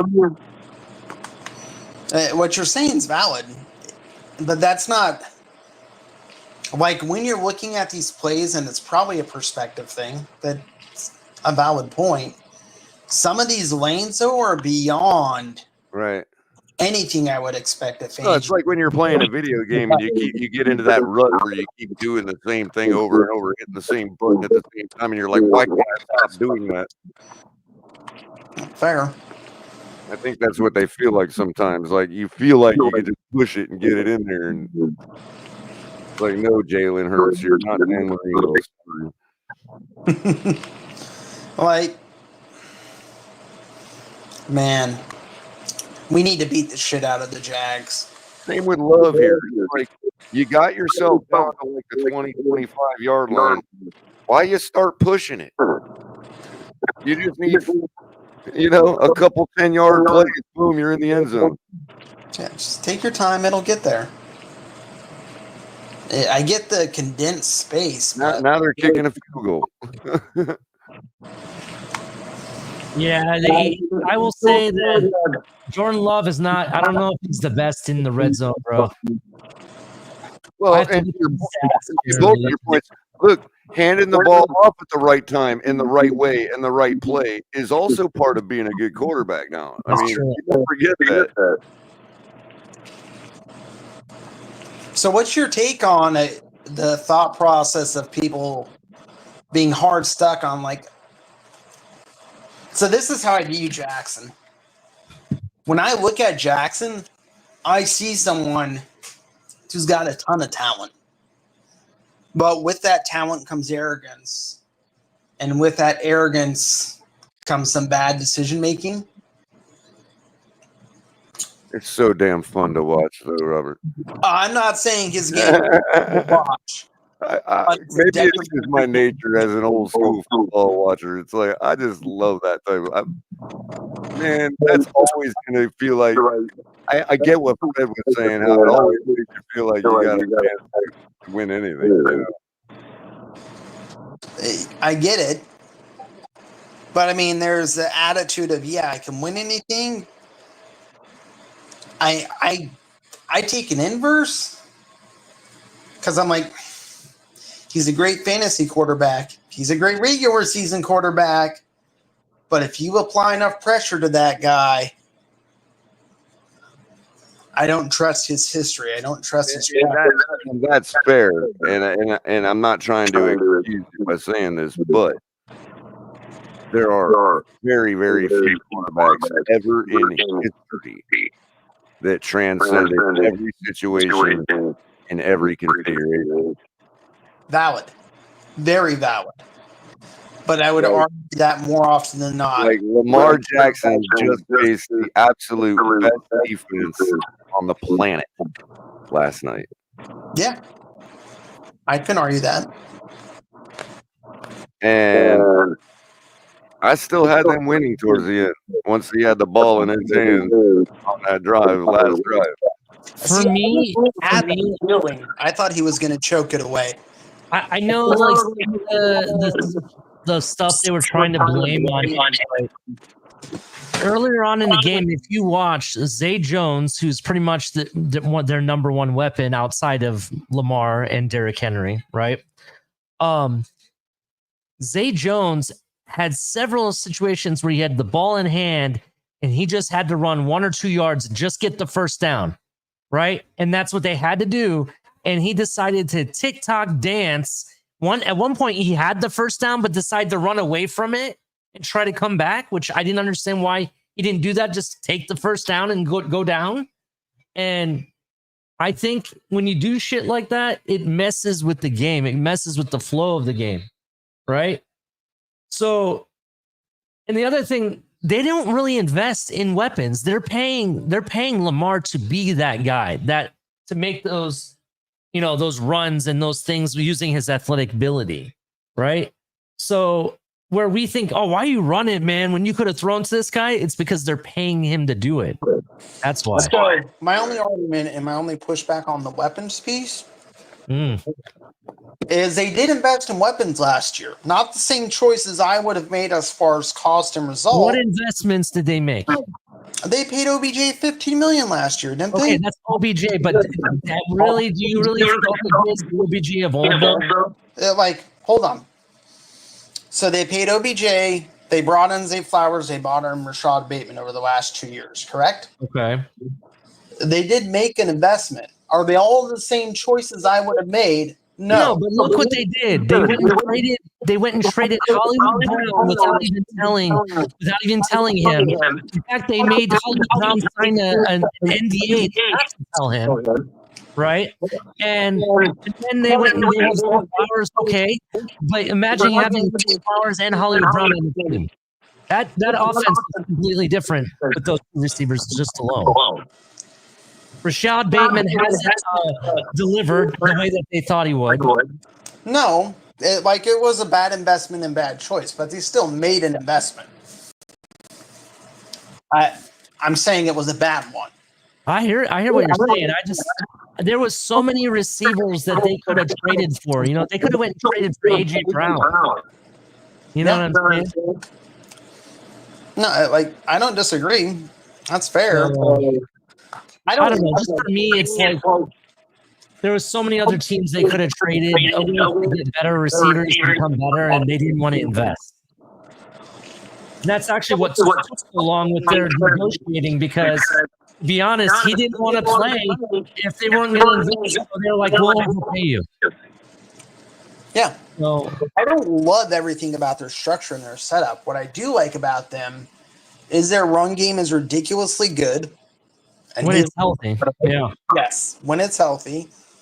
And I mean, let's be fair. They went through 4 running backs last year, and all 4 of them looked good. Or 3. It was either 4 or 3, but it wasn't just 1 or 2. He is also a big part of the run game. That's another thing to take into account.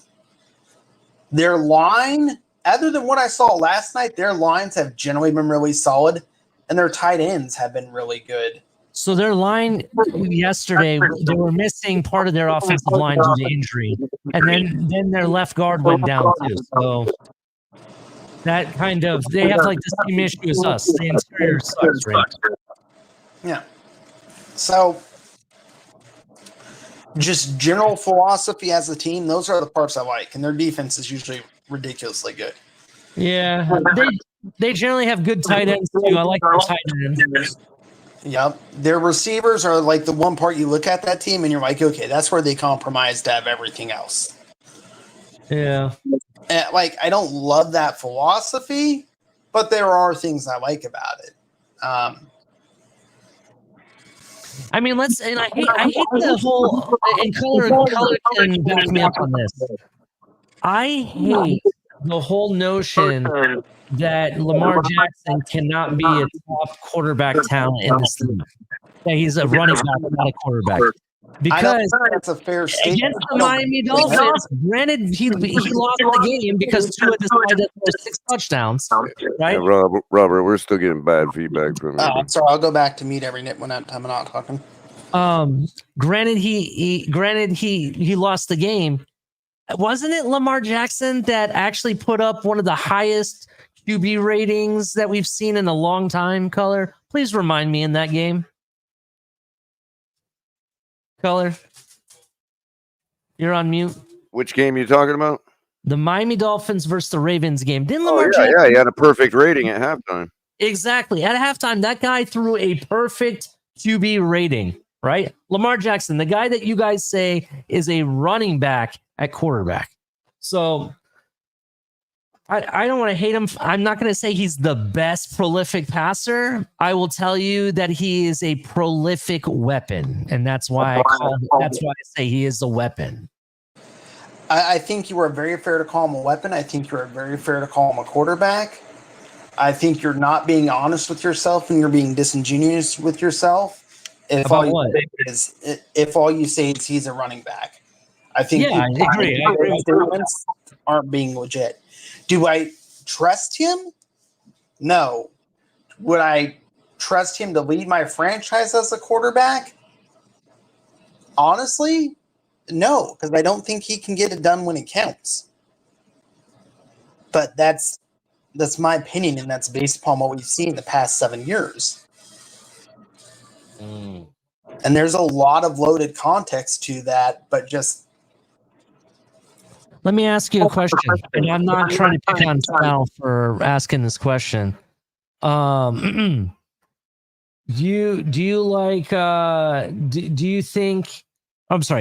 you trust Josh Allen to run your franchise? No, I think he's too careless with the ball and plays far too much hero ball. And when the light's in his corner and when he needs to come through, his team chokes. See, this is why I think there's 2 different spectrums to this, right? You have Lamar Jackson, who is a amazing athlete, has so much talent, right? and at times is super elite at both passing and running the ball. And then you have Josh Allen that everybody says he's elite no matter what. And he has technically the same problems that Lamar Jackson does. Can't win the big game. That's pretty much what it comes down to. AFC Championship game. He didn't win. Josh Allen, AFC Championship, didn't win. Both of them, same thing. I view both of them the same. I wouldn't trust either one of them. I think they're both immensely talented. I don't know what it is that gets in their head or what the problem is that occurs, but when push comes to shove, they just can't get the job done. And it's for a multitude of reasons that occur every time. It's never exactly the same thing. They just consistently fail.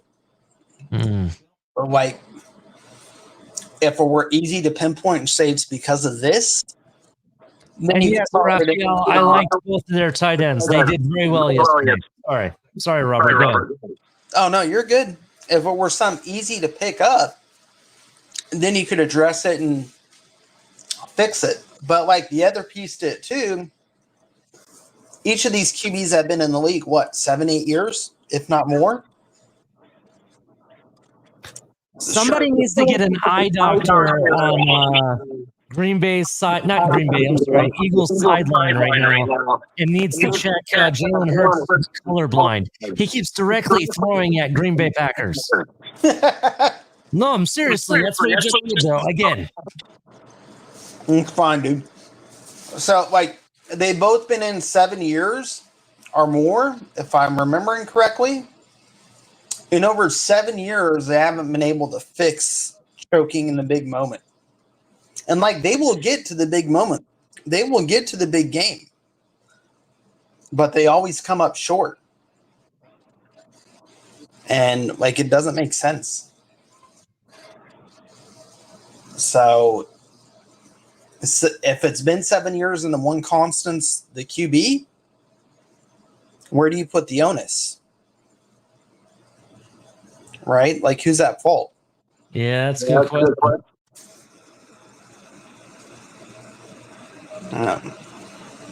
Do you guys have a good answer for who it is besides the QB? Like, where that lies? Is it just the team? Is it the coach? Wow, I thought they were going to call him back. Oh, shit! That's a valid question. That's a valid question. It could be quarterback. Yet you also then would just go into why it is that way. Okay, well, maybe it just don't work there, man. What's up, Lewis?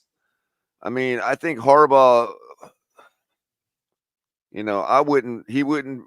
I don't know. The guy has already won, so I can't really say much about him, but it's, negatively. But I just don't feel like he's coaching a style that's working for him. I just can't imagine there ain't 31 other coaches, at least 17 of them going, drooling to get their hands on Lamar Jackson for whatever they got going on. And think that they could be way more successful than the Ravens have been in those moments, Robert. I can't say you're wrong, Color, but I also can't say that Lamar Jackson's free of fault in it either. Yeah. Maybe it's just real quick before you cook, Lewis. Maybe it's just a case of you can never have a guy that talented at a quarterback and maintain weapons for him as well. So in other words, there'll never be a situation where you could have a Lamar Jackson on a Mike McDaniel team built like ours. You see what I'm saying? Or, or you could never have a Peyton Manning, on this or that other team where, he could do even more than he ever did with Denver or Indianapolis, but you'll never see that because of the salary cap nature of the league and all that, So if the assertion, 1 second, I just want to piggyback on that. If the assertion is that you can't have enough quality pieces around them, then the assertion leans towards you can't have a good enough scouting department to correct your deficiencies. Well, that's fair, and that's when you start to look towards Harbaugh and the organization, or just the atmosphere. I mean, again, Is there something that people could put together? How many weapons could we lose on our team and still be like, hey, we're good because of the talent that Lamar Jackson brings to the table? That's a valid question. I don't have a great answer for it. I'm curious, Lou, what's your take? Where do you want to scream at me? Well, hey Robert, when you're not talking, if you can go on mute because you have an echo. I think it happens when Ali and Color and everybody else is talking. But I would say the reason I did come up, I was listening. It's been a pretty good conversation. I can't lie. But one thing, Robert, that you said, I have to disagree when you brought up the 7 years and Lamar Jackson and Josh Allen, and you don't trust them because you said they get to the biggest games or they get to the biggest moments, but they fold, right? The problem is, yeah, they're folding against Patrick Mahomes. And Patrick Mahomes is making everybody fold at this point. Like, I'm not going to sit here and say I wouldn't take Lamar Jackson or Josh Allen or they're not elite because they're losing to a guy that is on, a historical pace, right? Like, this is 3 Super Bowls in 5 years. It's not like Lamar Jackson is coming out in the playoffs and losing to Ryan Tannehill. Right, it's not like Josh Allen is out here in the playoffs losing to Joe Flacco's of the world, right? They're losing to Patrick Mahomes, right? Yeah. Like, so I disagree with when you said that, like that. I don't really agree. Good point, Lewis, that I didn't even think of. You're absolutely right. Though they both have folded in the biggest game, the AFC Championship game, they both were playing the best of the best. You know what I mean? He is literally in and a. To be fair, I could make a knock on Lamar and praise him with the same statement. To be fair, last night was the first time that he himself didn't fold in front of Mahomes. So I will say one other thing to that, Lewis. Your statement's valid, but they both also lost to other teams in the playoffs during that time period. Mahomes has made everybody other than Burrow in the AFC fold. I can't think of another team off the top of my head that's actually beat him in the championship game.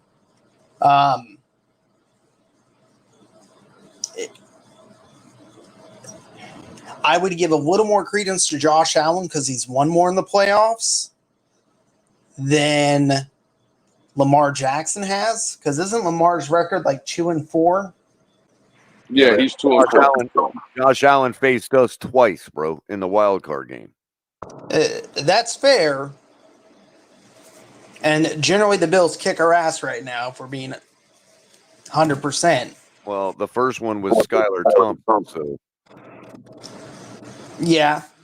Like, in order to avoid getting stuck in the mud, I'm just going to avoid full-on context on it, even though it does matter. Like, it's too much snowball for me to feel comfortable with.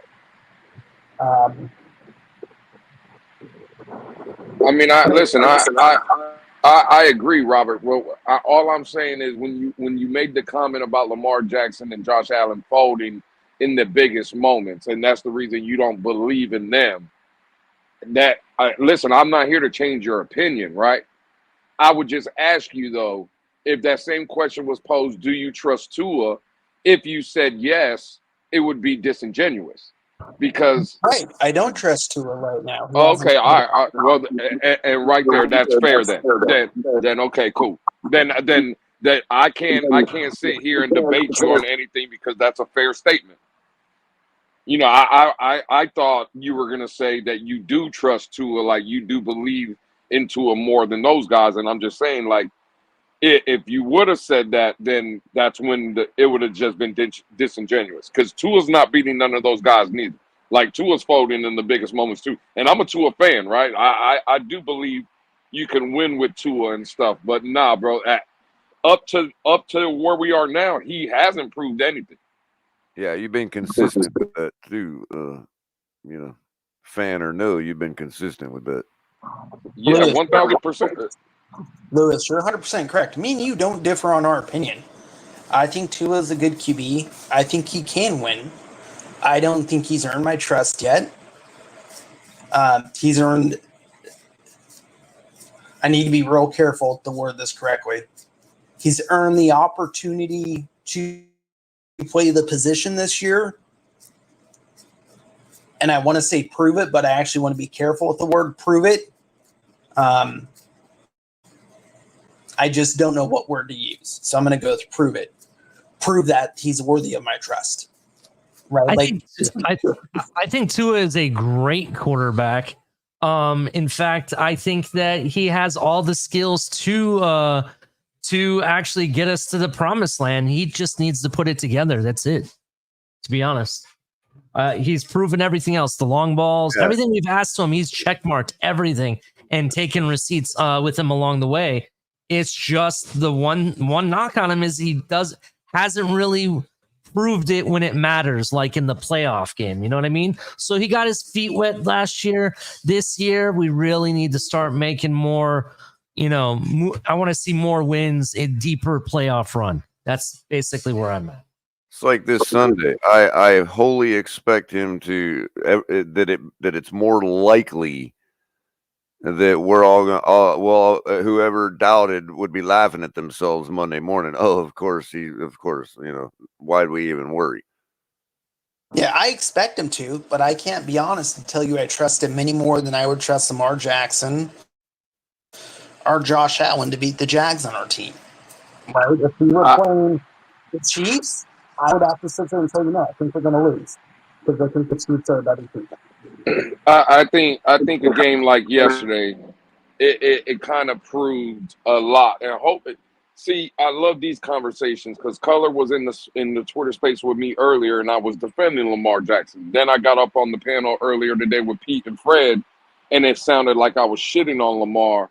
Now I come back up here with you gentlemen, and it sounds like I'm going to praise Lamar, which I am. I thought Lamar Jackson, to me, in my opinion, was the best player on the field by far yesterday. That's including Patrick Mahomes. I think Lamar was the most dynamic, the most impactful in the game. Hopefully, though, yesterday's game, watching Lamar Jackson and the Ravens, it illustrates to a lot of the Dolphin fans that just want to put, and not saying anybody on this panel, or I'm just talking about in general, when we blame Tua for a loss, right? And we're like, man, Tua sucks and this and that and right? Lamar Jackson was dynamic yesterday. Now, did he miss some throws? Yes, it happens. I've never watched an NFL game where a quarterback is 37 for 37, 900 yards, completed every pass, and it don't exist, right? So I'm not going to blame Lamar Jackson for the loss because I could easily turn around and say that offensive line he was playing in front of yesterday let him down, right? We could all agree on that. So I think hopefully for Dolphin fans that just want to come out and critique Tua on everything, like the man ain't perfect, so he's trash, he can't win. Well, again, Lamar Jackson has a strong arm. Lamar Jackson can extend plays, make plays with his legs, which he showed yesterday. But at the end of the day, it's this out of any other sport, like tennis, it's one-on-one, the person controls. Golf, one-on-one. Even baseball, to that point, it's a team game, but you're hitting by yourself, you're fielding by yourself. You can impact the game by yourself, right? Football, bro, is the ultimate team sport. Tyreek is great. He's dynamic. But Tua has to throw Tyreek the ball for him to be dynamic, right? A-Chain, the offensive line has to block up front so A-Chain can hit those holes and take it to the house. It's an ultimate game. Everybody has to do a job to get the ultimate goal. And that's just, hopefully yesterday it proved that to Dolphin fans that want to blame Tua for everything. Again, I don't think Lamar Jackson could play any better than he played yesterday. He was dynamic, but they lost because what you're saying is Lamar Jackson's best was not good enough to beat Mahomes.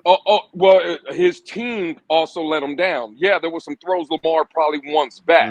Mm-hmm. But he also played well enough in that offensive line. Let him down, right? Coaching let him down. How do you go and get Derrick Henry, who, again, King Henry, right? Been one of the best running backs this league has seen over the, past 5 to 10 years? Mm-hmm. You give him 8 carries the entire game? That's bad coaching. That affects how a quarterback wins or loses, right? So all I'm saying is, like, when we come out and we just blame Tua for everything, nah, bro. Yesterday was a perfect illustration that a quarterback, no matter what he can do, he can't win football games by himself, bro. You see what I'm saying? Like, it just is what it is. Lou, I 100% agree with the stance on it's not all QB. I absolutely think it's a team sport. And me and you had the discussion earlier. I think the best player on the field was Chris Jones, just because I think his impact and the change he forced was more. But that's not taking away anything from Lamar Jackson. I think Lamar Jackson had a phenomenal game. Yes, he made mistakes. Yes, I hold those mistakes against him. In part due to the severity of those mistakes. But all in all, you can't punish that guy and sit there and say that their loss falls solely on his shoulders. And the double standard is what drives me absolutely nuts. There's massive amounts of double standards, and I hate it. I absolutely hate it. Well, I'm with you. I hate the double standard too. That's why when I came up earlier with Pete and Fred, that's why it sounded like I was shitting on Lamar Jackson. What I'm saying is, yesterday's game, yes, there's throws that probably Lamar's sitting in the house tonight, and he's like, damn, if I only maybe put a little bit more effort on that one pass to Zay Flowers and I didn't overthrow him, that maybe it could have impacted the game. Oh, if I would have hit, yes, it happens, right? But when I watched the overall game that Lamar Jackson had, he almost threw for 300. He ran for 130. He did enough to put his team in position to win. They just didn't overcome, right? Offensive line, coaching issues, whatever the case was, it would be unfair for a Dolphin fan like me to come out and say, Lamar Jackson lost that game, right? And that's the same thing with Tua. Yeah, Tua misses a throw here, a throw there. But over a 60-minute ball game, if Tua is 24 of 31, am I going to critique the 7 bad throws or the 7 incompletions? And if the Dolphins lose the game by 3 or 7 points or whatever it is it Tua's fault?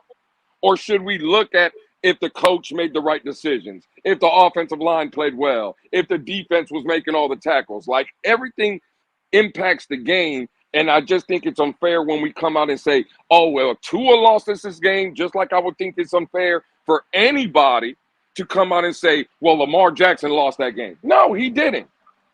He didn't. The Baltimore Ravens found a way to lose that game yesterday. It wasn't a Lamar Jackson problem. It was a Baltimore Raven problem. Right. And when you talk about a team game, the ultimate team sport, let's be real. I mean, the secondary of the Chiefs were stuck to his receivers like glue the entire night. You know, I almost put that on Zay Flowers earlier, but maybe I should have just credited the Chiefs defense. And when you look at things like the Ravens defense, there were times where it was like 3rd and 18 or something, and they're letting Mahomes, throw for a 35-yard strike. It's like, what the hell? You know what I mean? Yeah, it was kind of ridiculous at that point. So, I mean, I don't mean to cut anyone off. I'll just wait till you're done. Well, I was just saying, that's an opportunity right there that's taken away from Lamar. They were ready to punt right there. And this question can go for anybody here, including Lewis. Speaking of their defense, knowing the fact that their defense was like real defense last year, right? And it seemed that sometimes that defense could not be figured out. There was times during the game last night that their defense, the Ravens defense, looked suspect. Like it's almost like they had no energy at times. Do you think it's just the rust and that's all it is, or or do you think there's how should I say this? Do you think is there a scheme change? Do you know of, or what do you think would be the reason they look kind of, I want to say, not full of energy, not like the bone crushing defense we've seen before. Well, I think when they showed the on camera, I guess their new defensive coordinator, he is a very young man. I would have to do a little bit more research, but I think this might be his first defensive coordinator job. I'm sorry, right? Lou. Who's number 10 on the Green Bay? Jordan Love just went down, hurt, dude. He looks in massive pain. Yeah. That's not good. 5 seconds left in the game, Lou, and they're ready for a Hail Mary, and he's hurt. They were going for the Hail Mary. The backup's going to have to throw the Hail Mary. This is hilarious. Yes. Yeah, that's crazy. But yeah, Ali, to your point, I think the Ravens defense, it definitely did not look like Ravens defenses in the past. For sure. I'm sorry, Lou. Did it look like his knee popped right there, Ali, through his pad? Did it look like that to you? Oh, yeah, that's nasty. As you said it, yeah. Okay, yeah, I agree with you, Lewis. Their defense seemed to be like missing something. It's like if you're looking at a V10 engine, one of the pistons weren't firing. You know what I'm saying? That's basically what I was trying to explain. It just he's walking off, but that could very well be an ACL right there, man. He's out for a few weeks minimal, if not the season. You saw that too, Robert? It was like, did you see like it was like a spring popping, man? No, dude, it looked bad. Lewis, has Jordan Love got paid yet? Yes. Yeah, he got paid this season. He got paid, yeah. So he got his contract. Okay. It's very afterwards. If it was before, it was going to be like, holy crap, that sucks. So Malik Willis steps in to throw the Hail Mary here. And that's one thing Malik. 30 seconds behind you, Color. We're 30 seconds behind. Go ahead. That's one thing Malik Willis can do is he has a cannon for an arm too. So getting this ball to the end zone is definitely not going to be an issue. Right. That's look for sure. at that guy's arms. Malik Willis got some arms, man. Shit. Now, being that he's a backup, they could also run a Miami Miracle type scheme. I don't know. Like the Ravens defense did not look nearly as good as it was last year. It looks suspect as all hell. They have a lot of turnover, though, a ton. So, yeah, like you think about the D tackle they got, Justin Matabuke. He didn't look like anything like what he looked like last year under Mike McDonald and Anthony Weaver, for damn sure. Even I'll be honest, even watching Roquan Smith yesterday, the linebacker, he looked bad too, bro. He did not look, bro. He looks like he's out of shape. I agree. He did, Ali. He did, yeah, for sure. He did not look good. So, what looked really bad was the communication breakdowns that were just prevalent all over the place. Like the busted coverages, people were going to place a lot. Malik. I mean, Malik. Come on, bro. So, yeah, that was terrible. Yeah, I mean that's horrible.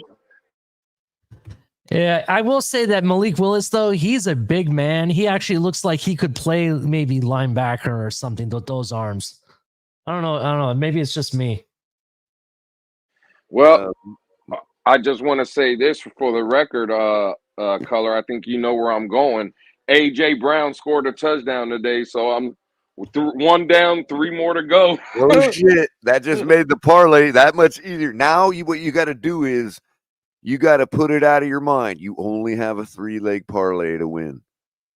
You know what I mean? Again, just I got visualize that. It's Tyreek, Jamar Chase, and Marvin Harrison Jr. Right. So right. You can almost bank Tyreek. So now it's a 2-leg parlay. Absolutely. Absolutely. Yeah. I got 9 more games to go. I got a 9-way parlay going on right now. No, I had a 4-play parlay. Anytime touchdown for those 4 receivers, $50 pays out $1,600. Because to me, AJ seems like he would. To me, my feeling was, if I get in my feelings, was that AJ would be the guy that would have busted it, because you never can trust whether Hurts is going to get it to a particular guy for a touchdown. He's not that type of guy. You know what I mean? Yeah. Mm-hmm. Yeah, because I think for Jordan Love now, man. Because this game, I was very impressed. With his play, how easily he was throwing the ball like it was nothing. And then this happens, dude. I feel bad for him, to be honest. I mean, somebody go do a wellness check on Crypto. He's that's Crypto's guy, Jordan Love. Wow. No, I mean, I don't want to. I'm no doctor, and I don't want to, make it the worst. But man, that replay didn't look good, man. Yeah. I mean, it sucks. So I got 4 games I got to win to win $181. Dolphins, Bengals, Lions, and 49ers. Lou's got 3 players to get 1,600. Who did the Bengals play? The Patriots. That's a damn good parlay. Like, I was questioning if I wanted to bet on that game because I think T. Higgins is out, maybe. But there was also the whole issue with Jamar Chase. But Jamar Chase said this today or yesterday that he's not going to hold out. He's going to play. Yeah, he's going to play. I seen that. Hey, Color, I did another 4-team parlay, anytime touchdowns as well, and it was receivers. This one was Jalen Waddle, Justin Jefferson, Chris Olave from the Saints, good pick. and Amon-Ra St. Brown. Wow, yeah. Well, Amon-Ra is probably good for one, almost for sure.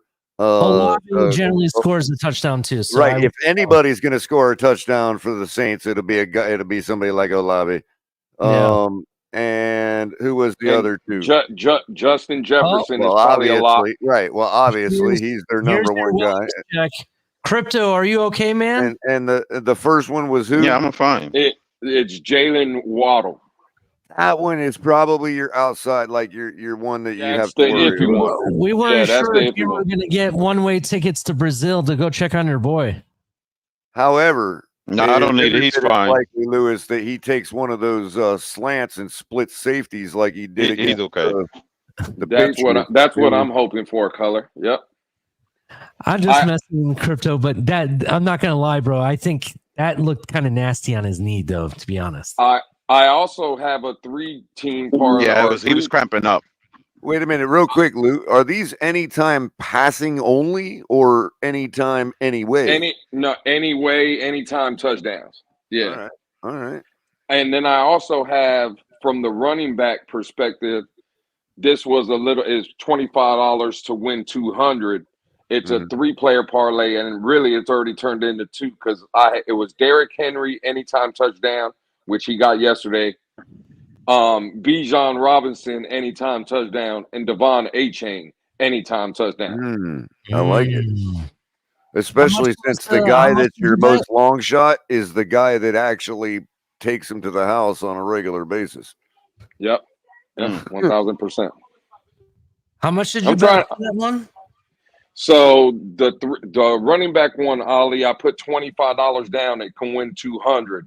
The other 2 that I have, it's the 4 wide receivers. It was $50 bets to win 1,600, a little bit over 1,600 on both of them. Dang. So I'm basically $125 invested. But if I win all of it, it's like a payout of like 3,600. Right. Man, no wonder Lewis goes on all these trips and cruises. I know, right? All the time, man. Damn. I need to start giving my money to Lewis. Lou, if you ever want to go to the Rockies, I can recommend a really cool cabin that's nice and quaint and private and really huge and has a pool table and all kinds of shit, and has its own private spring-fed pool, hot spring pool. You know what I mean? Right on a creek in the mountains, bro. If you need it, I'll get in touch with you, man. I'll give you the the info. Yeah, for sure. I definitely want to do something like that. Don't chat message to people. I mean, it's actually the kind of place where if you don't want to like treat it bad, like you don't want to have a big huge party there type thing, but if like you had like a few friends to share in the cost, it's big enough to have like a few trusted friends to have a nice get together and just see the mountains and shit, and have a nice pad to chill at. Right, for sure. Yeah, I would like to do something like that. I know we've been looking like in the Smoky Mountain areas like Tennessee to do some stuff out there. So, but yeah, I'm definitely down. I love taking I'm actually going on vacation now. My birthday isn't here coming up in October, and we're going on vacation. So, I mean, even if you do something in the Appalachians or the Smokies, you can. What I suggest is looking into what has been happening for the last 5-10 years or so or longer. Is the national parks or the Forest Service is renting out for tourists like their forest ranger cabins out in the middle of like nowhere in all these different places, around the country. And they're like fairly affordable, but obviously a few of them have waiting lists. But you basically got a pad on a huge piece of property in the middle of a freaking forest or something, and wherever you're talking, whatever your favorite part of the world is, of the country is, and like it's guarded by a green ranger gate. Like nobody will come on the property because it's federal property. You know what I mean? But they're like renting them out to private people for like a few day type thing. You know what I mean? And the one we did in Arizona, they had like in the White Mountains, they had the guy had like wood chopped for us already there. Like he prepped the whole place, like and didn't show up. He didn't bother us like he wasn't there the whole time. They don't show up, and you're like there alone in the middle of nowhere. That's nice. Yeah, that's real nice. That's all it's all forest property, so like ranger property. So, but they're I don't know if they're still doing that, but they were doing it for a while because the government's always going to find a way to get some kind of money for something. It's probably funding some kind of CIA projects or something, you know what I mean? Lou, where are you going for vacation, man? Well, last year, my wife surprised me and took me to Vegas for my birthday. We spent a couple of days out there, and but this time I told her not to go that far. So we're just basically like an hour and a half south from where I'm at now. We're gonna go out to Siesta Key. It's out there, like the beach area. My wife grew up in Sarasota, so I'm familiar with it. Yeah, so we're going basically to Siesta Key, but we're gonna take the kids with us and stuff because when we went to Vegas last year, we left the kids down here, obviously. So it's birthday weekend, but it's like a family trip, so we can be. Anybody ever had any Sarasota? What does it taste like? Is it like anything like Coca-Cola or? Nah, Sarasota. I hate Sarasota. It's nothing but all these snowbirds and shit that live up there. Real bougie up there, man. So that's an accurate. Yeah, Sarasota. That's an accurate statement. Ain't this what Savage is at from? Who? Yeah, it's Sarasota. Ain't he from Sarasota? Oh, yeah, Macho Man. Yeah, he was from Savage. like the Sarasota. Yeah, Bradenton, Sarasota area. My dad was born in Bradenton. Yeah, which was weird because he passed away in the same area too. Or nearby. Oh, Sarasota. So you're saying, Crypto, you say he's going to be fine and his leg was just cramping up? We just saw him be taken out because of his knee. Yeah, he just twisted it. It was an awkward bend. But he was sitting down. You didn't see that little springing action, popping action going on underneath his knee pad, bro? You didn't catch that? No, because he would have been carted out. Well, he was no, sitting down. I've seen them walk guys off with an ACL. Yeah, you could definitely walk off with an ACL. Yeah, you can walk off with an ACL for sure. Yeah. I mean, how rare is it? Not that rare. I think it happened like 3-4 times last year.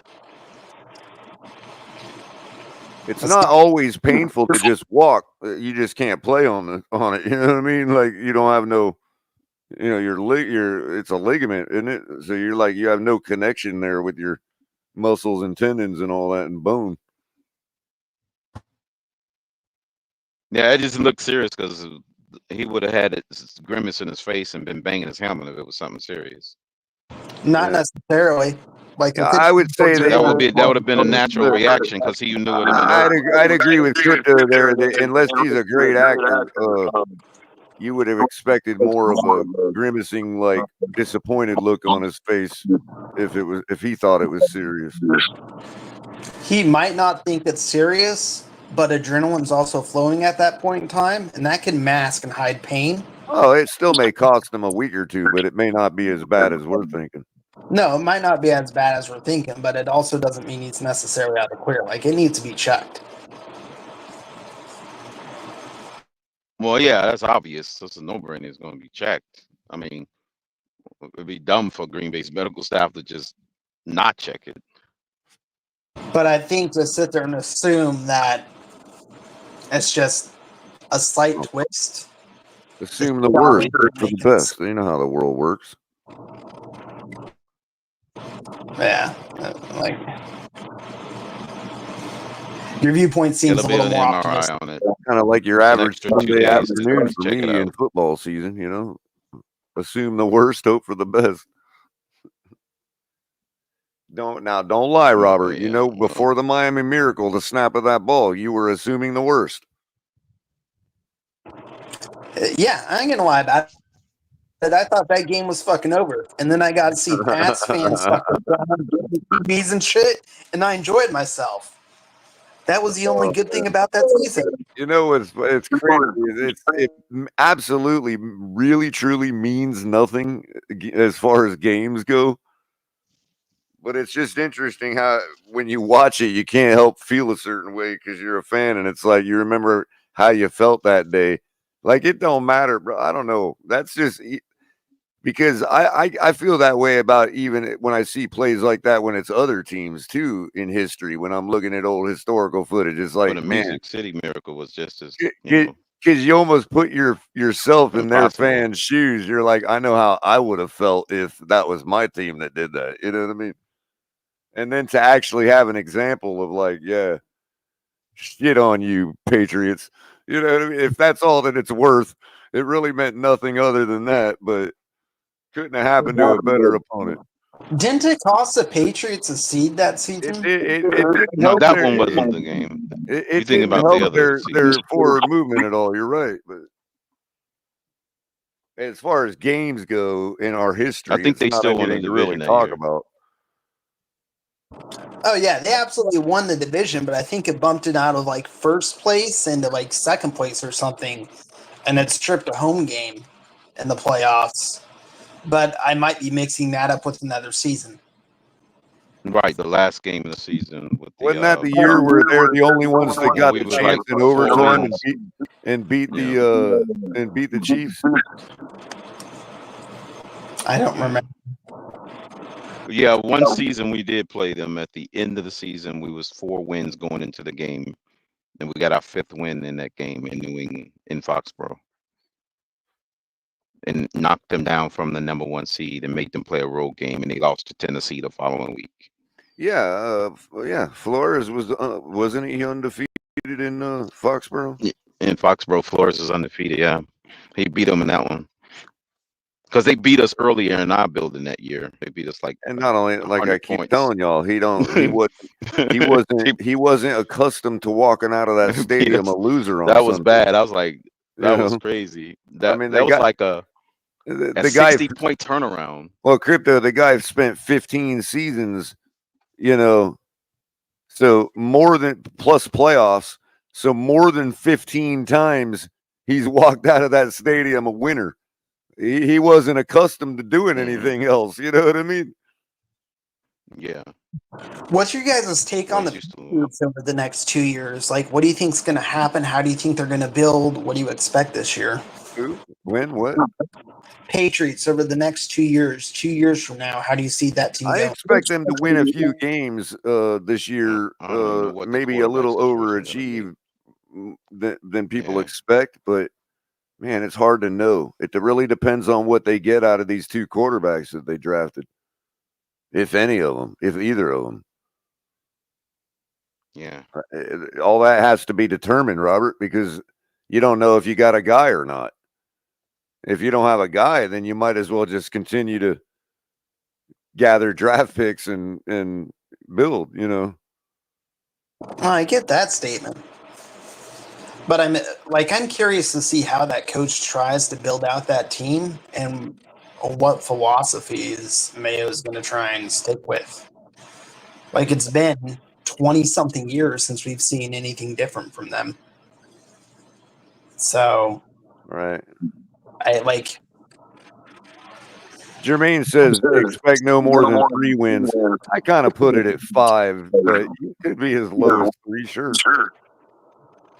I also don't want anybody to underestimate that the coach they got there is probably a right fit for them, and gonna try to make some noise and build a good defense and all that kind of stuff. You know what I mean? Yeah, he's gonna build from the defense out. So you could be looking at a approach. You could be looking at like what happened with the Raiders, but maybe not as good. Yeah, it could be not quite as good, but something similar where they're just showing up for a young coach and overachieving. Yeah, 5 wins. They get Milner shot. Yeah.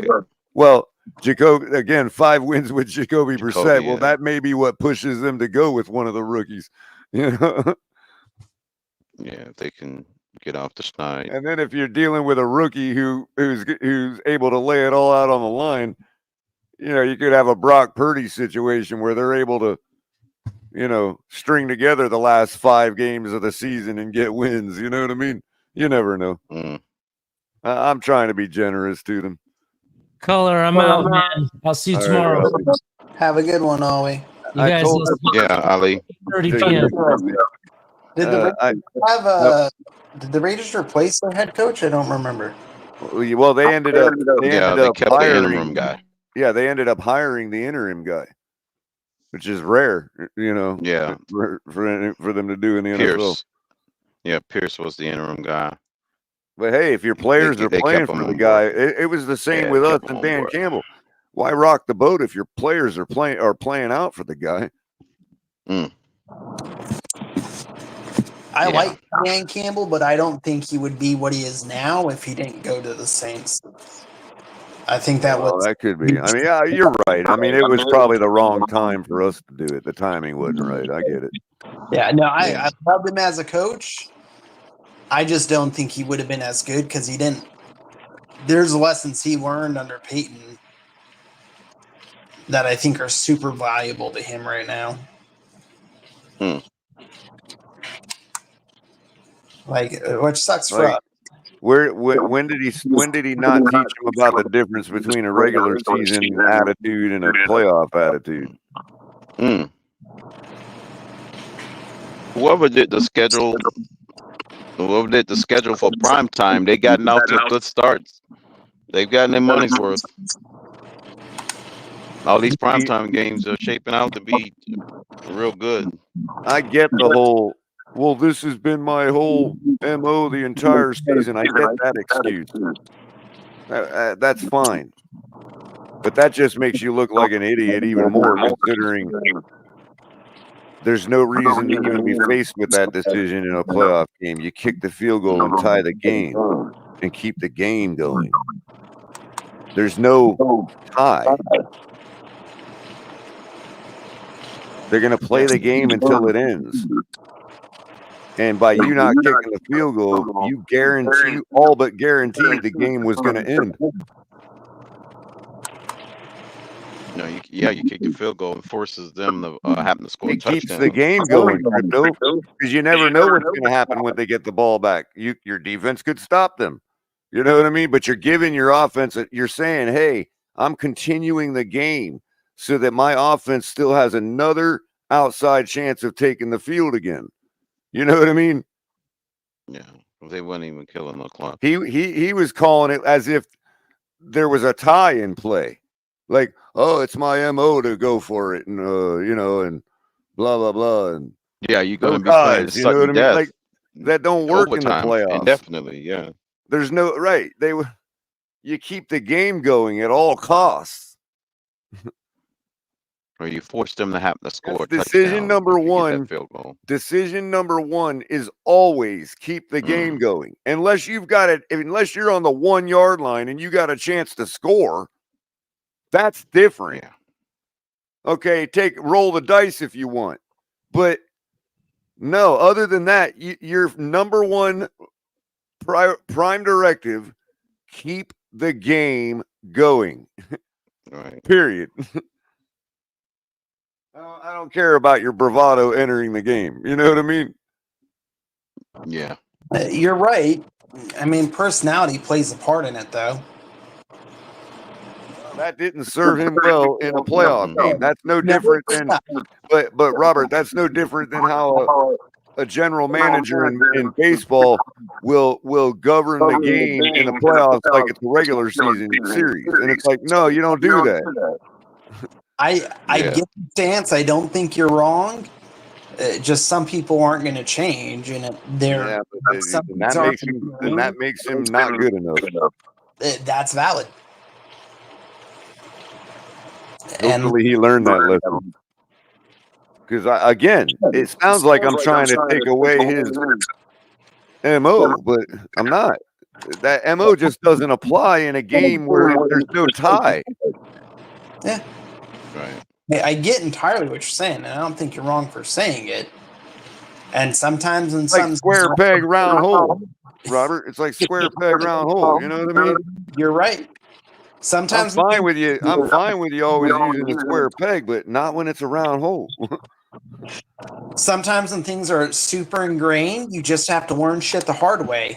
And hey, use a square peg in an octagon hole for all I care, but don't put it in a round hole. I mean, if you do, it requires a lot of force. One better be made out of wood. One better be made out of steel. Well, the octagon hole is like, your regular season game where there's a tie in play. Yeah, octagon one. A square peg will fit in that. But a playoff game where there's no ties, like a round hole. You know what I mean? The square peg don't fit. I get it. Nor does the octagonal peg. Yeah. Well, the octagonal peg might work. You might be able to force the octagonal peg in it. I mean, depends on how big the circle is. You give me enough force, determination, and time, I can figure it out. You're gonna be over there with the lathe, like milling some off of the octagonal peg. I'll get this damn thing in the round hole. Hey, what you color? can say it had to be a pig when it went in the hole. It could be escaping for all I give a shit. It's just gonna go in it. But I agree, Jermaine. Sometimes Jermaine and I actually land on the same moon. I totally agree with Jermaine. Massive idiot. And you know what? That's what I've said about Jared Goff. Lesson learned. Don't ever let Dan Campbell take the ball out of your hands ever again. Yeah. I mean, and if you have to throw that game in his face, by all means, Goff, do it. You're the professional now. You're just as equal as he is. You know what I mean? It's a fair statement, man. Like, he didn't do it right. He didn't make the right decision by any stretch of the imagination. I would hope Jared Goff told him, if you ever do that to me again, we're done. I mean, Detroit totally took a chance. Totally took the chance to win the ball game away from him. Detroit's also not used to winning. That's the other part of it too.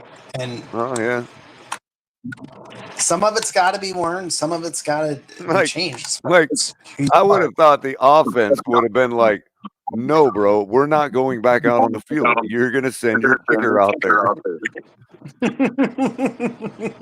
Total mutiny, you know? Like, man, I can't. We actually want to continue this game. Yeah, I can't overly disagree. It's just some shit works out in weird ways. As a coach, I like it. I know, bro. I know. That's all. But you know what, Robert? That's kind of like reaching. You know what I mean? I know you're trying to advocate for the guy. You know, to be a fair counter. You know what I mean? But he fucked up.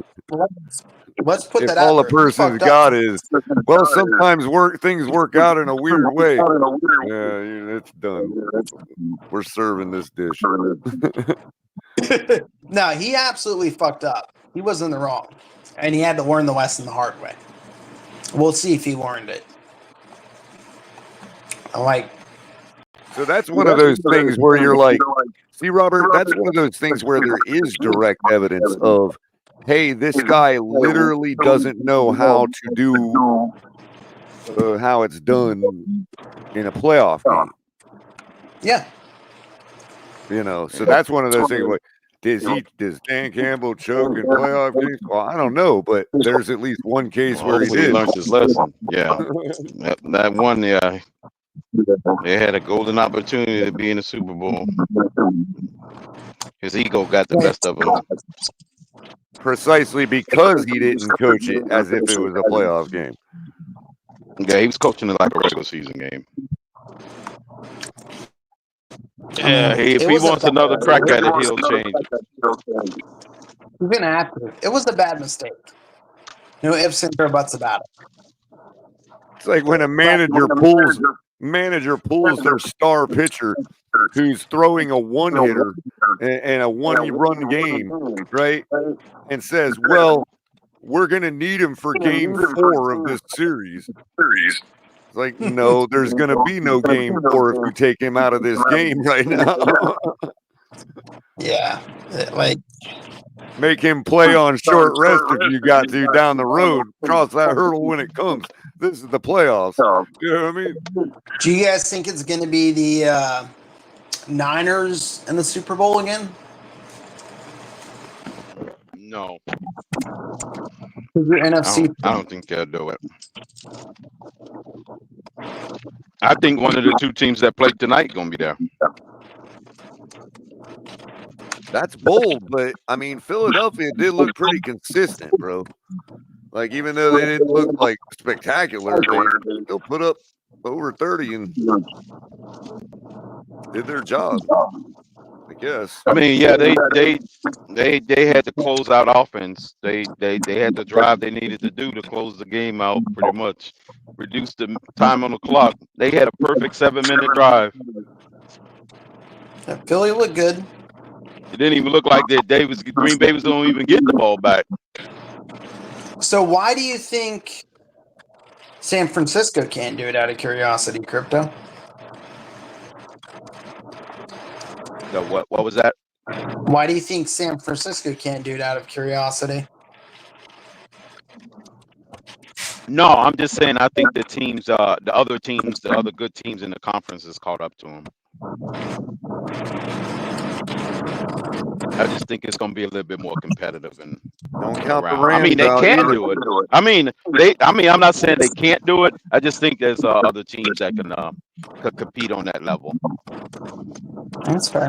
They definitely can do it. I just think it's more competition. That's all.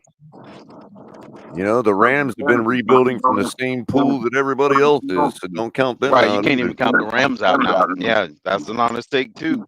You can't even count them out no more. And plus, they're in that division. You know how divisional games go. Everybody's already got high expectations for Cooper Kupp. Even the Seahawks, he can't really plan out. Right, and for some reason the Seahawks is always least splitting with the Niners. See, it's tough to gauge those division games. In the long run, though, I still like to believe that Geno Like, ain't how the hell did they back. beat the Niners? But they do it. But that's Pete Carroll, so it's gonna be a new thing with them. So Right, and they also got that interesting. quarterback with the big arm, and who knows if Pete Carroll ain't his guy, or whatever. McDonald, I think, is gonna be okay. The guy that they got from the Ravens. No, didn't they get Then they get Hartman or something from the commies? No, I'm talking about the Seahawks. Yeah, I know. I thought they got Sam Hartman or whoever that guy is from the commies. They got the Ravens defensive coordinators, they new head coach.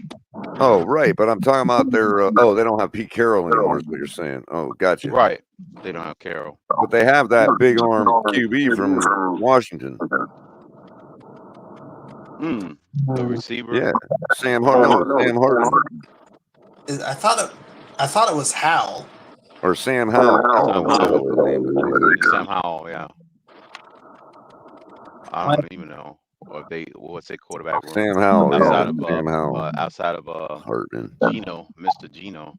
Look, OG's got him. OG Barry's got him. Oh, Geno.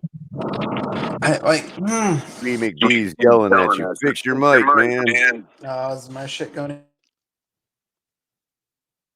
I wonder if Google Browser is doing that thing again.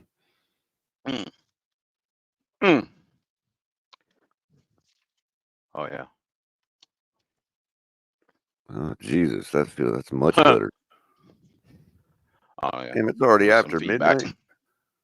We gonna let it feedback, all hang out now. Well, actually, it is 19 minutes past, so yeah. My day is over in about 11 minutes, maybe, if my supervisor don't call me. Everybody close your eyes because we're about to let it all hang out now. Whatever all is, I don't know. It's going to be tomorrow. Hopefully it's in the 70s. I got to go check the weather forecast. I'll catch you guys later. It was a good talk, Color.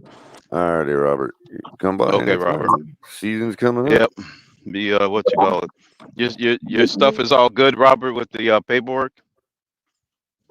Yeah, I'm officially out on the 11th, and then I fly down to Columbia on the 12th, and then I'll be back on the 29th. My brother's birthday. Well, as a reminder to you and to the audience, I will be on Monday morning if you want to come by. Oh, you're just doing a 2-week stay, and then say your piece on the game. Officially separated. What time, Color? 10 o'clock. Okay, cool. Yeah, Crypto, I'm officially out of the Army on the 11th. And then I'm taken for retirement, 2-week trip down to Colombia, Brazil. Oh, okay. Oh, okay. Yeah. Yep. Congrats on that retirement. Yep. Time to start working on the next one. Right. You're definitely ahead of it as far as the age go. Well, while we're at it, Robert, since you got to head out and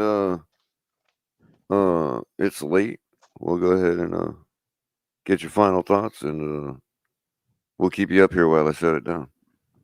Everybody hit the like button on your way out. Sounds good. Subscribe if you haven't subscribed. Yep. All right, so final thoughts. Let's hope that we sit there and right some wrongs that Jacksonville has done to us in the past, because there's a couple of things in memory that I hope we don't take the foot off the brake for. It should be a good game. And, it's been a good couple of games that we've watched. And there's a lot of unknowns, and don't ever trust the first week. The first week lies. And we'll see how week 3 and 4 look.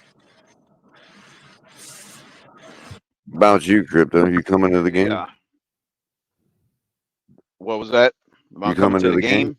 Yeah, you're driving down for the game, flying down. No, I won't be there till October. Loading down. No, I'll be there at the fan club weekend for the Cardinal game. Right on. You know, you could always take a boat down. You could always take a boat down the intercoastal waterway and go one time. Oh, that's when I retire and I start taking these long sailing trips across the world Take a sailboat down the intercoastal. I'll finally swim the English Channel, and then all the bucket list gets officially started. Oh, jeez. I'll base jump from Dubai to the Burj Khalifa in Dubai, and I'll start that list color. You're gonna be like Michael Douglas on Jewel of the Nile, you know. Yeah, I actually do the Amazon swim with the anacondas. I got a lot of stuff on that list, man. Wow. They were in Brazil tonight, football, so it might be some players that probably already started that. I'll check my feed and see if somebody did the Amazon swim down the trusty Amazon. Right on. Well, everybody join Ali, which is now tonight for Club Exhale or Late Night Exhale Dance Club or Miami Dolphins hype. Yeah, we're having the league is something good, man. He's going to be going. What's that, Crypto? No, I said to that point, the league has served us up 2 back-to-back good games that went literally down to the wire. Both games. Yeah.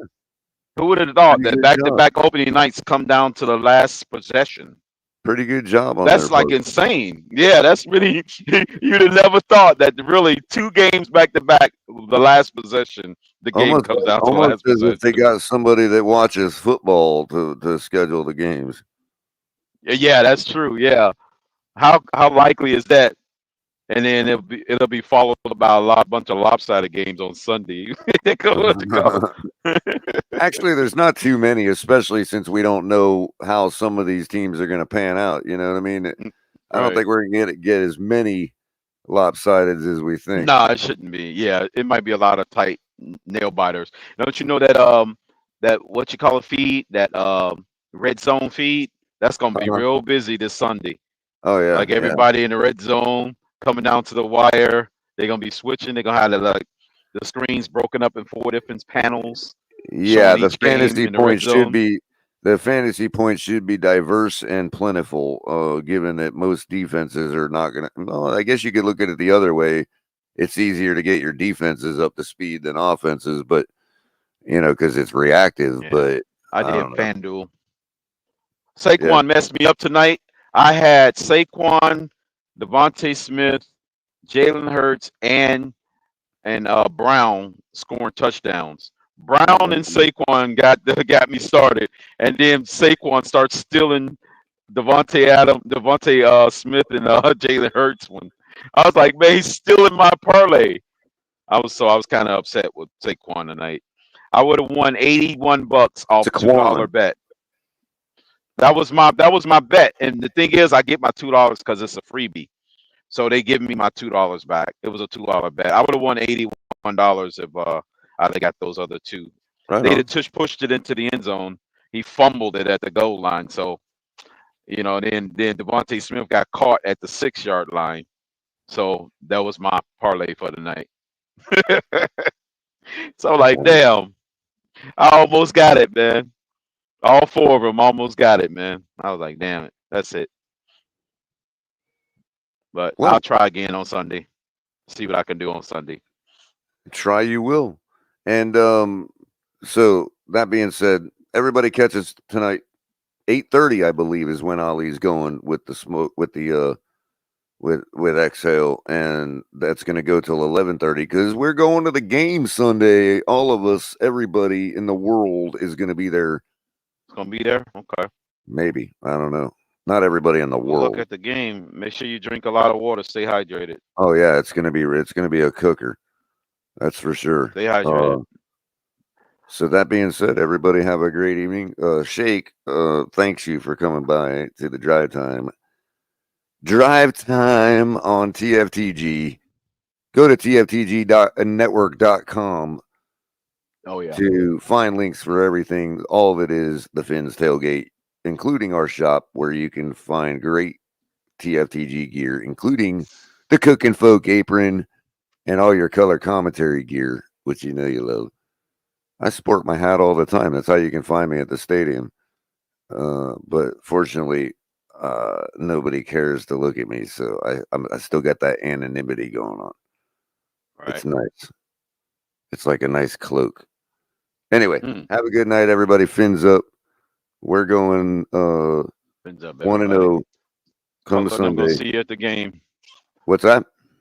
No, I said I was telling everybody they're gonna see y'all at the game. Yep. Yeah, I'll pop in probably before game starts to show y'all, the crowd and all that, like I normally do. Capitan's going to be calling it, I believe, on Sunday afternoon.